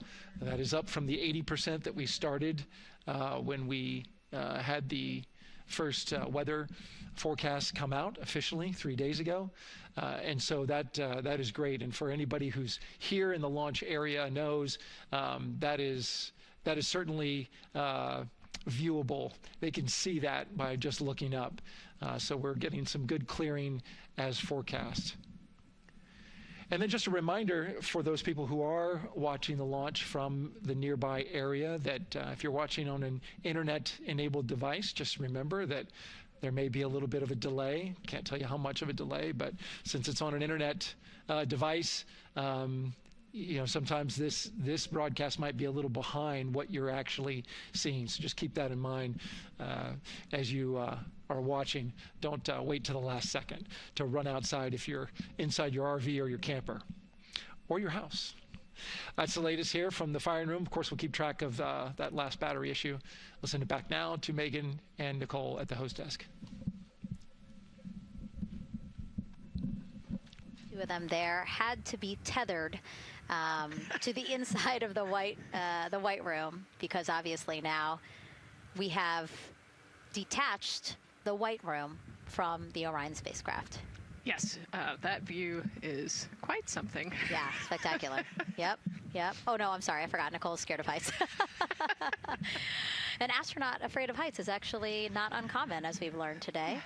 But yes, so obviously, again, things proceeding as we march closer to the opening of our 2-hour launch window at 6:24 p.m. Eastern Time. Again, the closeout crew just finishing up those last couple of things they have to do before leaving the white room and then leaving the pad, leaving only the 4 Artemis II crew members inside the spacecraft by themselves at the pad. Yeah, and then we'll be curious to follow the battery issue on the LAS as well. I think sometimes it's just a sensor issue, sometimes it's a battery issue. So hopefully they figure that out quickly. Mm-hmm. And so if we can take a shot of the crew inside the capsule, if one's available, why don't we talk a little bit more about each of them? So we have Artemis II Commander Reed Wiseman, Baltimore native, and he's actually, you see his feet in that shot there from inside Orion. He's been in space once before as flight engineer for Expedition 41 aboard the International Space Station from May through November 2014. During the 165-day mission, Reed and his crewmates completed more than 300 science experiments in areas like human physiology, medicine, physical science, earth science, as well as astrophysics. They actually set a milestone for station science by completing a record 82 research hours in a single week. He also served as chief of NASA's astronaut office from December 2020 to December 2022. His two daughters were out to wave goodbye to him as he made his way to the launch pad. And again, there's Reed's feet. Reed is the one sitting in the seat to the right, closest to our camera there. So looks like he's relaxed by the body language of his feet. Yeah, you know, I think they're kind of in a holding pattern, if you will, or a waiting period. So it makes sense that he's a little bit relaxed. He's also kind of just a relaxed person in general. He's wicked smart, but has a demeanor that keeps everybody calm. And so I think we're seeing that here today. And so in this shot, Reed is the one sitting on the left, and to his right, Artemis II pilot Victor Glover. NASA selected the California native as an astronaut in 2013, and at the time he was actually serving as a legislative fellow in the United States Senate. His first trip to space, November 2020, pilot of NASA's SpaceX Crew 1 mission. That was the first operational mission of NASA's Commercial Crew program, which resumed launching American rockets from American soil to the International Space Station since the end of the shuttle program.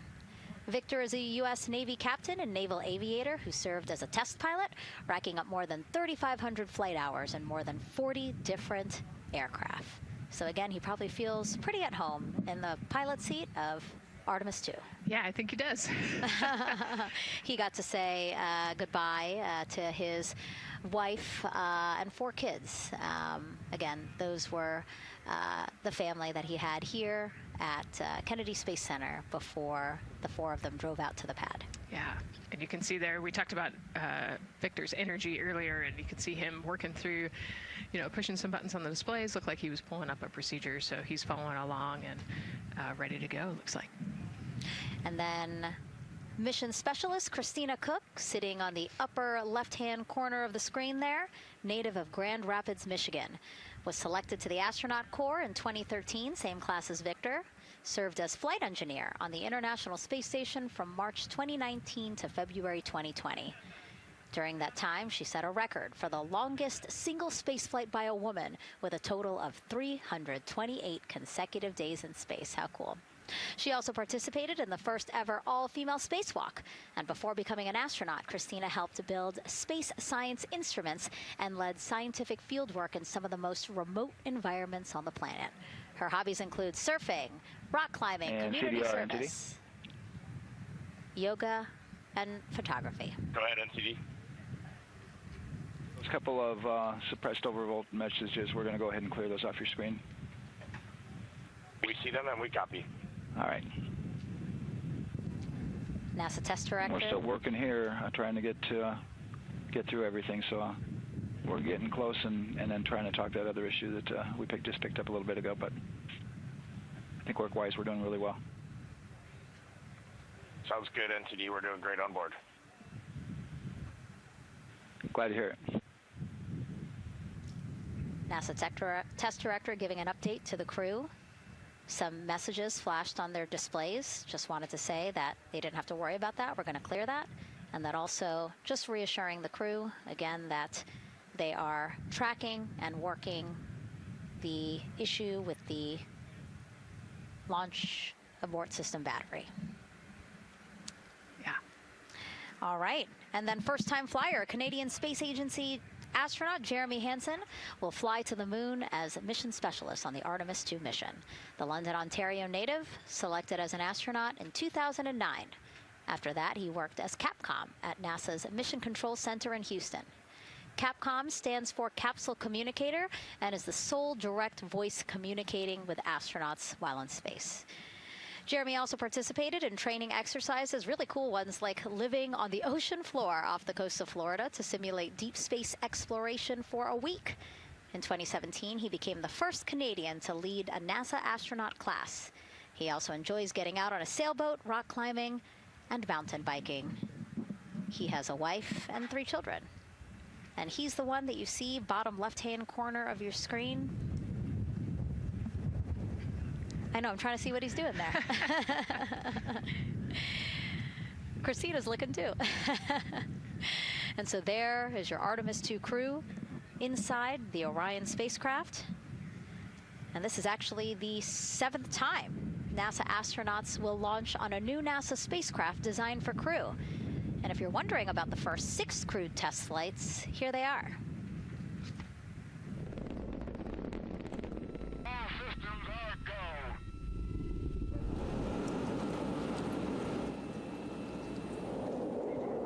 Gemini 3, Gus Grissom, John Young, March 23, 1965.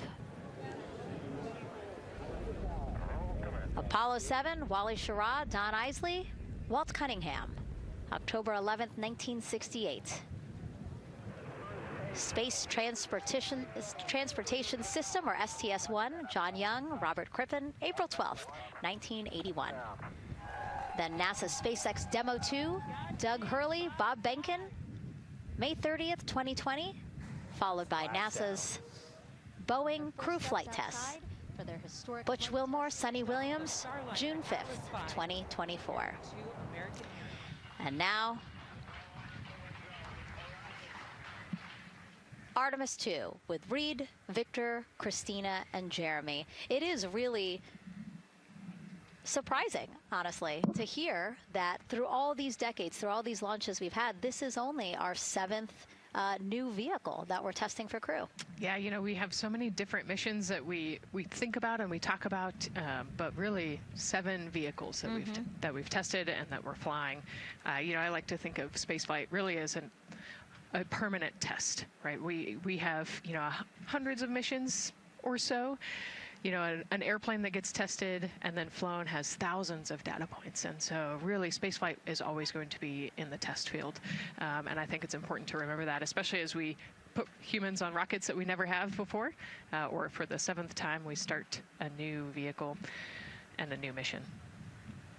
Just getting word now that White Room closeouts are complete. And so the closeout crew is preparing to leave the pad. It's exciting stuff. We are making good time, and the closeout crew is doing really well. 41 minutes, 43 seconds and counting until the opening of our window. And Artemis II is a 10-day mission that will send the 4-person crew on a journey around the moon and back to Earth. It will be a critical step towards future lunar and Mars missions.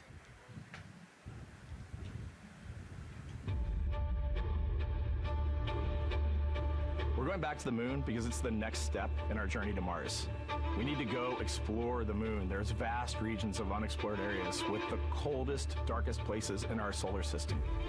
This is a test mission, and when we get off the planet, we might come right back home. We might spend 3 or 4 days around Earth. We might go to the moon. That's where we want to go, but it is a test mission, and we are ready for every scenario as we ride this amazing space launch system in the Orion spacecraft. But another reason we're going back to the moon is to fulfill NASA's mission, which is to explore the unknown in air and space, to innovate for the benefit of humanity, and to inspire the world through discovery. And when we succeed and when we accomplish the things that we set out to accomplish, that inspiration not only can set up new things to happen, but it also is a reminder in tough times that we're capable of doing great things when we work together.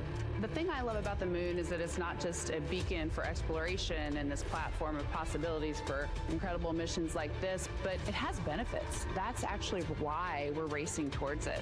Those benefits are really wide in nature. You have everything from innovation, technology development, not only for future missions going deeper into the solar system, but technologies that come back to Earth. You have inspiration, a whole generation of people starting this pipeline of STEM workers and manufacturers and operators that are excited to see what you can do when you work hard and you come together as a team. When I think about the 4 of us flying around the far side of the moon, seeing that Earth rise, taking images and video and sending them back to you, the feeling that I have inside is hope.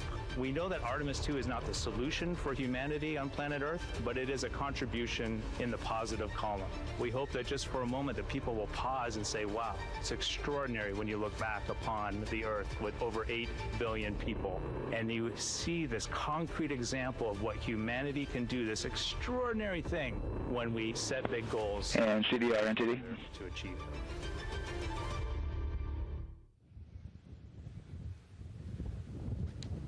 And so Mission Control Houston will control the flight of Orion after a liftoff here at Kennedy Space Center. Here's Gary Jordan, who's embedded with that team. Gary, you might have to pause because we did just hear a call out to the commander in Orion. Will do, Megan. I think that was Commander Reed Wiseman responding to prepare for some of the next steps. We are now holding at the T-minus 10-minute hold. Expected a 30-minute hold. So we are well on the countdown.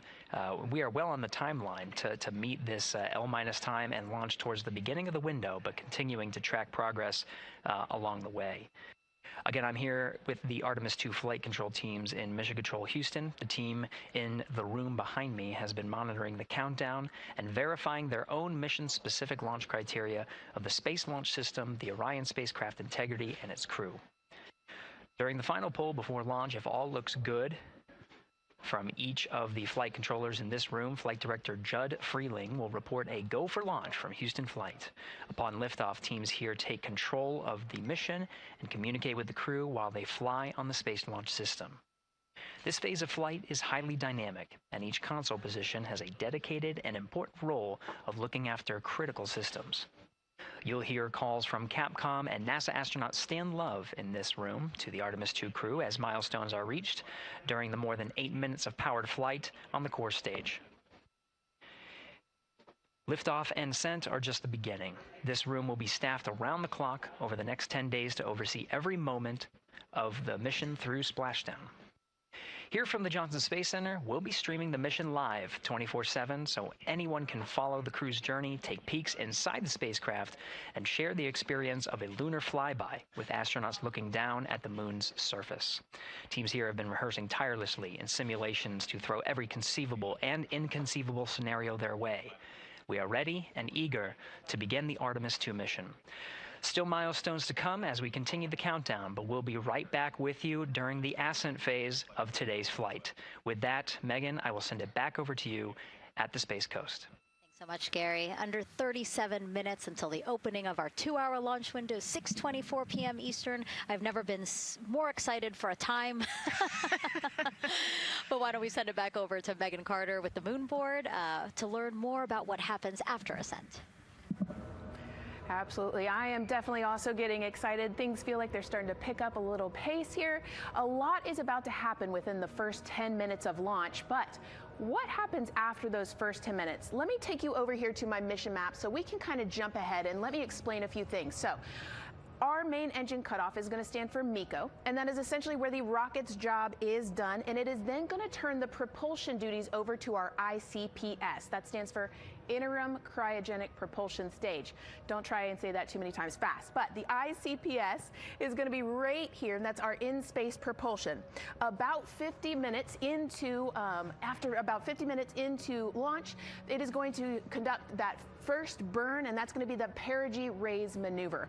Essentially what that is going to do is going to raise the spacecraft from a lowest point of Earth just a little bit higher into space, and then they are going to conduct that nice path. It's going to set them on that nice circular path around the Earth.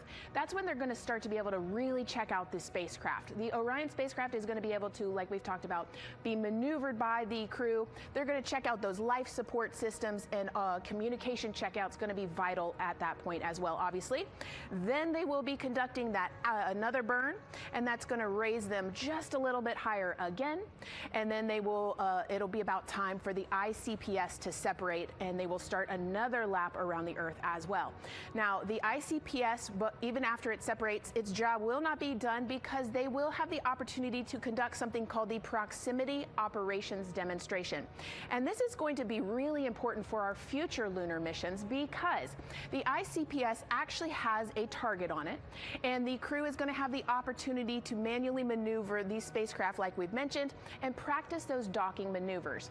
Now, obviously, they will not be docking for this mission, but that is, again, going to be critical for those lunar missions in the future.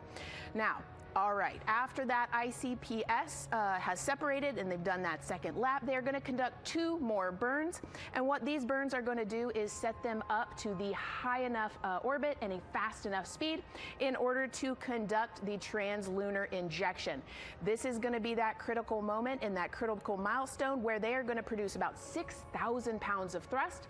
And this is that point that is going to take them out of low Earth orbit into deep space, and it's going to set them on that nice path towards that lunar flyby. And I know we have talked a little bit about why this could be a record-breaking flyby and journey to the moon. And with that, I'm going to turn it back over to Megan so she can tell us just why. Yeah, she's talking about the distance record set by the Apollo 13 astronauts in 1970. They were 248,655 miles away from Earth, and this Artemis II crew might surpass that on flight day 6 when they fly around the moon by more than 4,000 miles. Yeah, it's a long ways. It's tough to fathom 250,000 miles from Earth, right? I mean, space, the space station is only 250 miles, and so we're going, I don't want to do the public math, but we're going much further than that. But it's important, right? Because we want to get back to the moon. We want to see the surface. We want to see the far side of the moon. And the way we do that is by breaking distance records. Yeah, and the exact distance record depends on exactly when they launch, like the time, the day. So we'll learn more as we go into this 10-day mission with the Artemis II crew. But here we are, 32 minutes, 50 seconds and counting from the opening of our launch window. Feels really, really surreal here as more and more people come to gather on the press site lawn here at Kennedy Space Center. Why don't we take a look at this video that we have here? Some familiar faces who wanted to wish our Artemis II crew a safe journey.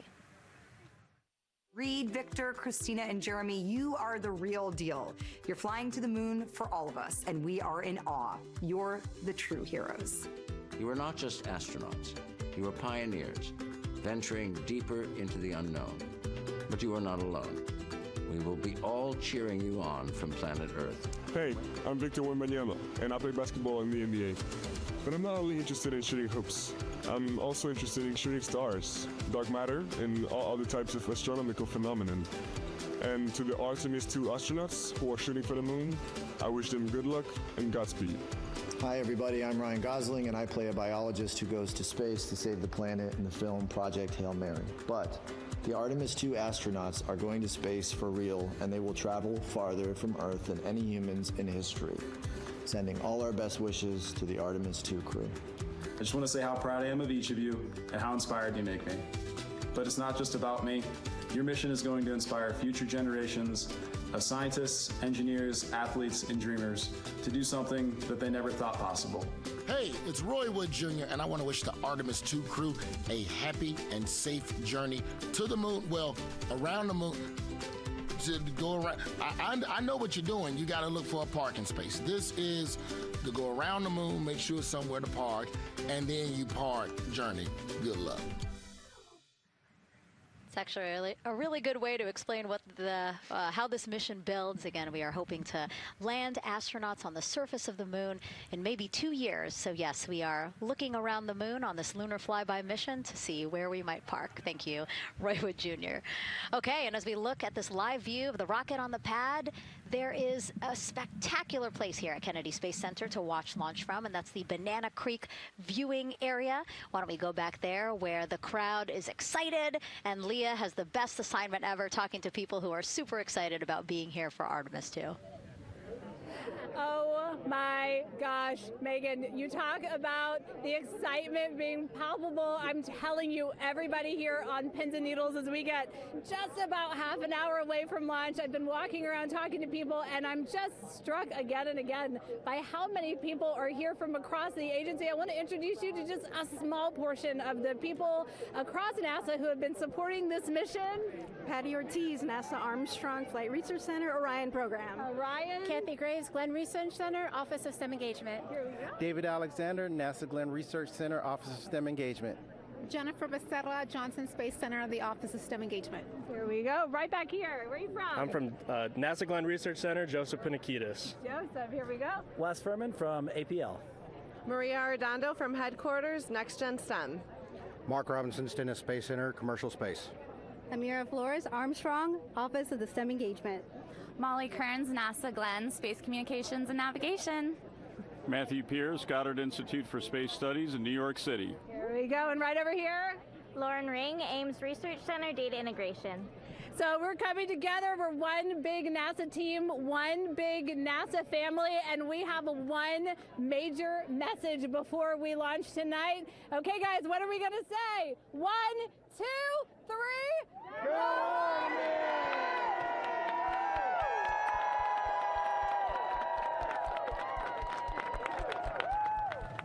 Oh my gosh, that made me so emotional. That was so inspiring to see. I mean, wow, yeah, that was great.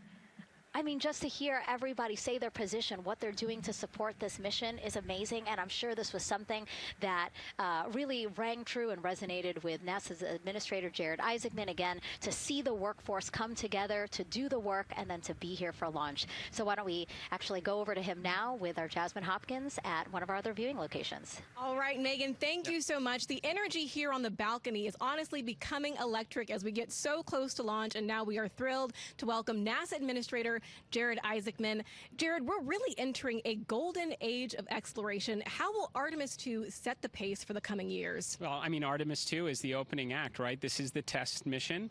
This is getting very comfortable with the SLS rocket, the Orion spacecraft. No humans have ever flown on this before, right? And we're going to put it through its paces. We'll go into Earth orbit for a little bit, make sure Orion's doing okay, and then we are sending them, right? We're going to send them farther into space than any humans might have gone before, 250,000 miles away, and it's going to set up for the subsequent missions. That's why we're going into the golden age of science and discovery right now, because you're going to see a moon rocket launch in 2027 when we do our testing with the lander. We're going to go for the landing on Artemis IV in 2028, and in parallel, we're going to build the moon base, right? And that is going to be filled with science discovery and tech demonstrations that's going to support the enduring presence we're trying to create on the surface. Absolutely. So honestly, history-making years ahead of us, you know, with Artemis 3 and 4. But first is Artemis 2. What will be our single greatest takeaway from this mission? Well, I'll tell you, I mean, after ignition, to me, the moment that I'm going to be most excited for is splashdown. There's no question about that. Good shoots coming down off the West Coast. But look, I think the takeaway from this is gaining extreme comfort in the Orion spacecraft, right? I mean, this is very different than what we've done for more than a half century, right? I mean, the velocities that spacecraft is going to re-enter at, it's going to be new territory for us. We want to get our arms around that completely. So I would say the performance of SLS plus Orion is everything on this one. We want to make sure we do it in as a safe way as we possibly can, understanding what we are undertaking right here, bring our crew back, learn as much we can from the vehicle, set up for Artemis 3 in 2027. Right, and Administrator, we've actually had a pretty young audience today here, some kids running around the balcony. How do you hope Artemis 2 inspires that next generation? You know, I talk about this all the time. Like, you know, one of our overarching KPIs that we should always be tracking is the number of people living and working in space. Well, you know what's another strong number 2 on that one? It's the number of kids that are dressing up as astronauts for Halloween, so that they grow up, that they're inspired to want to join in this grand endeavor, whether they come work with us here at NASA or they join in industry, but they're helping humankind venture out farther, pursue all the secrets of the universe. Yeah, I think we'll see a lot of kids dressed as astronauts this year. And finally, Jared, you've really made it a personal mission to get to know the people behind the work at NASA. Do you have any final thoughts, any final words before today's history-making launch? Yeah, well, one, I want to express a lot of appreciation. I'll tell you what, the 4 astronauts on top of Artemis II know this. It takes an army to pull a mission together like this, right? Across all 10 of our centers, all of our commercial partners, the international partners that come together to make this possible. My sincere appreciation for everyone who is currently working the mission right now, so getting them ready for launch, that will be watching over them in mission control, recovering this crew when they splash down off the West Coast. I have complete trust and confidence in your abilities, and everybody else who's not directly working on Artemis II, Artemis III is coming up next year. When this mobile launcher gets back in the VAB, we're going to start stacking. Wow, plenty of excitement ahead of us. Jared Isaacman, thank you so much for being here. Thank you. Thanks for being here. Of course. All right. And with that, let's get back to the countdown with NASA's Megan Cruz. Under 25 minutes and counting from the opening of our 2-hour launch window, and take a look at all these people behind us. I literally, every moment I turn around and I see the clock, I am like, oh, wow. Oh, wow. There are more people and less time. Yes, exactly, which is a great problem to have. Yes. Now, this first crewed test flight of NASA's Artemis program coincides with the 250th anniversary of our country's founders signing the Declaration of Independence. Exploration is a part of America's DNA, and it continues now with our return to the moon.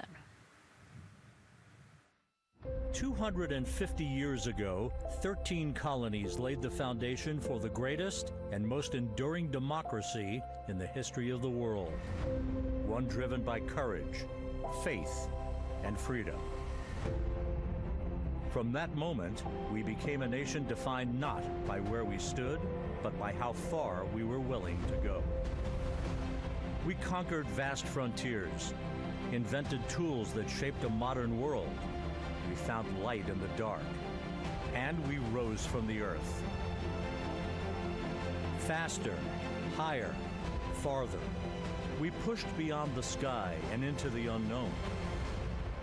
We carried our courage into the cosmos, and we planted the American flag on the moon, the defining achievement of American superiority in space.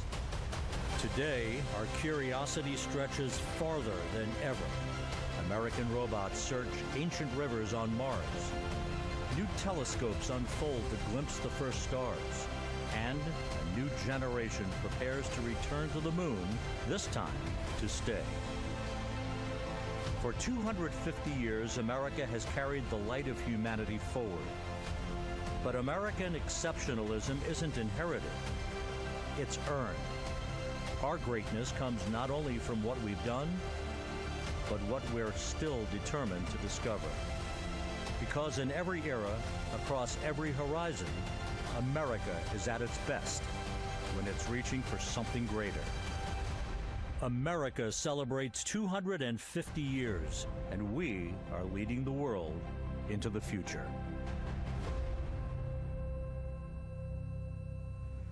22 minutes, 15 seconds and counting from Artemis II, NASA's boldest test flight in a generation. The crew has said this often, that they hope it inspires children around the world. And recently, a group of kids here at Kennedy Space Center got a surprise of a lifetime while watching that rocket roll to the launch pad.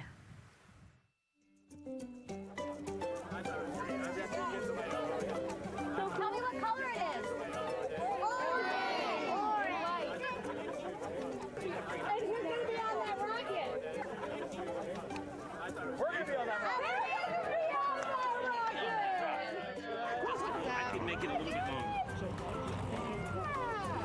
Did you see it? Okay, so everybody's looking at the rocket because it is kind of cool and impressive. One of the coolest things happening over there right now, though, is it's on top of a giant tractor. Doesn't all food come in like tubes? It's in these like little plastic bags. You have to like rehydrate it. Sushi. There's not. I haven't seen sushi in space. It's probably hard to keep that fresh. Sushi mashed together. My favorite part was this one little girl, she had a question. She had patiently held her hand for a long time, and Christina turns to her and says, okay, what's your question? She just goes, I forgot. It was like, that's a perfect little kid moment. I just love. Wait, are you my mother's tattooed astronauts? Say that again? Never mind. It's a little hard to say. Go Artemis! These two? Yeah. Put it on your hand. Look at this one. Yeah. There you go. I like your dabbing astronaut back there. It's just so fun to see the enthusiasm, the energy, and a little bit of chaos. 3, 2, 1. Wasn't that so cute? I love kids and their excitement and, you know, even just being real. Like, I don't remember what I was I know, he ask. goes, but I'm glad you're here. Now here we are, Space Center Houston. The crowd has exponentially grown throughout the day. We started showing you live shots from in there probably an hour ago. And now take a look at all the people there getting ready to witness history together. It's something really special to be able to witness something like this together. Yeah, you know, we've heard from celebrities and officials and kids, and, you know, it's amazing. People from all around the world came here today to Florida to watch, so it's something, it's hard to put into words, just how much support for this mission we're seeing today. And great news, too.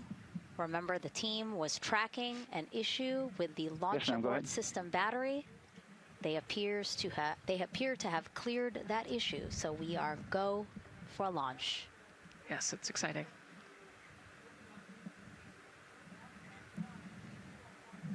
U.S. Space and Rocket Center here, Huntsville, Alabama, waving to the Artemis II crew sitting right there inside Orion. Inside of 20 minutes from the opening of our launch window, and right now we are targeting the top of that launch window, so we could be launching here in about 19 minutes, Nicole. Wow, I don't know if I expected this today. I'm excited, and you know, I'm glad they were able to clear the problem with the battery on the LAS, and everything has gone really smoothly today. It's been great. The weather cleared up. It's a beautiful day for a launch.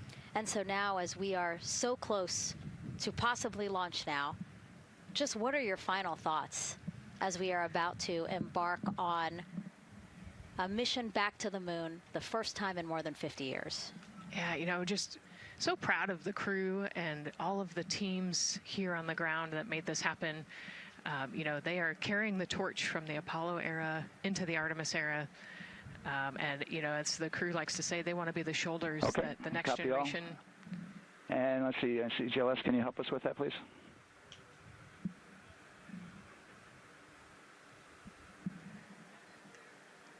They want to be the crew wants to be the shoulders that the next generation can climb on. 001. You know, I think it's in their patch. We're going for all. It's in the name of their capsule, integrity, representing humility and the professionalism of everyone that got them there today. So proud of them. We love them. We're excited for them, and we cannot wait to see what they see. Just leveraging everything we've learned so far as an agency, taking us from Apollo now to the launch pad here, 39B, with Orion and SLS poised to again fly us into the history books. And before we leave you now here at the host desk to get back into operations, we just wanted to answer one question for you guys. We asked you earlier on today, what are you most excited for? And we asked you to go vote on Instagram and Twitch. Instagram, you guys said launch. Twitch, you guys said lunar flyby. So I think you guys will all be very excited since we are now about 17 minutes from the opening of our launch window today. And so with that, as we approach terminal count, let's send it back to Daryl Nail in firing room 1. Daryl. All right, thank you, Megan and Nicole, and just want to give you an update on the launch abort system that you just reported that they cleared. They believe, they're convinced, this is an instrumentation failure. So there are 2 batteries on the LAS. The LAS, of course, and with the help of my 2-year-old son's model rocket, Daniel said I could use this, so it's okay. The LAS is right here. It's the tower above Orion. Orion capsule is inside of here. It's used to pull Orion off the rocket in case the rocket is something's going on with the rocket, either on the pad or in flight. 2 batteries are bad. Well, I'm sorry, one of the 2 batteries reported an out-of-family temperature, and it was very much out of family. And so they checked their data going back into the vehicle assembly building where they recharged the batteries and worked on them. And they have good, solid data, they reported, that tells them that this is an instrumentation failure, that there's something wrong with the sensor. And so they took it before the mission management team, which has to accept the risk, any changes to launch commit criteria, which this would be one, and they all fully accepted it. So now we are clear as far as that constraint is concerned. And one quick thing as we count down now, we are getting into the final minutes before liftoff. There's a 2-hour window. We haven't quite set the T0 yet, but this is a list of the cutouts. There are 150 cutouts that are included for this 2-hour launch window, and that's important. They're in very small print. That's important because there's basically 16 minutes inside this window that they cannot launch. And these are because of small things flying in orbit. There's a lot more things in orbit than there were back in Artemis I when we had 35 to 40 cutouts. For that reason, because of these 156 cutouts, they're going to be managing the launch window as we go forward. So they may have to wait out one of these cutouts. They range in time between 2 seconds to 23 seconds, but you'll hear the NASA test director talk through that. We're getting ready to merge that loop from NASA test director Jeff Spaulding.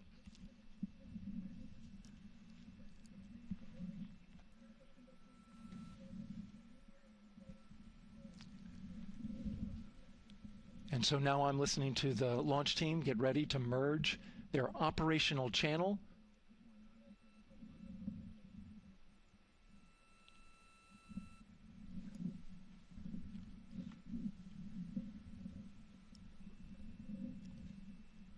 We're now entering one of the most consequential phases of launch day, and that's terminal count, the final 10 minutes. And OTC, NTD on 212 for comm check.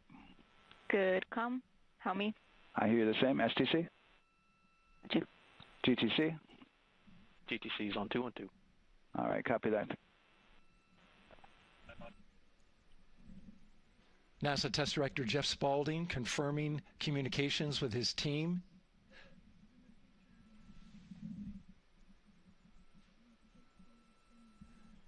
There will be 2 polls that we'll hear. One from Spaulding, the NASA test director, confirming the ground systems and the launch team are ready to proceed. At this point, we have a clear board, no constraints, but we need confirmation from each individual on the NASA test director team. So we'll hear him poll his team. The other poll that we're waiting for is the poll from Launch Director Charlie Blackwell Thompson, who will take that final status from NASA management before giving the go to come out of a hold. And you're seeing the clock count down at L minus 12 minutes. CCL, OTC, Orion, RS1. CCL. Yes, sir. Reconfigure ARS primary loop ISO valves. Copy, that's in work. And CDR, OTC, Orion, RS1. Go. ARS loop ISO valves are being closed at this time. Integrity copies. NGDLP. Go. Yes, I had a discussion with sea ice and with MER manager regarding the observation the sea ice had a few minutes ago. They were able to confirm with BCI photos that the condition that they observed has been there since 2025. MER manager has had a chance to review the findings, and they do not have any constraints from either a sea ice or MER manager perspective. Okay. Copy all. And Launch Director, NTD, you copy? Yes, sir. I copy. That's good news. OTC, CCL 212. OTC. ARS primary loop isolation valve configuration is complete. Copy.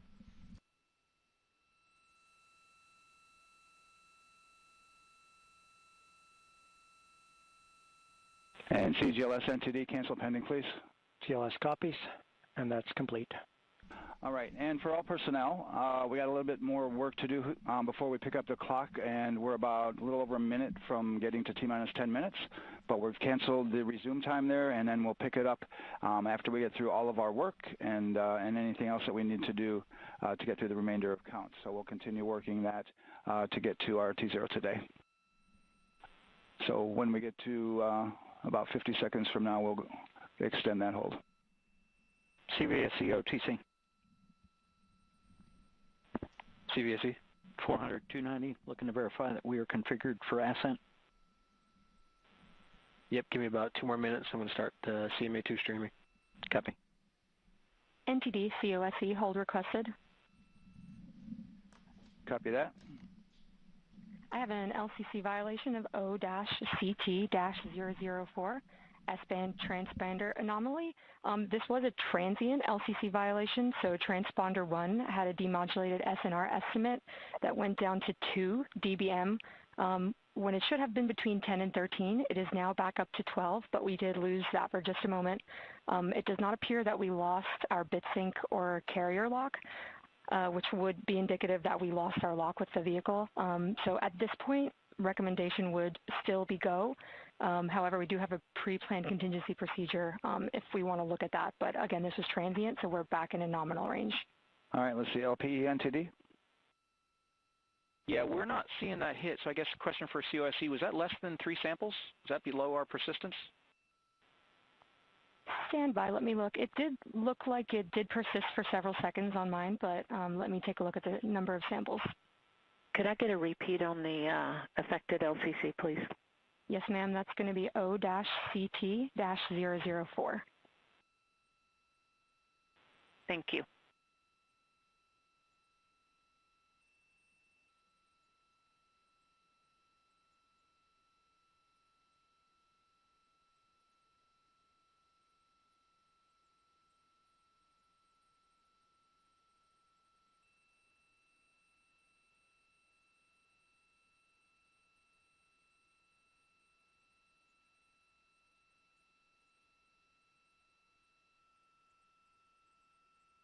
Yeah, us taking a look at the data right here, looks like that was a single sample.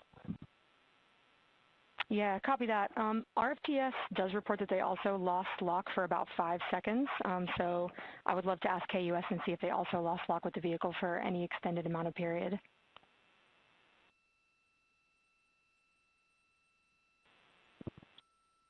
And COSE, while we're doing that, these are 1/10 hertz measurements, correct? So we would have had to lose it for over 10 seconds to get a second sample? Yes, sir, that's correct. It is 1/10 hertz. Yeah, so from our perspective, the allowance is effectively up to 30 seconds, up to 3 samples based on the 1/10 hertz. This is not an LCC violation, I believe. Yes, sir, I would agree with that at this point. Copy that.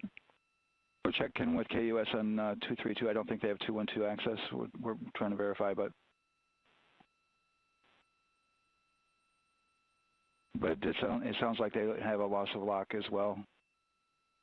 About 2 seconds. Okay. And I guess for both KUS and COSE, do we have lock now? That's affirmed. We do have lock for COSE.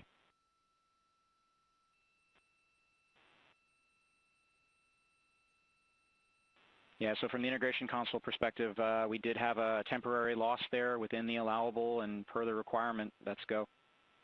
This is Houston Flight. We have lock and we have good telemetry here in GSC. And KUS has reported too, they have good lock now.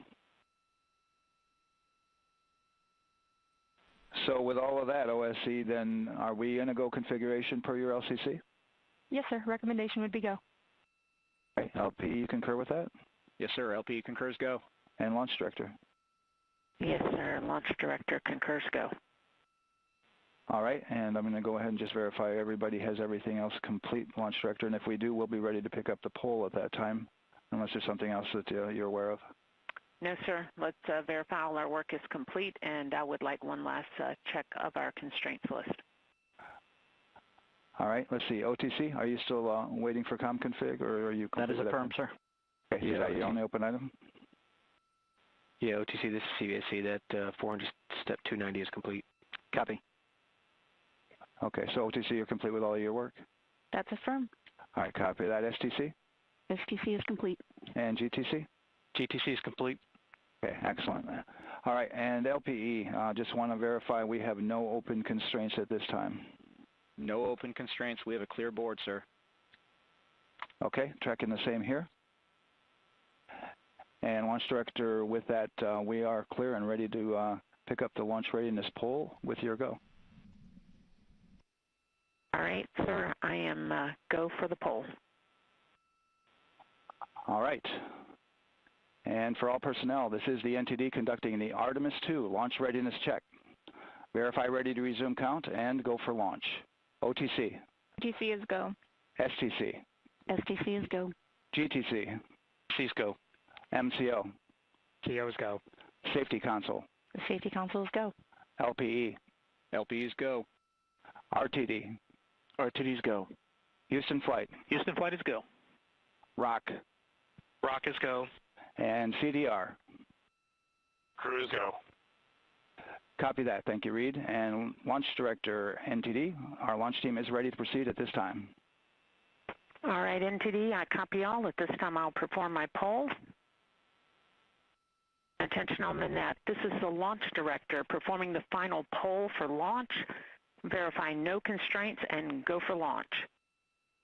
EGS, Program Chief Engineer. Artemis Chief Engineers are go. Copy, thank you. EGS, Chief Safety Officer. The Artemis CSOs are go. Copy, thank you. Range weather.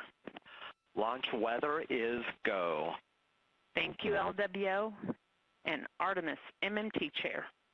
MMT's go. Thank you, John. And Integrity Launch Director. Good air your voice, Charlie. PLT. Thank you, Charlie. This is Victor. We are going for our families. MS1. This is Christina. We are going for our teammates. MS2. This is Jeremy. We are going for all humanity. All right, Charlie, your Artemis II crew is go for launch. Full send. I copy that. Reed, Victor, Christina, and Jeremy. On this historic mission, you take with you the heart of this Artemis team, the daring spirit of the American people and our partners across the globe, and the hopes and dreams of a new generation. Good luck. Godspeed, Artemis II. Let's go.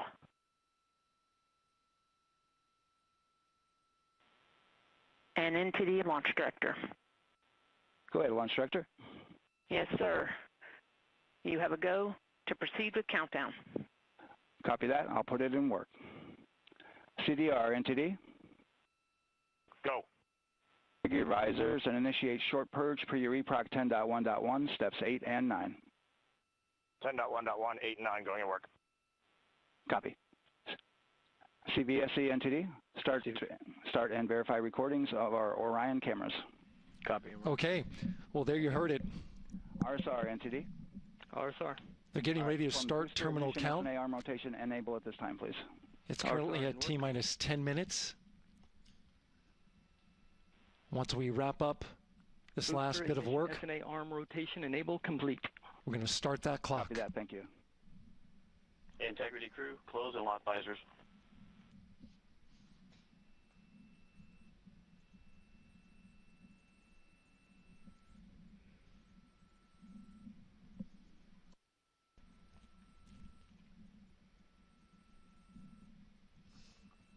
You heard an issue, worked in real time with telemetry lock on the Orion. It was transitory. It was very short. They checked the data, confirmed that they had a good lock. This was with the S-band transmitter on the Orion. Worked through that issue, looked at the data, and cleared it. All with the world watching. Impressive work by the launch team. So we have a 2-hour window, which starts in just a few minutes at 6:24 p.m. Eastern Time and goes until 8:24 p.m. Eastern Time. And ECL NTD will be waiting for your verification on the short purge. ECL copies. And for all personnel, once we get that short purge verification, we'll verify that we are clear to go, and then we'll proceed with the terminal count.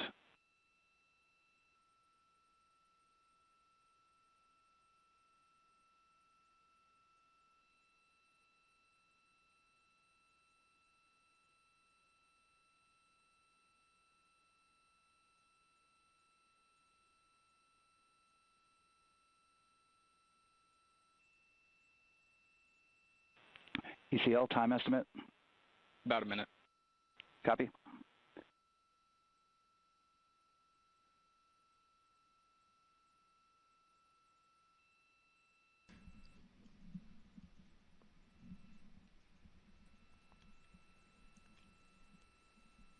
So we're going into the launch window. but not by much, it looks like. Just wrapping up some final work. And once that's completed, you'll hear NASA Test Director Jeff Spaulding ask for the ground launch sequencer operator to go ahead and start the clock. The ground launch sequencer is an application software. It runs on top of the launch control system in the firing room, acts like a conductor of an orchestra, executing hundreds of commands in precise order and timing. It's all autonomous. NTD CCL 212, short purge initiations verified. All right, copy that, and we're verifying our constraints.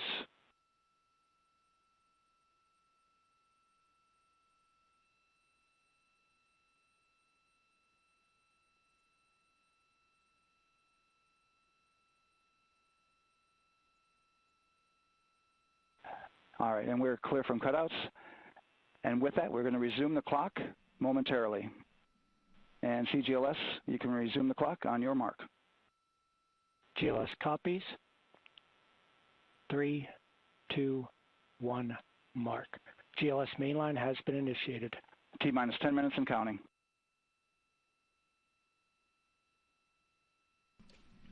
And that begins terminal count. Our new T0 is 6:35 p.m. Eastern Time.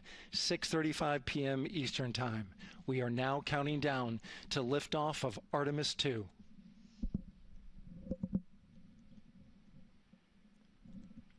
From now on, you're going to hear two voices on the loops. If everything goes nominally, NASA Test Director Jeff Spaulding, who's directly managing the launch team, and Alex Bendelos, the GLS operator who closely monitors the software. He has the ability to stop and restart the countdown.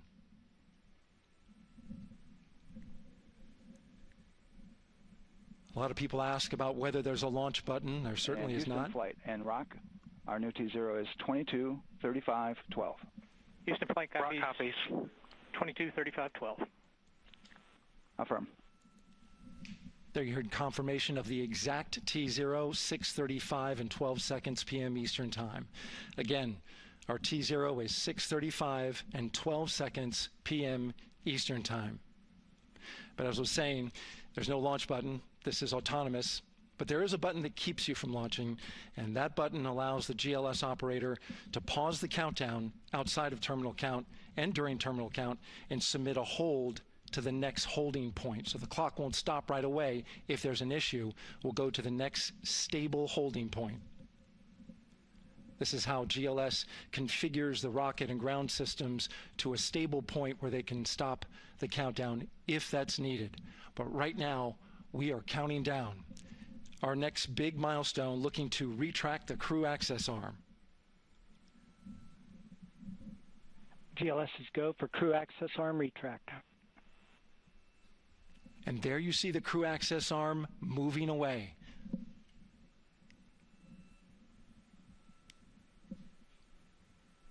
That's the path that the astronauts took to ingress into the rocket.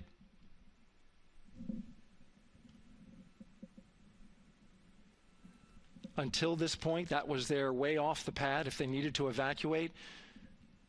But now with that arm retracting, the backup transitions to a launch abort system, and they'll begin arming that shortly.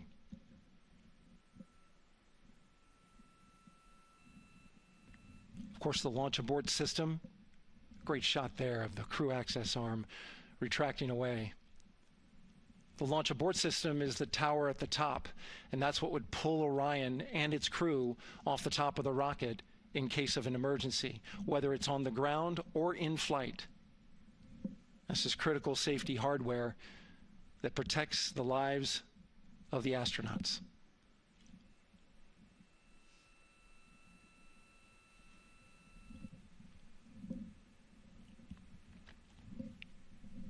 Starting at T-minus 6 minutes, the GLS will start bringing that and other high-energy systems online, starting with core stage pressurization.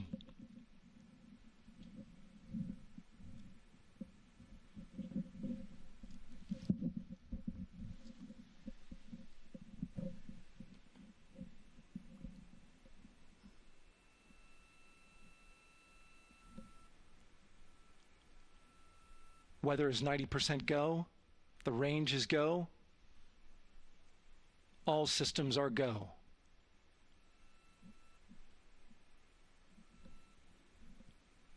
GLS is go for core stage tank pressurization. That means the replenish valve for the liquid hydrogen tank has now closed, and that tank is beginning to pressurize to flight levels because that hydrogen is naturally boiling inside the tank. We'll get the liquid oxygen tank a little later in the count.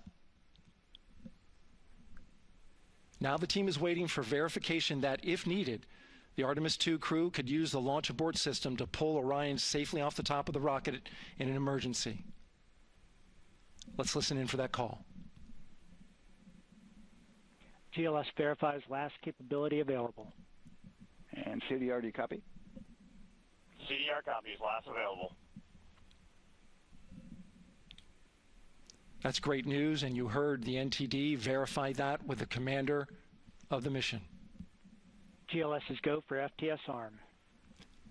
Now work is being done to arm the flight termination system. This is so the range safety can send a flight termination command if the rocket flies too far off track. There's a brief built-in delay, so the launch abort system has time to pull the astronauts to safety first. GLS is go for LH2 high flow bleed check. All right, the high flow bleed check. That's so the cryo team gets verification that the RS-25 engines, all 4 of them, are in the proper temperature range for launch.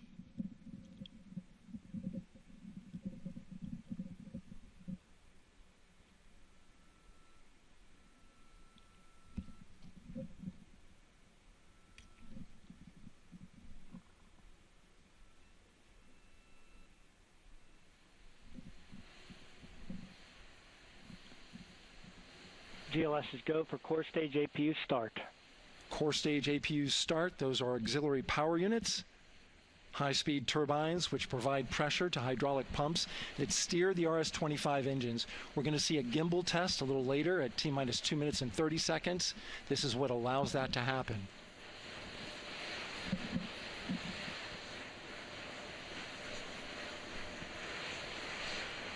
Coming up in about 20 seconds, we're listening for go for purge sequence 4. That's a helium purge of the 4 core stage engines downstream of the propellant valve. This gets all the air and moisture out of there.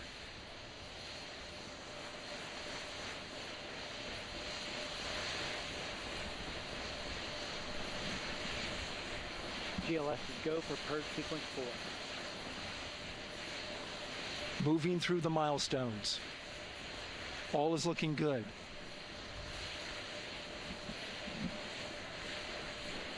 Coming up in just a few seconds, we're going to get that thrust vector control actuator test.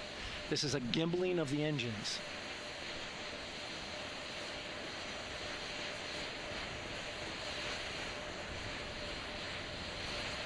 There are the 4 RS-25s, 3 of them shuttle heritage, 1 of them built from shuttle parts. And there you see them moving.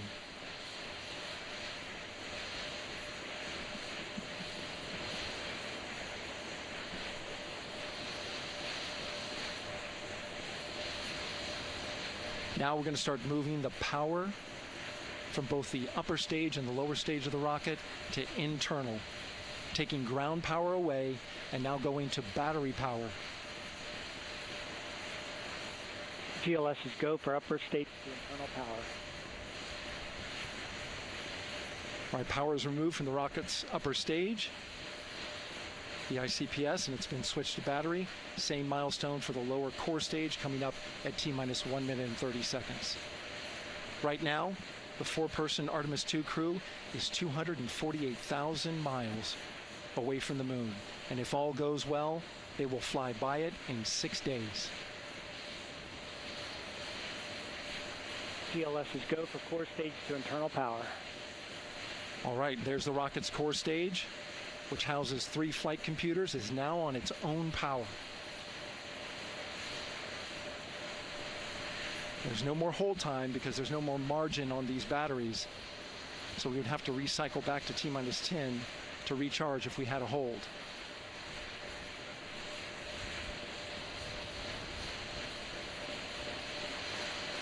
One minute. Right now, the rocket does not know what the T0 is, but coming up at T-minus 33 seconds, control shifts from the ground launch sequencer to the rocket's onboard autonomous launch sequencer, or ALS. The rocket will count itself down, but honor any holds that could come from the ground. Now, shortly after liftoff, Houston will take control of the rocket, and my colleague Gary Jordan will take over commentary. GLS is go for ALS. Great call out. The rocket is on its own. 4 brave explorers ready to ride the most powerful rocket NASA has ever launched. Sound suppression water is flowing. 15. And here we go. 10, 9, 8, 7. RS-25 engines lit. 4, 3, 2, 1. Booster ignition. And liftoff. The crew of Artemis II now bound for the moon. Humanity's next great voyage begins. Good roll pitch. Roger, roll pitch. Houston now controlling the flight of Integrity on the Artemis II mission around the moon. Integrity, AMT high. AMT high. On time passing 30 seconds into the flights. Integrity passes the alternate beacon. Target milestone. Mission Control Houston seeing good performance on the main engines. Space Launch System core stage. Integrity, 3 miles in altitude. Traveling more than 1,200 miles per hour.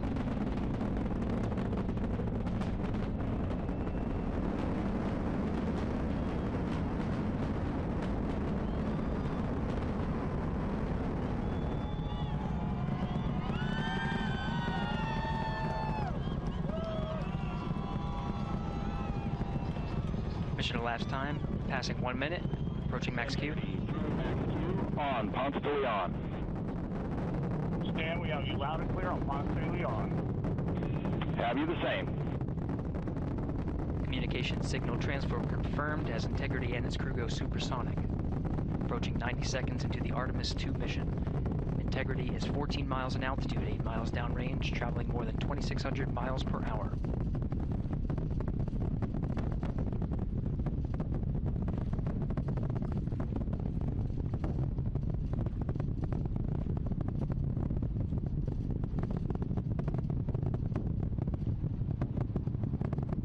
Minute 50 seconds of mission elapsed time, standing by for main engine throttle down to 85%, ahead of solid rocket booster separation expected at the 2-minute 9-second mark. We see throttle down.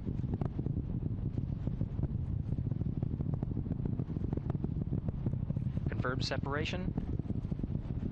Main engine's throttling up, guidance converged.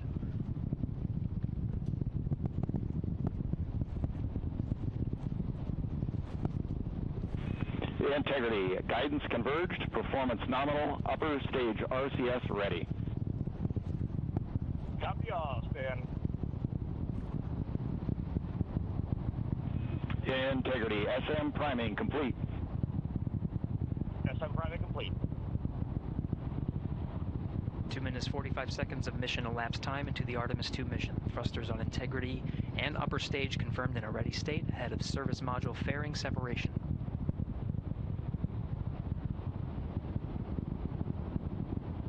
3 minutes into the flight. Integrity, 49 miles in altitude, 78 miles downrange, now passing 5,000 miles per hour.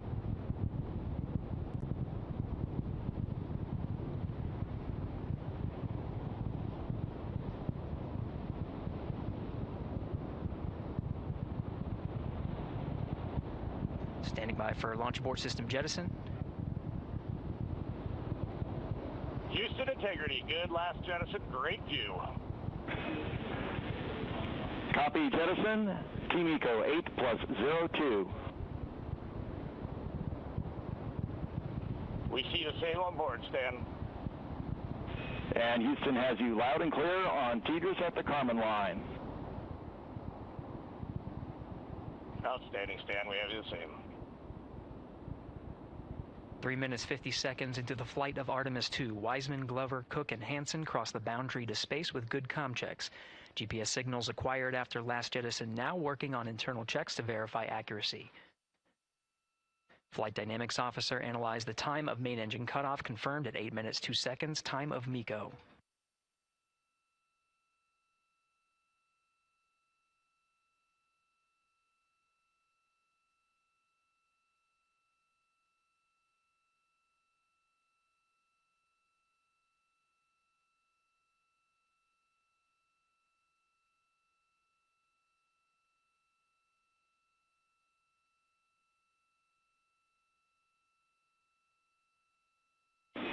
Integrity, GPS processing.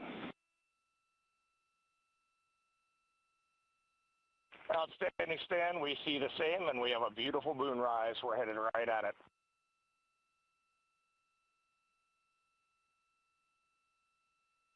Approaching 5 minutes into the flight, Commander Reed Wiseman confirms he has visuals of his destination. GPS guidance, navigation, and control software finishes internal checks and sends to navigation channels. Integrity, 3 engine press. 3 engine press. On time, now passing 5 minutes 20 seconds of mission elapsed time into the Artemis II mission. At this point, 3 good main engines are all that's needed to carry Integrity to a nominal main engine cutoff target. Though at this time, we're seeing 4 good engines here in Mission Control Houston. Integrity, 75 miles in altitude, 330 miles downrange, approaching 10,000 miles per hour.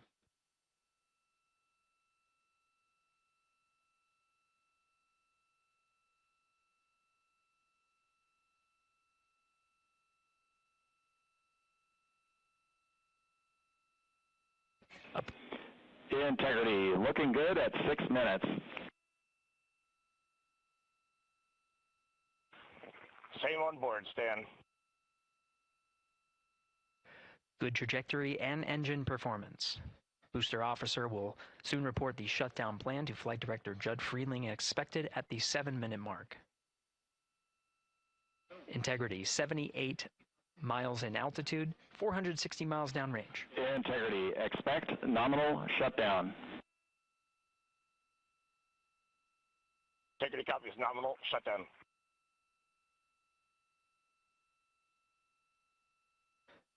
Six minutes 40 seconds of mission elapsed time. Shutdown plan is as expected.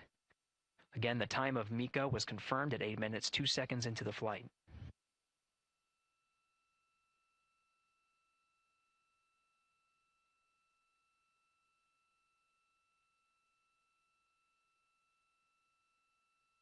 Seven minutes of mission elapsed time.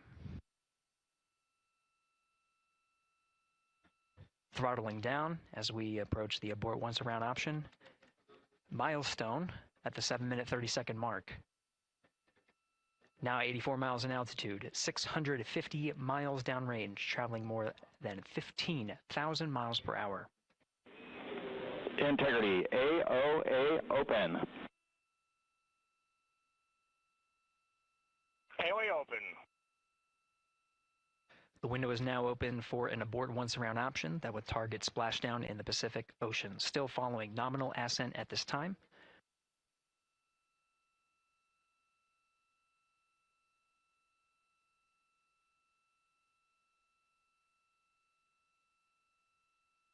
About 10 seconds remaining until the main engine cutoff of the Space Launch System core stage. Standing by for confirmation of MECO and core stage separation.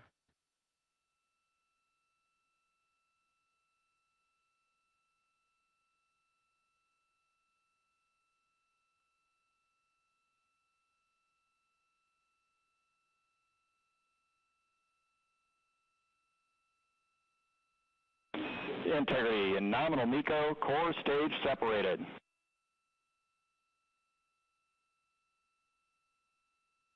We see the same on board, Stan.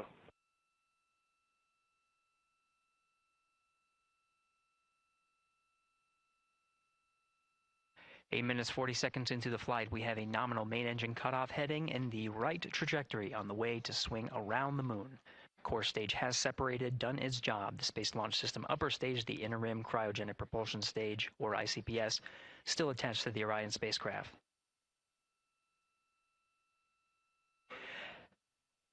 Nine minutes of mission elapsed time. Integrity crew of Reed Wiseman, Victor Glover, Christina Cook, and Jeremy Hansen now in orbit around the Earth at the beginning of their journey to the moon.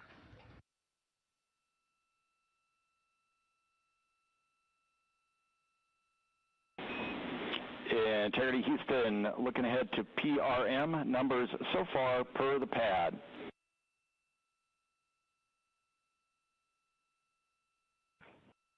Copy that, Stan. Numbers for the pad.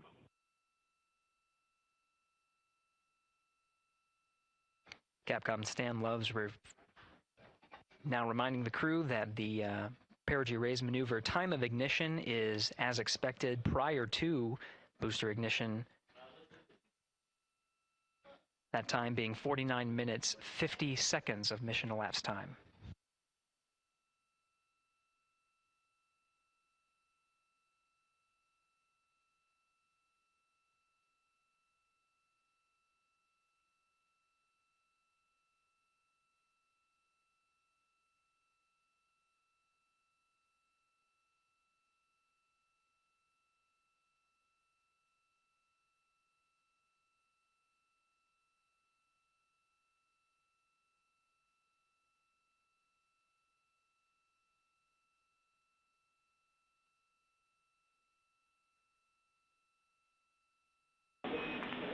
Integrity, good. Neds deploy.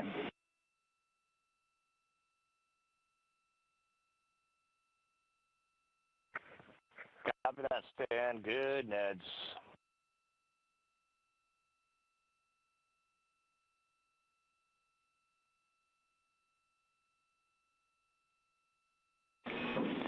And Integrity Houston for PWD setup. Just a reminder, halfway open on the secondary. We copy that, Stan. Halfway open.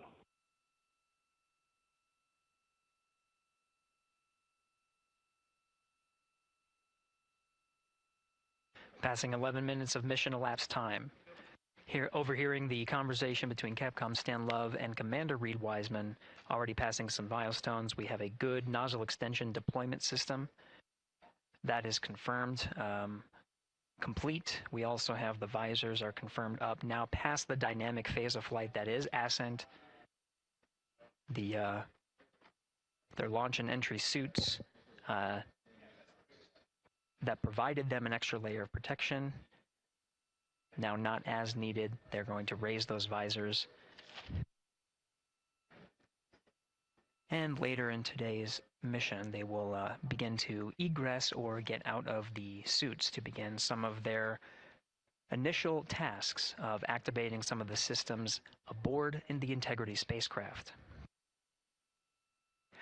It's passing 12 minutes of mission elapsed time. Again, the perigee raise maneuver that's targeted near 50 minutes of mission elapsed time, 49 minutes, 50 seconds. That's what the crew is going to be working towards. The Commander Reed Wiseman, pilot Victor Glover will focus on preparing for that milestone. In the meantime, mission specialist Christina Cook and Jeremy Hansen will start some of the activation of environmental control life support systems. You may hear confirmation of their activation over the Orion to Earth communication network.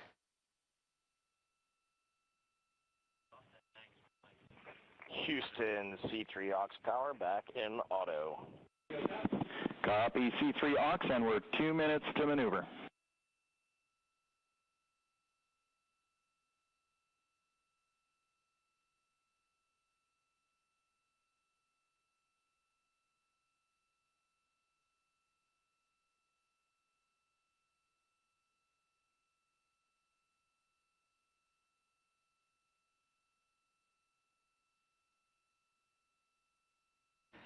"13 minutes and 30 seconds of mission elapsed time. We're going to continue to follow the crew of the Artemis II mission They are beginning their journey around the moon to verify the systems that will take us to its surface. An incredible ascent. Artemis II is underway. Reed Wiseman, Victor Glover, Christina Cook, and Jeremy Hansen begin their journey to the moon. Still milestones to come up as we await solar array deploy and the critical burns that will get integrity into high Earth orbit around the Earth before engines are fired to get us around the moon. We'll keep tabs on integrity and its crew from here in Mission Control Houston.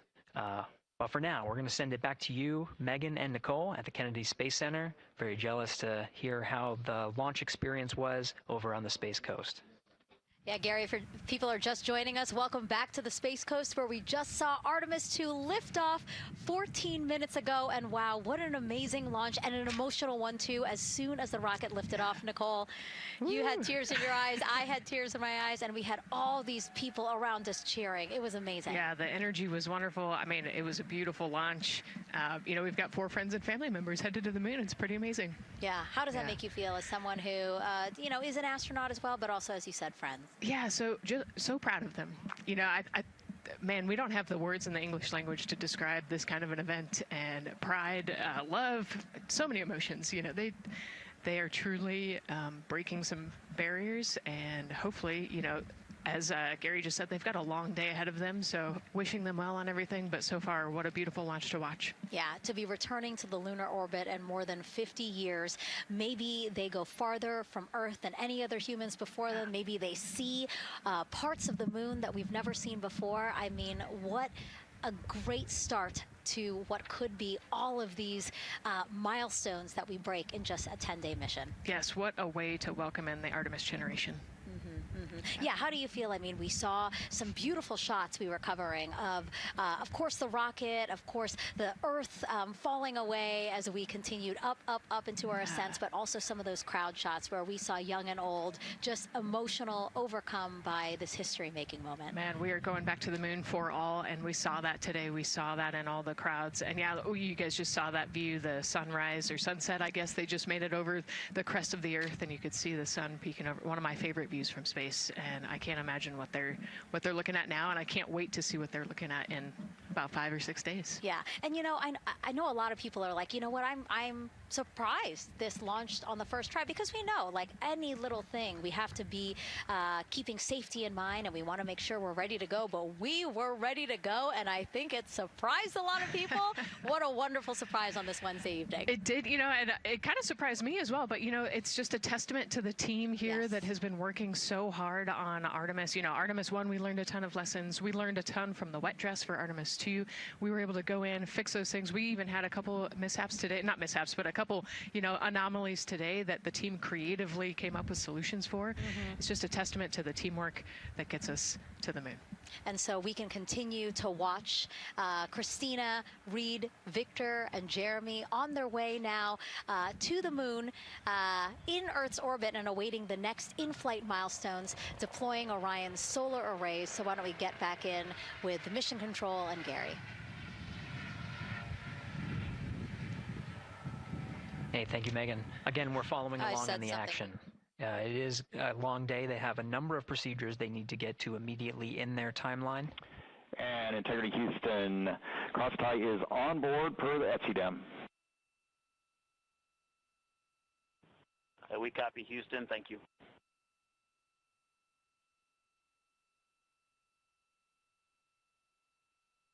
Cross-tie referring to flight controllers here initiating a connection between some of the batteries aboard the Orion spacecraft, allowing for an even distribution of power. This is the flight control teams that took us through Ascent of the Artemis II mission today. Right now we're, as you see, passing 18 minutes of mission elapsed time. The Orion spacecraft integrity and the interim cryogenic propulsion system are maneuvering tail to sun. It is in this orientation, this attitude. Integrity, any words on that momentary prop caution?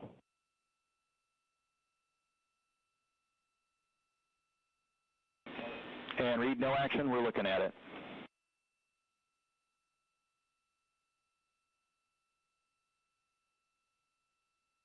Commander Reed Wiseman verifying what is being routed to his displays aboard Integrity. Propulsion engineer confirming that no action is needed at this time. They're pressing through with their nominal procedures to prepare for the perigee raise maneuver. And of course, the solar array wing deploy ahead of that. The solar array wing deploy is a critical milestone. We'll continue to have our coverage follow the mission until that deployment. A successful launch is just the beginning. The deployment of the solar arrays and successful confirmation that those solar array wings are drawing power is a significant milestone, and says to the flight control teams that we will continue on today's mission. Power needs to be drawn to continue through some of the next milestones. Until then, the AOA open option that was called up upon ascent, the aboard once around, is the current option, and the board to orbit option ATO will be switched to a preferred mode at the time that the solar array wings are deployed and latched. It gives the flight control teams a little bit more flexibility. Yeah, Integrity Houston, update on TDRS handover for your pad.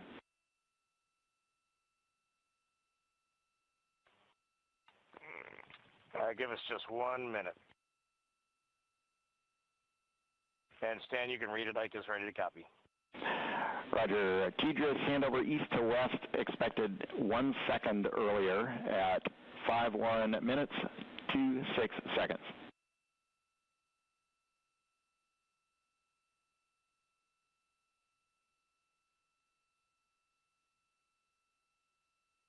Hi, Stan. We copy 1 second earlier for 5126 TDRS east to west, and saws are starting to deploy. Thermal knives are firing. We concur. Thanks for the report.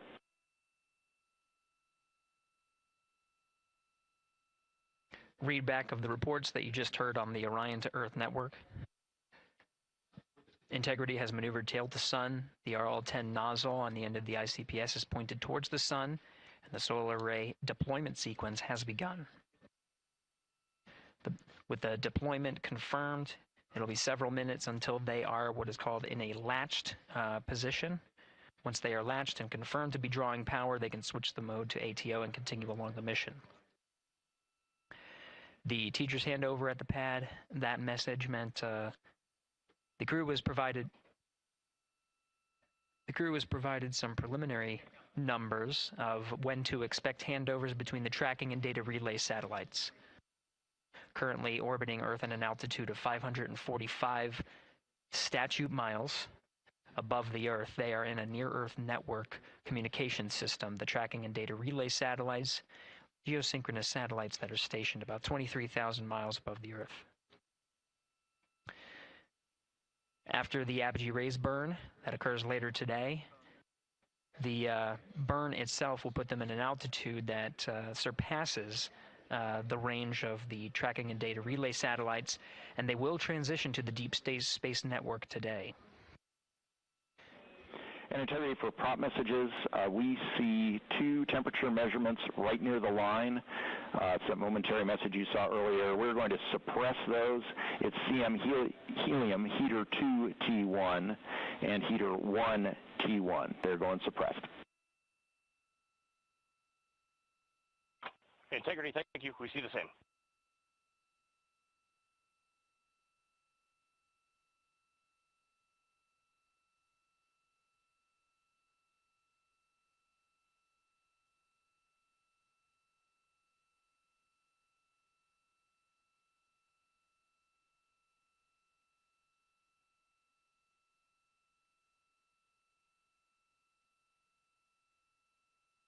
This is Mission Control Houston, passing 23 minutes of mission elapsed time into the Artemis II mission.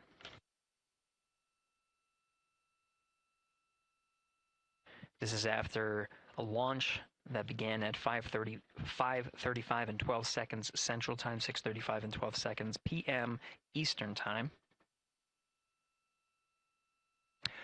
Right now, the orientation you're seeing from our aero visualization that translates some of the telemetry that we're getting from the spacecraft and puts it into a model so you can follow along on some of the milestones that we are following here. The RL-10 nozzle that you see at the left end of your screen, though it is currently not firing, that nozzle is pointed towards the sun, and the solar arrays are currently deploying. From this visualization, they look fully stowed in a position. Integrity, we are happy to report that Jeremy has the O2 sensors on. Copy O2 sensors.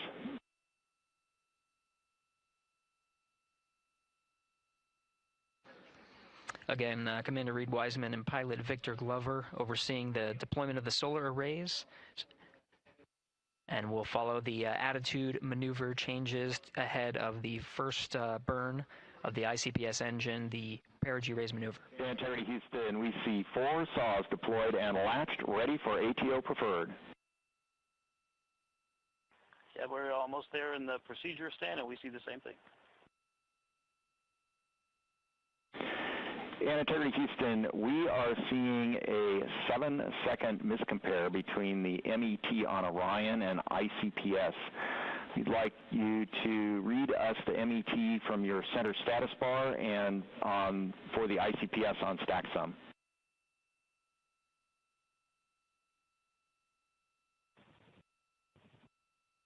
And Stan, we see a absolutely precise alignment. MET 25, 14, 15, 16, precisely aligned with ICPS MET.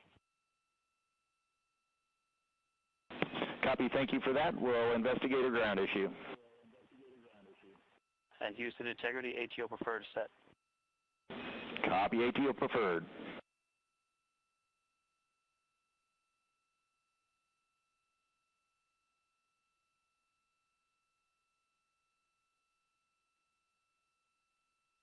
This is Mission Control Houston, 25 minutes, 45 seconds into the flight of Artemis II. We have confirmation that all 4 solar array wings are deployed and latched. This is the configuration needed to switch to ATO preferred, which you did hear confirmed from pilot Victor Glover. That mode has been switched. There's also a discussion with Capcom Stan Love and Commander Reed Wiseman about the alignment of the MET clocks on the Orion spacecraft and the ICPS. Commander Reed Wiseman confirmed the clocks are in sync, no issues. They're going to investigate it on the ground. We're proceeding with today's mission. 26 minutes of mission elapsed time and counting.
This is Mission Control Houston. We're approaching 28 minutes of mission elapsed time into the Artemis II mission. At this point, we've had a successful liftoff from the pad at 5:35 p.m. and 12 seconds p.m. Central Time, 6:35 and 12 seconds p.m. Eastern Time. We've had a good main engine cutoff, core stage separation, and a good trajectory to begin today's mission. Right now, the spacecraft has maneuvered tail to sun. We're standing by for another maneuver to maneuver into the burn attitude. This is where the RL-10 engine of the ICPS is pointed in the correct orientation for the perigee raise maneuver. We did hear confirmation that the perigee raise maneuver time of ignition has been confirmed per the pad, which means it was the predicted time prior to liftoff. Integrity for GNC, we're taking channel 1 to unfiltered and to BFS. Okay, Stan, we're watching. Go ahead.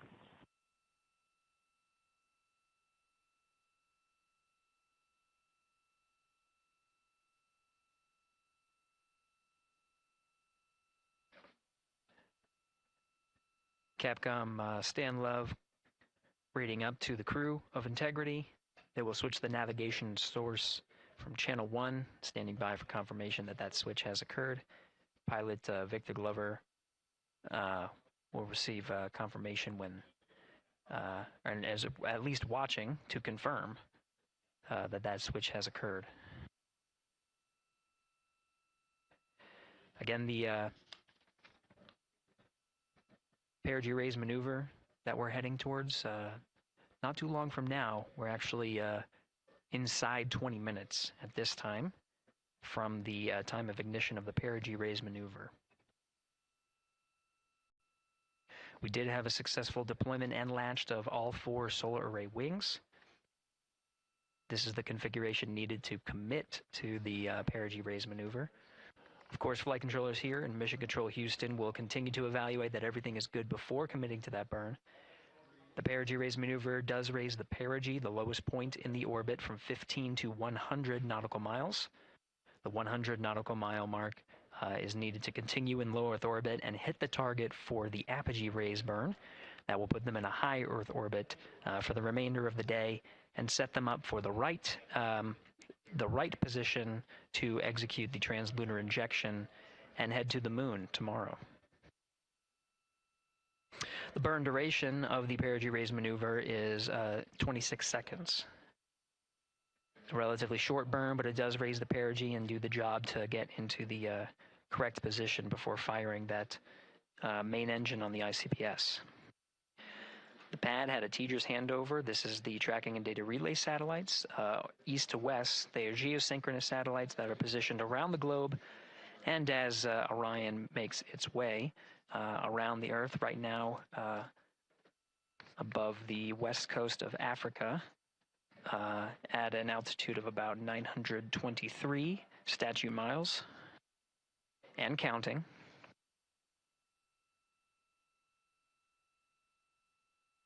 The perigee raise maneuver is not executed at the perigee. It is rather executed on the, actually closer to the apogee. But what it does is it raises the perigee at the other end of the orbit to 100 nautical miles.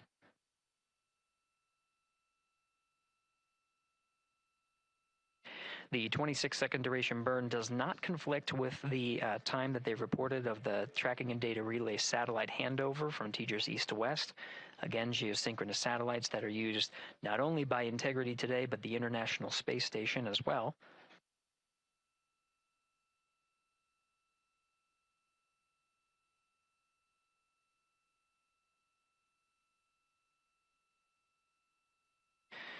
That time of handover is 51 minutes, 26 seconds.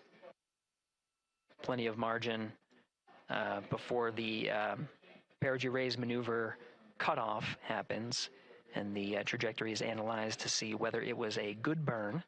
A good burn means that the burn was performed as expected and sets the trajectory on course for that 100 nautical mile perigee target mark.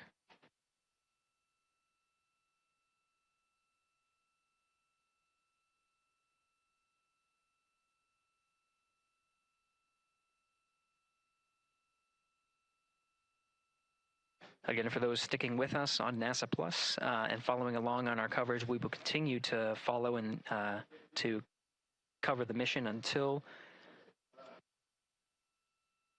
well, actually, we'll continue to cover the mission 24/7.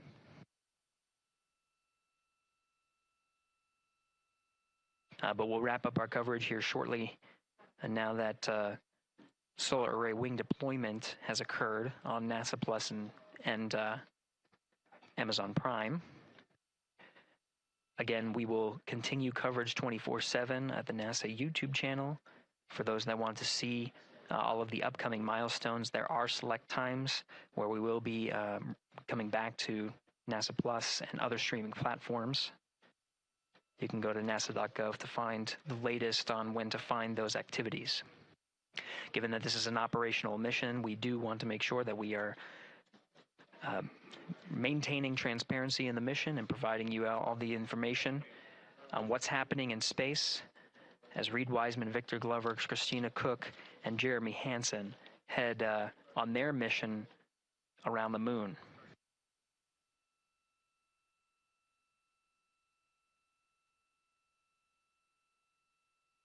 Inside Integrity at this time, again, the solar array wings have deployed. The Integrity is maneuvering to its burn attitude ahead of the execution of the perigee raise maneuver.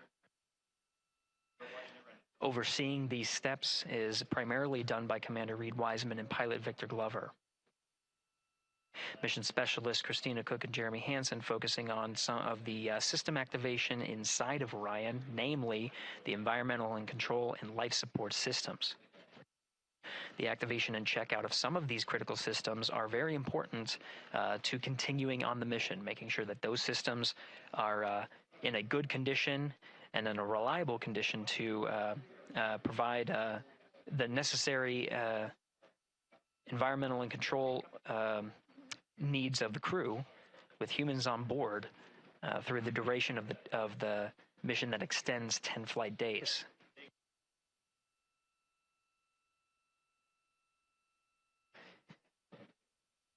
Standing by for an update to the perigee raise maneuver time of ignition. Should be read up to the crew very shortly. Integrity Houston, updated PRM numbers when you're ready to copy. All right, Houston, we are ready to copy. TIG is 2 seconds earlier at 4 minutes, 48 seconds. TIGO unchanged at 26 seconds. 49, 48, TIGO 26.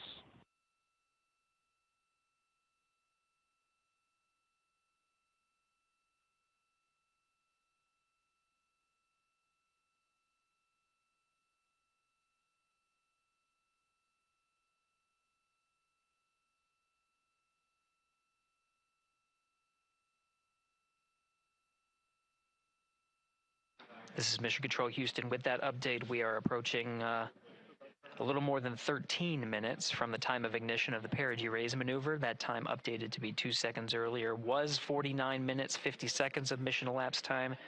We'll now move to 49 minutes, 48 seconds. The duration of the burn, that's what was referred to as the TGO, will still remain at 26 seconds. Relatively short duration burn, again, just raises the perigee of the orbit today.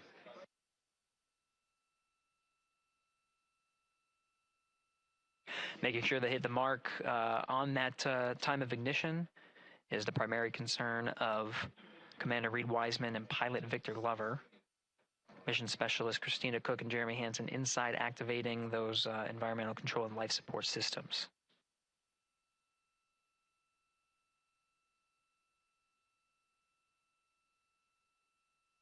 At this time, all 4 crew members are wearing the launch and entry suits. Integrity Houston, for Optimus on the PCD, we have time update instructions when you're ready.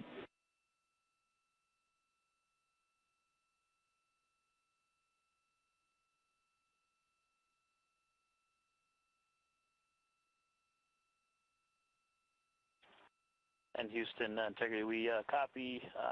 Hands are pretty busy at this time. I think we will call you back when we're ready for that. All right, that one is not urgent. 2 minutes to maneuver to PRM attitude. We are watching and concurred. 90 seconds-ish, maybe. Pilot Victor Glover confirming that maneuver less than 2 minutes. Again, the point of that maneuver is to point the main engine of the ICPS, the RL-10 engine, in the proper orientation to execute that 26-second burn. It needs to point in the correct position to achieve the goal of raising the perigee to 100 nautical miles.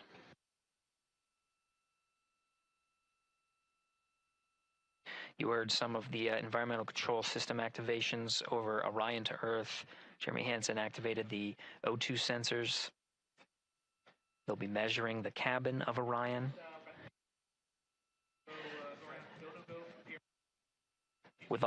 During all of the activations here on the ground in Mission Control Houston, Flight Director Judd Freeling is doing a poll with all flight controllers in the room to see if we are in a go position to go ahead and execute the perigee raise maneuver.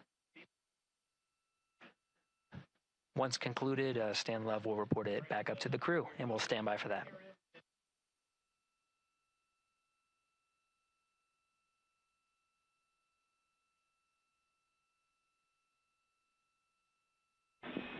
Integrity Houston, MCC polls go for PRM pending attitude and saws.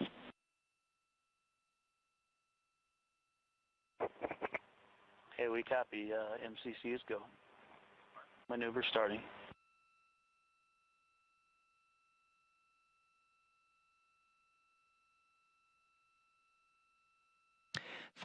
Minutes of mission elapsed time. The maneuver to the burn attitude has begun. The maneuver also is paired with reorientation of the solar array wings that have been deployed. They will have various positions throughout the duration of the flight. Of course, solar array is meant to maximize the draw of power from the sun. So when deployed, we're in a biased solar array wing configuration that was called solar normal. This allows for the greatest surface area of the solar array wings to be drawing power and powering up those batteries of integrity, of which a cross tie was enabled between the four batteries, the four battery buses that are inside of Orion. However, for the perigee raise maneuver, the solar array wings will be put into a position to take on the loads imparted by the ICPS main engine when they execute the 26-second burn. You can see in the animation here, the solar array wings are in motion, and the attitude is being reconfigured to point the engine in the correct direction, those solar array wings being pointed forward.